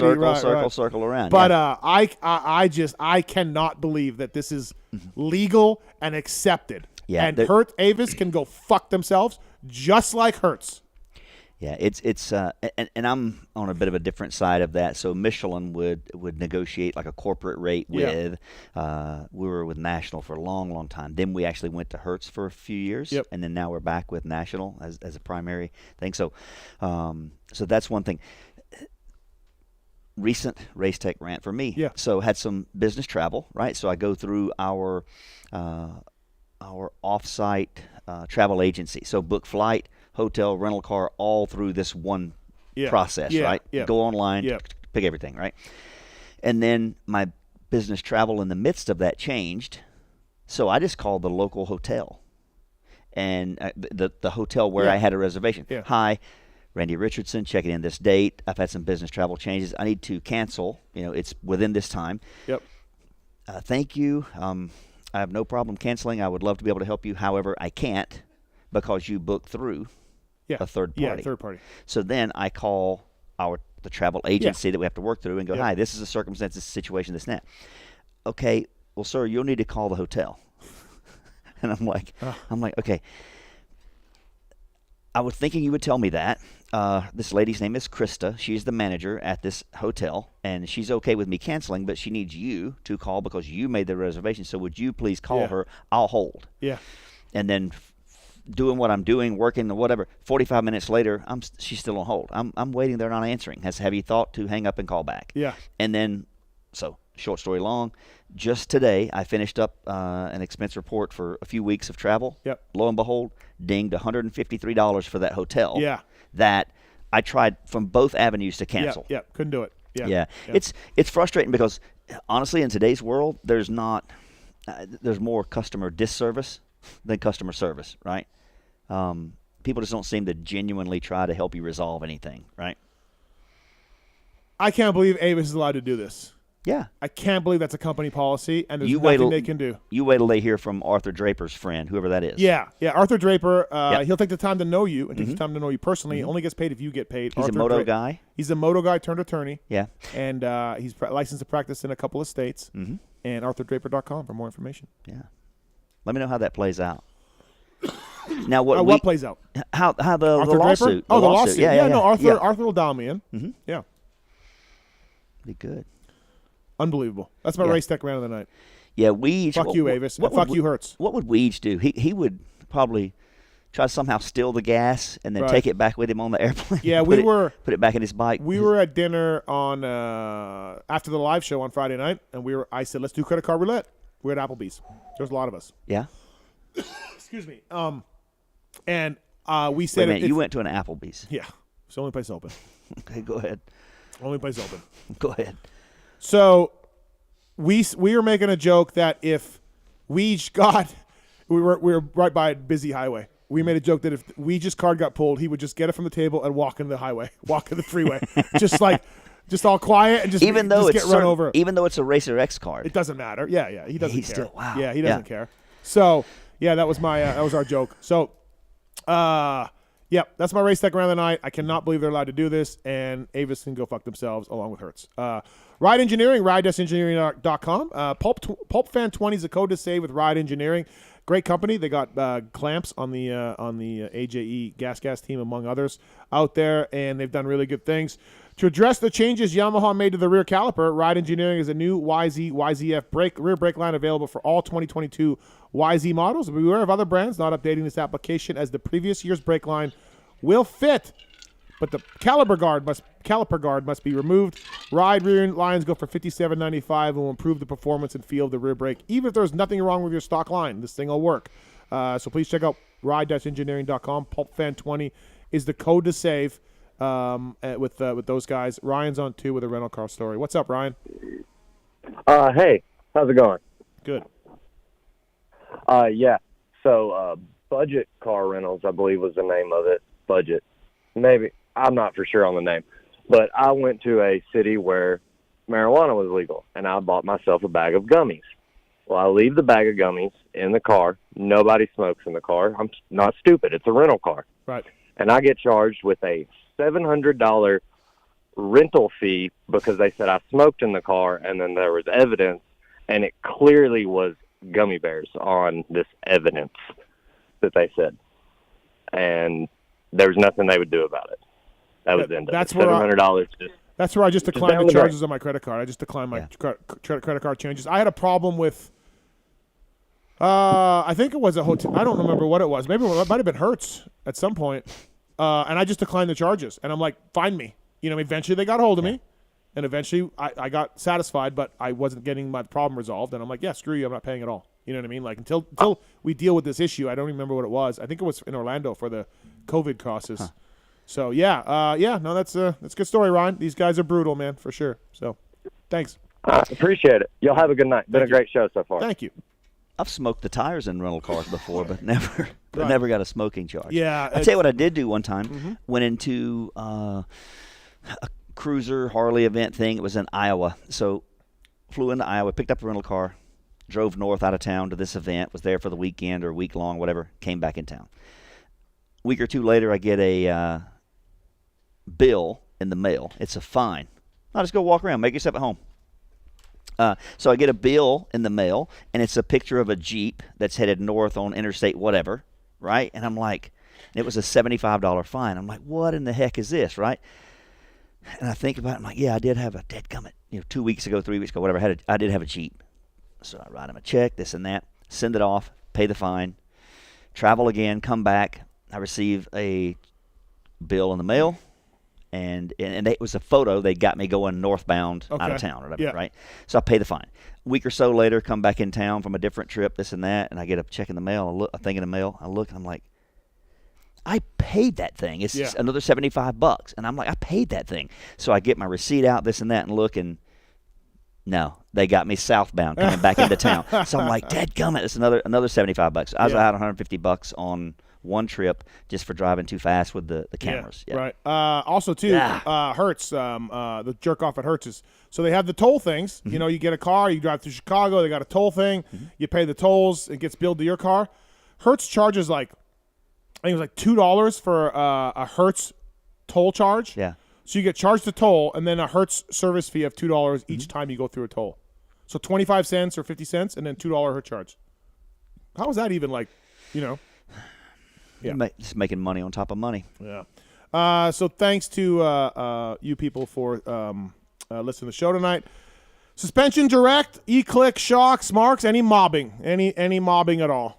I've been out of town. I have not had another chance to mob. All right. Suspension Direct, founded way back in 2005. The E-Click stuff has been a lifelong project of Dan Worley and the guys at SDI. It's more than just electronic shocks. It's a semi-active suspension system that constantly adapts to the road and conditions. No more getting out of the vehicle to adjust suspension for getting on a road or a trail. Available for Jeep, all the Jeep models, Raptor, F-150s, UTVs, and more. The UTV stuff is amazing for the E-Click stuff. If you read the reviews, I've been sent some of them. Made and developed in the USA. Get the E-Click stuff for your bike. Get the hard-to-find suspension parts as well for Walker Evans, Fox, KYB, WP, Showa. Use the code PulpMX to save at SDISuspensionDirect.com. Thank you to those guys. A one-stop shop for all your suspension needs and home of 4x4 Jeep suspension without compromise. Brought to you, the 9 o'clock hour, brought to you by the folks at SDI. Thank you to those guys. Motorsport.com, Fly Racing, Decal Works, Race Tech Suspension and Engines, X-Brand Goggles, Renthal, Michelin, Motorcycle Tires, SC6 out on Friday. And you would not believe it, Randy. We got an email to PulpMX Fantasy account trying to win a set of SC6 tires. Declined. What is wrong with these it's people? It's not even close. It's not even the right domain. It's not a PulpMX.com domain. What goes on in some people's minds? It's not the right. It doesn't say contest anywhere in that domain. It's just again, like I said earlier, we can explain it to them, but we can't understand it for them. It's just right. Unbelievable. Cherubies, Firepower Batteries and Chains, Maxima USA, Pro Filter, Scosh, ORW, OGO Power Sports. Love the guys at FMF. They make great stuff, as you know, whether it's two-stroke or four-stroke. FMF guys are doing a good job over there. Guts Racing, a lot of seats available out there for Guts, whether it's vintage stuff. Guts has probably made you a seat for one of your vintage bikes at some point. Mm-hmm. I think that's what I think that's what I have. Don't they partner with Roost.MX? Yes. So that's what I have on my bike on the 150, the TC 150. Have a Guts seat cover. Awesome. Atlas neck brace. Chiz uses Atlas brace, so please check that out. AtlasBrace.com. They got the new Vision brace as well. If you have a shorter neck, you've never really felt that comfy in one of the braces, check out the new Vision brace. In motorcycleindustryjobs.com. Works Connection. PulpMX20 is the code to save, and Works Connection did it again. Swept the two classes with their Pro Launch start device. ET and Hunter Lawrence. So good job by the folks at Works Connection. Good guys. Yeah. Good guys. Yeah. PulpMX20 is the code to save at Works Connection. Get Data, WUSA, Ride Engineering, Intense Cycle, Suspension Direct, Manscaped, Weisco Pistons, all on board with us tonight as well as you people are. Thank you to Nathan Ramsey, Zach Osborne, Brandon Hartranft, Tevin Tapia as well. Don't forget, 3 o'clock, Paris Raceway this Thursday. Be one of the first 100 there. You can ride for free, courtesy of the folks at Michelin. We're gonna have refreshments, snacks, water. Why don't you bring that? Bring the pony. No, because I'm gonna throw that out the window as I go through the high des. You know what though? I could see you throwing out the window, the glass breaking, and the pony becoming like Yeah, it'd be like one with the earth, and then becoming like a sort of a killer pony. It'd be kind of like maybe lightning strikes. Maybe you probably don't know much about this, like kudzu back on the East Coast. You know how kudzu, you know what that is, like a erosion control. But it would start growing and just cover the mountain. What if it was laying there in the high des, glass broken, lightning strikes it, and now it becomes alive, and now it just kind of goes, and it walks, you know, and it ends up strangling somebody, and it, you know. Yeah, it could be a plot of a good movie. That could be, and it just wrapped itself around people's neck. And then you can't kill it. Yeah. Unless Jamie's the only one that can kill it. He's the only one. He's the only one that can kill it. Yeah, no one else can do anything. They're powerless to stop the pony. And he would have to take his bike and like just overjudge a jump and then land on it to kill it. Yeah. That's how he would. Yeah, that's how Jamie could do it. I like that. I like all of that. Tyler's on too. Tyler, what's up, man? Yeah, I have a question and a follow-up answer. If the question could be answered, do you know what happens if you show up with an almost empty tank of gas with under 75 miles? Is it still like just no idea $17? Yeah, I don't think it was. There's no way these bastards would let you just burn more than $17 worth of gas.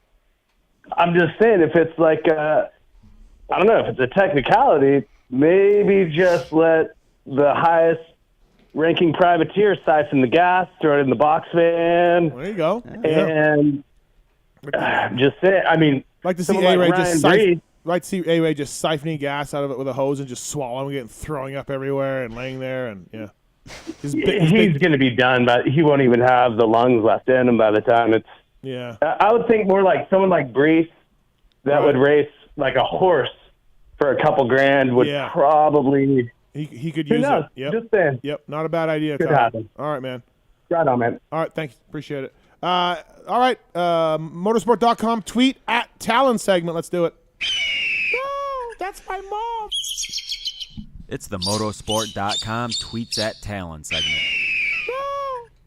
Love the guys at Motorsport.com. OEM and aftermarket parts, of course. They can help you out.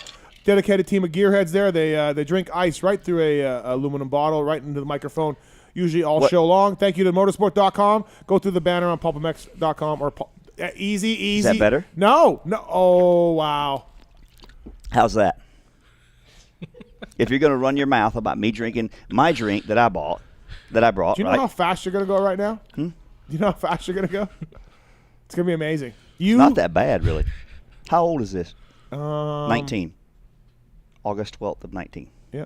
It's just water. Mm-hmm. Yeah. Should be okay. Me and Damon. Yeah. Motorsport.com. Please check them out. OEM and aftermarket parts. And Phil Nicoletti and RV, myself, Motorsport.com. Go through the banner. Save some money. Dedicated team of gearheads there. They also, if you need a return policy, they are great there at Motorsport.com. These questions are submitted at PulpMX Show, and the guy in the corner picks the best ones. Let's do this. All right, first one from Hickmanized30. Have you guys heard any rumors of some Euros racing the U.S. Outdoor Series?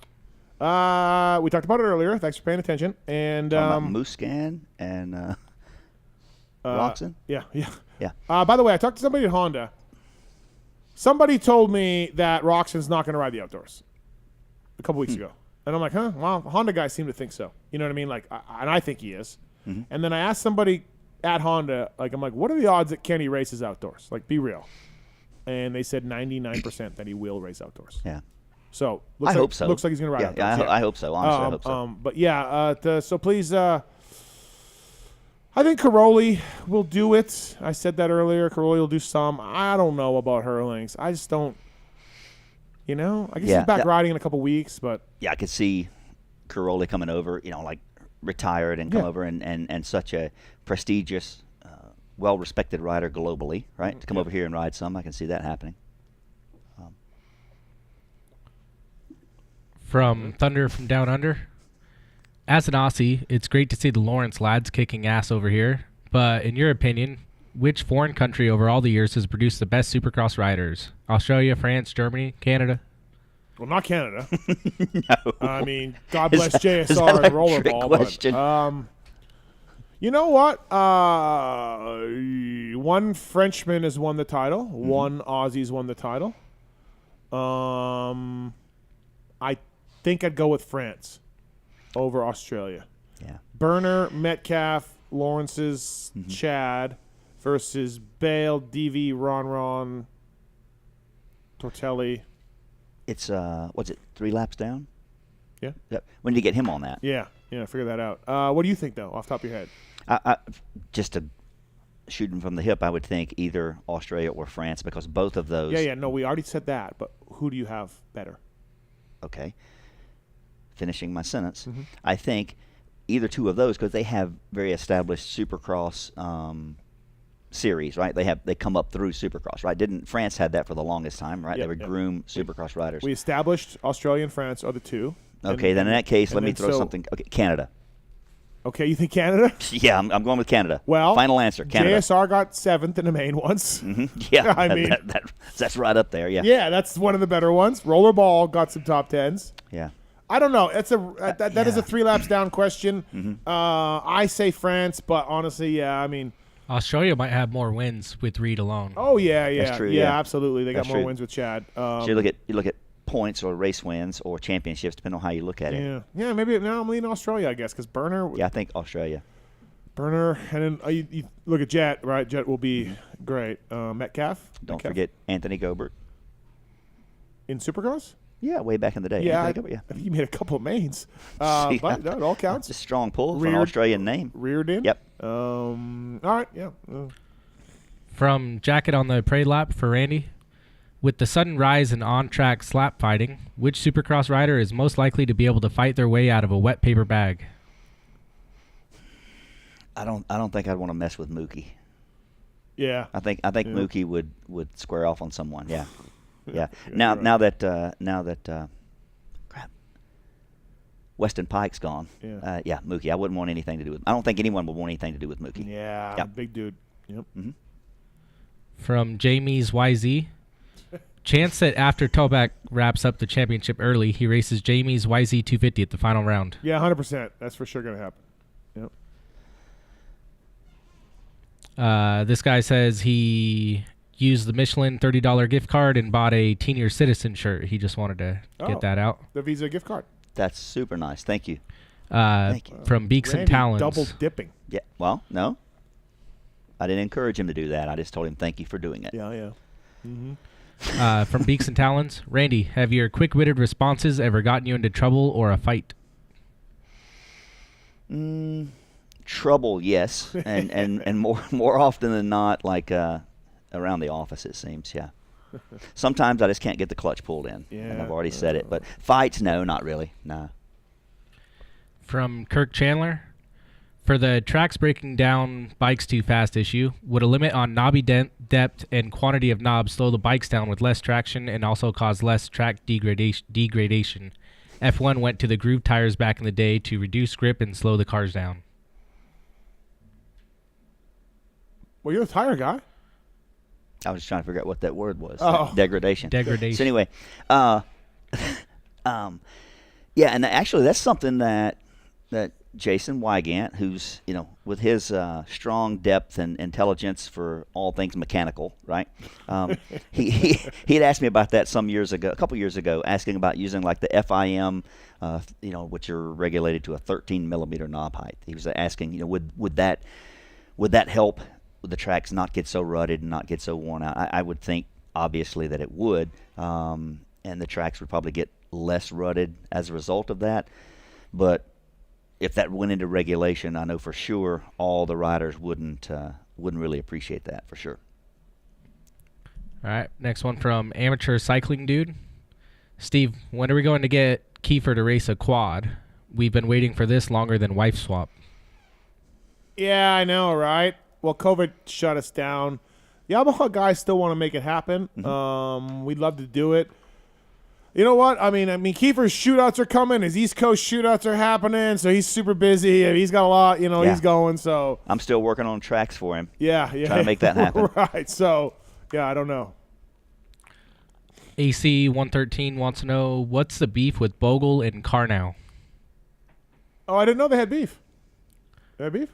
You didn't see Carnow's Instagram? No. Oh, there was little hand slapping going on after some session. Oh, after practice or something? Yeah, and then Carnell rode away, flipping him off as Bogle was kicking his bike. Oh, this is off the track. Like they're going about to go down the tunnel. Oh, really? Yeah, it's pretty funny. Carnell might have gotten his line in a hot lap. That's typically what happens. But they both commented on it. Bogle said all good. Carnell said all good. They were laughing about it. But it's a funny video. Is it? Yeah. Yeah. Yeah. I thought Bogle was just asking if he wanted to kick it. he was kicking it all right. Mm-hmm. Yeah. From Zach Adams 55. Does KTM Gas Husky get a win this season?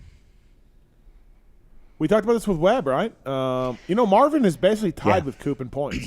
No one saw that coming. Yeah. Okay. So I was looking. Do you think Marv could win before Coop? I don't know. Barsha, I guess, is the closest. But, probably. Yeah, probably so. Yeah. Like the way Eli's riding right now, what we talked about earlier, He's got him covered. Anderson's the next best guy, and so if you beat one of those two as an off night, then I guess the win is there. But the way they're going right now, and I still think Sexton could bust out a win at any time. It's not going to be like McGrath 96, but he could still get a win. Yes. Right? Yeah. The only one I see potentially beating Tomac really would be like Betts in a serious mud race. Right. Just like a true mudder. Right. Yeah. My money's on Chris Betts. Okay. From FMIP 222. With Steve having skipped the Daytona and Indianapolis Supercrosses in both cities known for their iconic 500 races, any chance he also skips out on PulpMX Show 500? Oh, wow. Clever by this gentleman. That's a fan. Sounds like a great fan of the show. Yeah, it does. Sounds like a quick-witted fan. No, I'll be here. Yep, I'll be here. So, good. Yeah. Us fans are happy. Right. I'm sure that guy and the other fans are happy to hear that. Right. I don't know what I'm going to talk about with those two guys. Like, what do I do? I kind of just want to get them started and then sit back and watch them bench race each other, right? Yeah, I think to what you're talking about earlier, that and JT was talking about the changing of the guard in 01, and other like just monumental moments or key moments or key clashes, let's say, that look over. Was it San Diego, right? The look over in the air. That was Anaheim. Yeah, Anaheim. Okay, but those kind of moments, getting each side of their story on that will be interesting. I think. Right. Yeah. From the Voice of the Drunken People, Chance Blackburn or Will Smith, who slapped harder? Will Smith. From Lacrosse Defense Coach, if Kenny sits out outdoors, who does Honda potentially fill in the ride with? Who does Honda potentially fill in the ride with after watching Sexton go Gumby mode during Supercross? So just watch Carnell's. It's the crowd. This is the best. He just riding away. Yeah. How's that bike? How's that Kickstarter? That's really good. I like that. All right, sorry. You're going to have to repeat that one, Tom. Yep, sorry. If Kenny sits out outdoors, who does Honda potentially fill the ride with after watching Sexton go Gumby mode during Supercross? Nah, I don't think they fill it in. They don't have to. They got an outside sponsor. But as I said earlier, I think Roxon's racing. So. No, that's horrible. Oh, what's up, Tits? Clock's ticking. We didn't have a ton of questions this week. Okay, well, there we go. That is the motorsport.com tweet at Tallon segment as well. Again, at PulpMX Show on Twitter. We'll try to get the best ones in each and every single race or week, I should say. We're off next week. We're off next week. So, and then we'll be back for show 500. Oh, another commercial break or no? No. Really? No. Do you want to take a commercial break and come back and then just say goodbye? No, that's fine. So I just think for the sponsors, you know what I mean? Yeah. They invest a significant 6 figures. We played 2 commercial breaks the first time, so they got them. They got them in. Also, we are coming out with, I don't know when, but we are totaling all the co-hosts for all 499 Pulp shows. Okay. So you've probably been in 5 or 6 times? Too much. Yeah. Already. All right. I think so. Probably 5 or 6 times, I'm guessing. And then we are going to have a little bracket shootout with all our co-hosts. Mm-hmm. And the fans will vote as the bracket goes on, and the winner of the best co-host will get something. So, Randy, you may want to mobilize FMIP Army to vote for you. Okay. Yeah. So, and how are the brackets to be set up on who's been in the most? versus. Yeah, I think we'll do something with like, hey, get a ranking. Here's the 5 to 10 timers. Here's the 1 to 2 timers. Here's the riders. Okay, yeah. We'll rank them in some sort of way. But yeah, Marks is in charge of that too. Mm-hmm. And then I trust it'll be ran properly. Huh? Weird. What? I trust. I mean, if it's Pulp, probably not.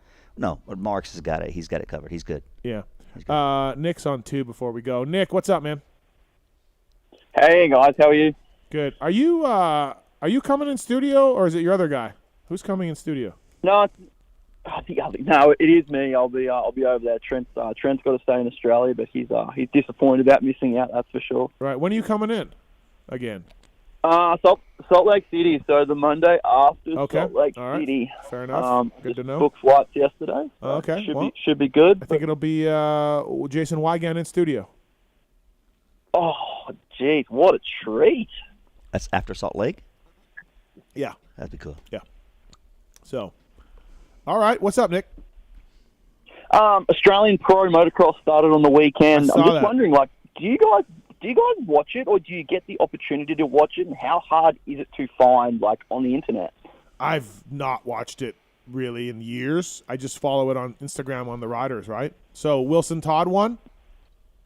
Yeah, Wilson Todd won. He was, a couple of these Australian boys kept him honest, and it was actually really weird. After the second moto, Wilson was walking back to the semi, and dude, he was wrecked. He looked like he was about to throw up. He was I don't know if it was heat stroke or what it was, but yeah, it had him for sure. And then how'd Metcalf? Metcalf won like 5-6 or something?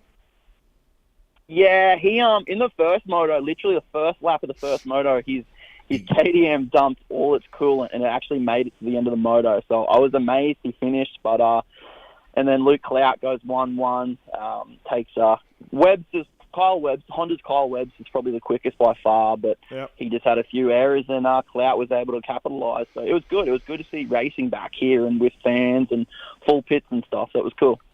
I just got an email from a guy right now. Mm-hmm. He is a corporate account for Avis, and he has vowed to help me with my problem. Stop it. Yeah. His email is Avis. Better tell him to get to it before we put that YouTube video up. Yeah. If he said, let me assist you with your race tech rant. If he rides and he gets this problem solved for you, he too gets a set of Michelin Starcross 6. Oh, wow. Yes. Okay. Yes. All right. Okay. But wait, there's more. There's wait. I'll send him some tubes as well. Okay. All right. Yeah, Nick, sorry. I don't watch it. Like, I don't know. How would we watch it? How do we watch it? I think they do a stream, like, on their website, and I don't know if, like, some of the free-to-air channels over here, like, sort of like Netflix. We have a sport version of Netflix here that I think is doing it as well. But, I was just interested, like, to see, like, an American's aspect of what it was and what it was like. I just thought it'd be interesting to see. No, I haven't watched it. I don't even know where to watch it. No good. So, alrighty, guys. I can't wait to Stoke 500. It's going to be good. All right, sounds good, man. Thanks for calling. Maybe a motocross. Yeah, maybe a motocross journalist could help you find the links to those races. Yeah, I'll ask. Ask around. All right, I got MotoGP to watch. Street bike racing, yeah. MXGP, I got MXGP to watch. I got Canadian Nationals to watch. I got a lot of stuff to do. Mm-hmm. So, all right, it's a wrap. Zach Osborne, Nathan Ramsey. Yeah. Brandon Hartranft, Tevin Tapia. Yeah. Best interview of the night for you. Zacho. I like hearing about how excited he is about his new role he's going to have there, and again, he'll do a great job interacting with fans of different levels and different events and so on. So that'll be great. Yeah. Okay. All right. Fair enough. Marks. Damien. Oh, Damien was my favorite caller. That's good stuff. Tallon. Zacho talked about doing off-road races. So that's all. That's all it took for you. Off-road. Right, Head it off-road. I'll go with Nate Dogg because that was a good trip down memory lane for Nate Dogg. So. The spark plug story was great. That's really good. Yeah, I like that. So, all right. Hang on. What? Just to let you know, I didn't drink the Bradshaw water. I thought you'd be more pissed than that. No. I thought you'd be way more pissed than that. No, I'm not. But yeah, see there the effort I put into it. You know what? What? I fucking knew it. Yeah. I knew you were going to do something tonight You knew I was going to do something. I had something up my sleeve, didn't I? I knew you had something up your sleeve, and I didn't know what it was. Mm-hmm. And I saw the lettering on your label, and I'm like, did he put a letter? Did he put his own? Like, I thought you put like Randy's bottle, like a label for you. No. I put effing. I put effing. So I toned it down a little bit. Yeah. But I was hoping that was going to. Oh. I was hoping you're going to wig out about that. No, not so. I mean, no. Like, okay. I mean, his reaction was still pretty good, though. Yeah, like his facial expression was just like it's pretty like disbelief. He's right, but also going back to, I knew you were doing. I knew it. You something. I knew. Did you know? Nah. You did know. No. Nah. You fucking guys. No. Mm-mm. You fucking guys. Were you butt hurts about it? Yeah, he said butt hurts rental car. So. I was crying over here when he said that. I was literally hunched over. I don't know why I thought that was so funny. How it happened? So I knew Yeah. that you were going to do something. Had something. And there it is. All right. There it is, yeah. I mean, I preferred I would have preferred if it was taking a puzzle piece of Pookie's. That would have been. That was a good one. But the funny thing was, I honestly had, like, I'm mischievous for sure. Yes. But I had absolutely no plan whatsoever to mess with with that puzzle. Yeah. And I walked up, her and your mom. That was in the old house, which is basically same square footage. Ish. Yep. And then, but they were on the puzzle, and Pookie goes, "No, Randy, get away from that puzzle. No, I know you're going to do something." And then I immediately I got to do something now. Right? So I hid 2 puzzle pieces. Thanks for the idea. Yeah, thank you, thank you. All right, everybody. Well, thanks for coming by, Randy. Yep. And one last thing. Starcross 6. Yeah. Launch. And my buddy Robbie, your fellow intense taser buddy, Taser Army, Robbie Green, made you this a little display in honor of the PulpMX Show 500. Yeah, it's got something. I think it's a misprint on the back about a Manitoba champ. But anyway, that's a CR 500 number plate, right? Oh, is it really? Yeah. That's the shape of that, Yeah. and honoring your 500 shows. And thank you so much for the content that you create for, my janky buddies and myself and all the other listeners. You've done an amazing job. I kind of like this side. That's better. a tearjerker. You probably would, yeah. Well, thanks, Robbie. I was hoping it would come with a free Kajiva. Nope, no Kajiva. Nope, no Kajiva. I mean, he pulled through from COVID. that was my last hope. Yeah. I was kind of hoping he might die off too, but anyway. But he made it. Yeah, he made it. He survived. Right. Well, thanks, Robbie. I appreciate it. Yeah. Thank you, people. Again, Starcross 6, Friday, motorsport.com, at your local dealer. Thursday, Paris Raceway Ride Day. Go meet FMIP and have him talk tires with you and mount some up if you want that. He'll mount you right there. Right there. What about anal bleaching? Gotcha, Randy. Oh, you got me, didn't you? So thanks, everybody, for listening. I really appreciate it. Thank you for coming in, Randy. Thank you. Glad to be Show here. 499, the warm-up act. Randy Richardson. It's only going to get better from here. It can only get better. Right, for sure. Thanks, everybody, for listening. See you in a couple weeks. I was in control of all those wieners. There's something I want to get off my chest, and it's about that summer when you went away to community college. I got an offer to do Playgirl magazine, and I did it. I did a full spread for Playgirl magazine. I mean spread, man. I pulled my butt apart and stuff, and I was totally nude, and it was weird. I mean, you probably didn't hear about it because I went under the name of Mike Honcho, but I just wanted you to know that. If you could hear me, if it got into your brain somehow, that I spread my butt cheeks as Mike Honcho.